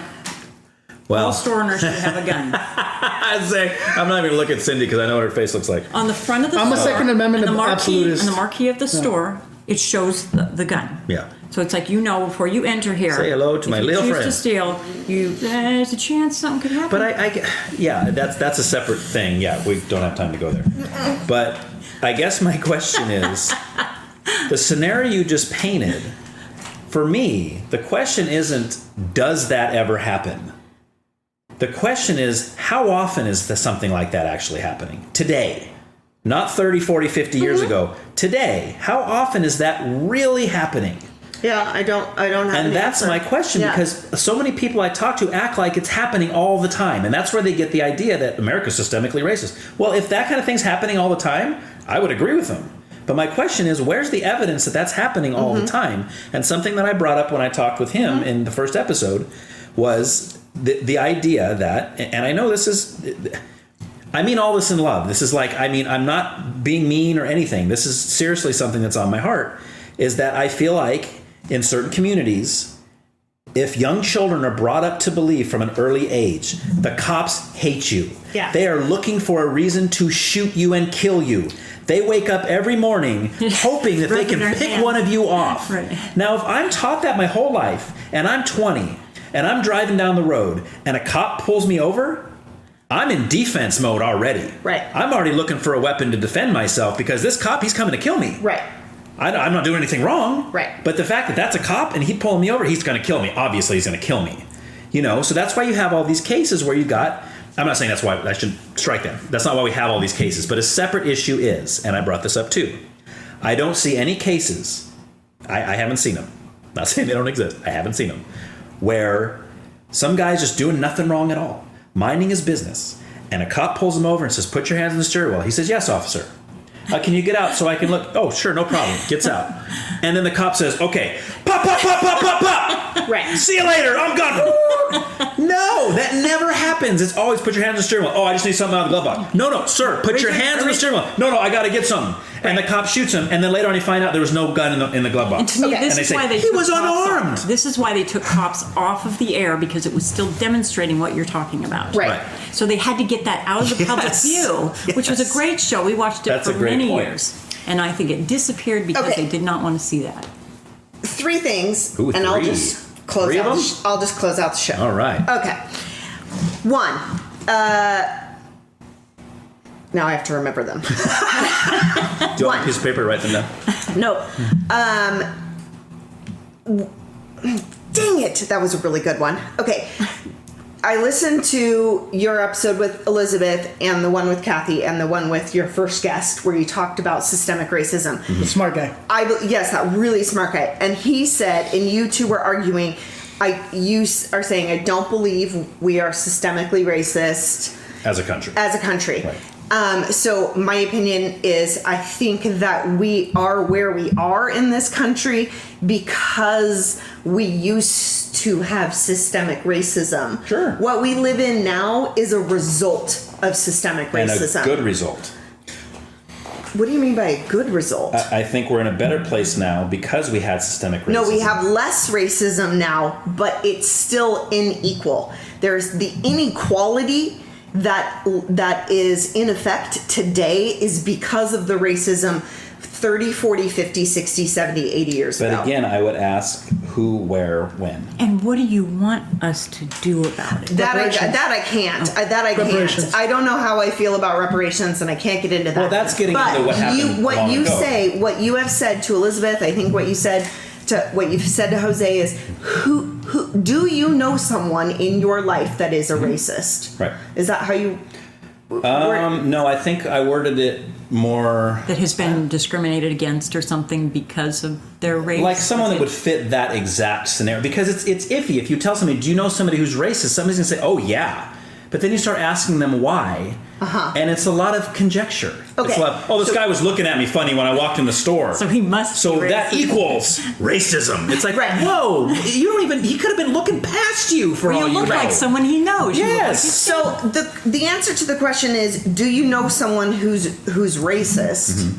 Right. The answer is yes. Yes, I do, and so do you. Myself. No. Oh. I don't think you're racist. But you know someone who is. Who is it? I don't know. Because in the 40s and 50s, it was okay to hang signs that said no coloreds.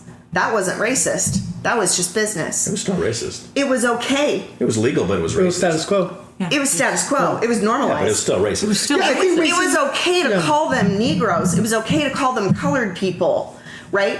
And there are still people today that in their mind refer to them with these antiquated and racist names and ideals, but they know better than to say them out loud.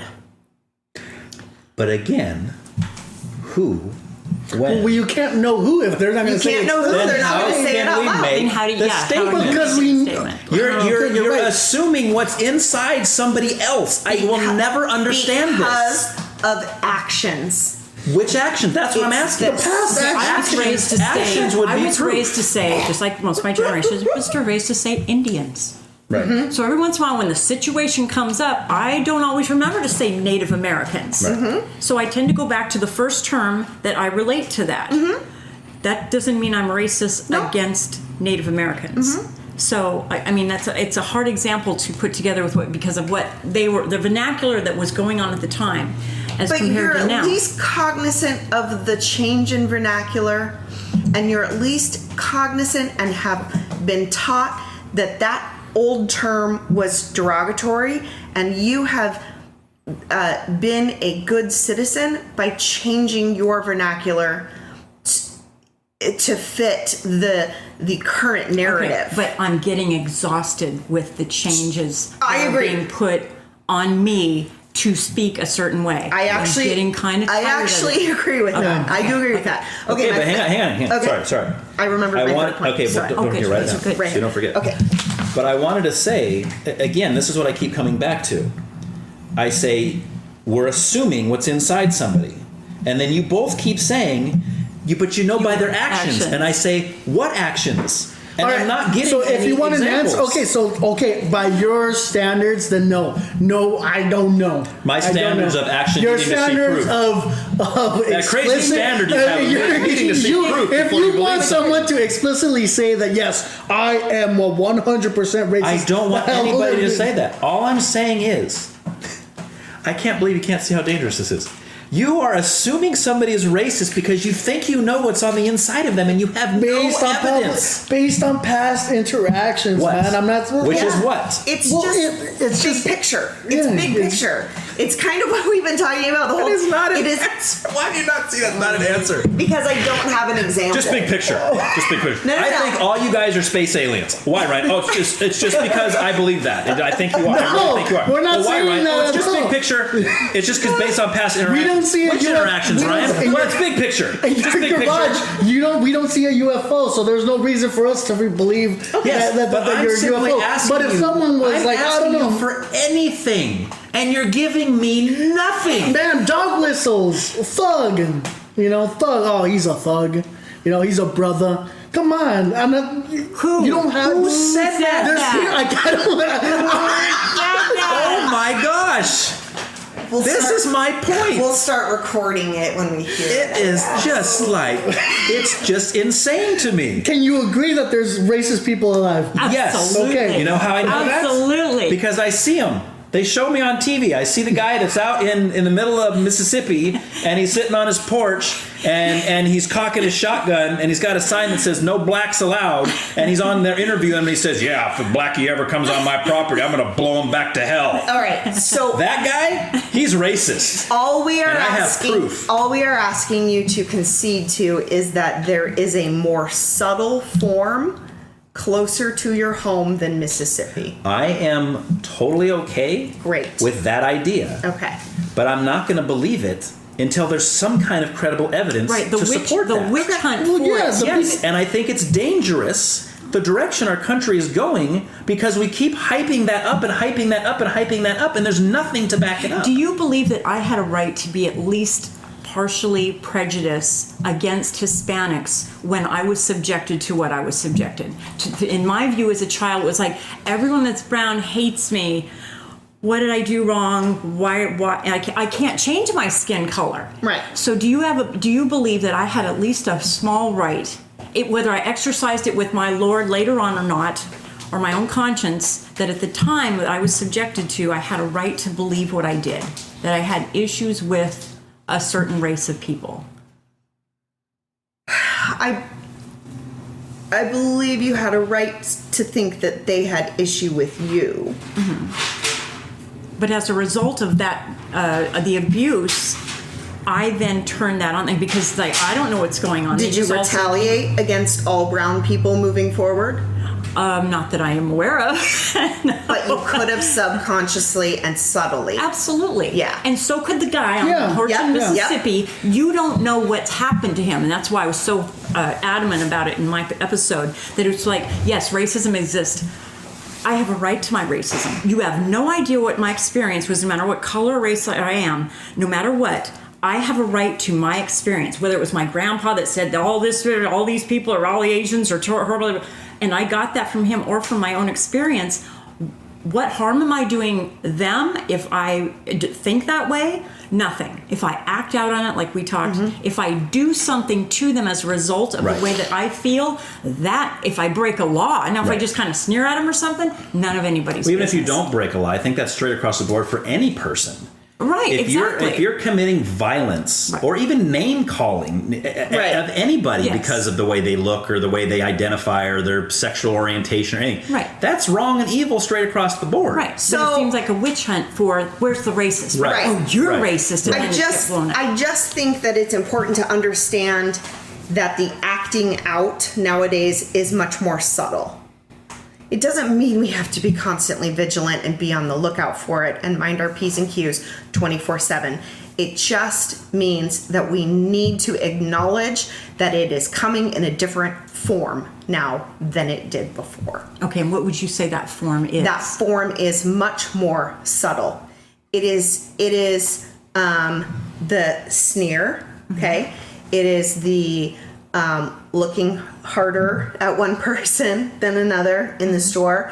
Even in our job right now, it is if any one of us treated a patron differently because they had dirty clothes on versus clean clothes on, that's discriminatory. Sure. Okay? Mm-hmm. It's so, and we're not acting any different. It's not like we're going to say, you can't use a computer because you have dirty clothes, but I'm going to let him use the computer. We're still going to let them both use the computer. Right. But maybe we're going to check up on that other person a little bit more often, or maybe we're going to point him out to our coworker, hey, keep an eye on it. Because he's the guy that keeps peeing in the elevator every day. That's knowledge. That's knowledge. Right. But if you didn't have that knowledge, if you didn't know that about that person, you cannot assume that that person is going to cause trouble. I can't. We can investigate. Yeah. Right. Once we've proven. Yeah. I'm glad that racism is a joke. Okay, but I think we're taking away a human instinct that we have, that we've all... Sorry. I know, you just can't. Go ahead. It's with him. There's instincts that we're all born with. Yeah. When to be careful. Yeah. Because there's people look different than us. Yeah. They're usually from a different tribe. Yeah. And there was reasons that we had that. You don't go shake hands with someone from another color because they have illnesses not illnesses. They have. I think we've moved away from that. I don't think the explicit racism of like, you're black, you're not going to get this job. No, the subtlety. The subtlety. That's what I'm focusing on. Yes, at first it was because this tribe came in and they would shake hands and stuff. Then all of a sudden, the illnesses and diseases they had immunities to now were transferred over these, and they're all sick. So it's like, oh, it was these guys that killed us. Yeah. Right. So just instinctive ways to deal with this and stuff. But yes, I think it's a much more subtle thing now. But yeah, to go against our own instincts just to prove that we are not racist, biased, prejudiced, or something against another person, I think is very dangerous for us. I think it's just, to me, is can we just be aware of our instincts? Can we be aware of the subconscious things, like bring our habits and behaviors up to the conscious level? And so, because I've caught myself doing it, right? I am walking down the street all alone and a man walks past me. I was just going to say that example. I hold my purse a little tighter, okay, for my own protection. The chances that man is going to attack me and take my purse, very small. And there's nothing wrong with you doing that. And if I was that guy walking by you, I would not be offended in the slightest. Right. But there's nothing wrong with me doing it, but that was subtle. That's a subtle thing. But what I'm asking for is awareness. Yeah, we're aware. No. Me. Was I aware that as I passed a man on the street, I cinched my purse tighter to my body? Because if I don't notice it, that's a slippery slope. Yeah, but I think we're all aware of our prejudices. I surely am. At the reference desk, I try to be mindful of my prejudice, not just prejudice and skin color or anything like that. Are aware at this table, but as a whole, when you back up as a nation, we are not aware, because we're going out and we're doing things that are. Anyway, we digress, yes, right? We do, and unfortunately, one more. All right, last thing when you said teaching your kids that cops will come after you. Yes. I akin that to teaching your kids that drugs are bad. Don't do drugs. It is, and hear me out. Except drugs are bad. Okay. Yes, drugs are bad. But this comes from a place of love and protection. So, someone of color teaching their kids, I think you're wrong. I don't think that they're saying cops are bad and they're going to shoot you whenever they have the chance. What they're saying is, because of the color of your skin, you need to be extra careful on the way you behave when you are around cops. Yeah, see, I don't agree with that. You're protecting your child. They think they're protecting their child, maybe. But that's just because it's been passed on, and they really see the cops as the enemy. But that's all they know how to do to protect their child right now. That's what's unfortunate. But that's counterproductive, because the child's now more likely to run, and the cop's more likely to do shoot, something and then they're going to have kids and teach them the same things, and it's a cycle that's going to go on forever and ever. Perpetuating circle. I just think that conversation, it comes from a place of love and protection. Sure. I'm not saying it's the right conversation to have. Sure. I'm not even saying I know for sure that's what's being. It was just a theory. Right. Just because, like I've said before, if my kid, and I know my kids aren't black or they're not, minority or anything like that, but I would always tell my kids, if a cop pulls you over, you do whatever they tell you to do. You do what they say. If they do something wrong, then you report that later. You don't fight them in the moment. That's what Kathy said in her episode last night was, no matter what, you tell your kids, if a cop pulls you over, you do what they say. And I said that out loud while Elizabeth was with me to the TV as we were watching it. And I said, all kids should be taught that by all parents. Right. Yeah. Right. Yeah. All I can do is with my kids. Right. So I don't understand the black plate. I don't understand that. So, but I still, if I'm watching it happen, don't run. Every time to reach out to don't run. Don't make subtle movements. Don't make sudden movements. It really Yeah. Well, on that end, I'm glad we solved racism. We solved sexism. Yep. We didn't get to solve abortion. We got a lot more to solve here for next time. Yep. We'll have another round. Thank you so much for giving this podcast a listen. Please spread the word to those that you know. For feedback, or to let me know that you're interested in being a guest, please contact me at whycan'twetalkaboutthat at proton.me. To join the Why Can't We Talk About That podcast Facebook group, just search for it and ask to join. Thanks. You are appreciated.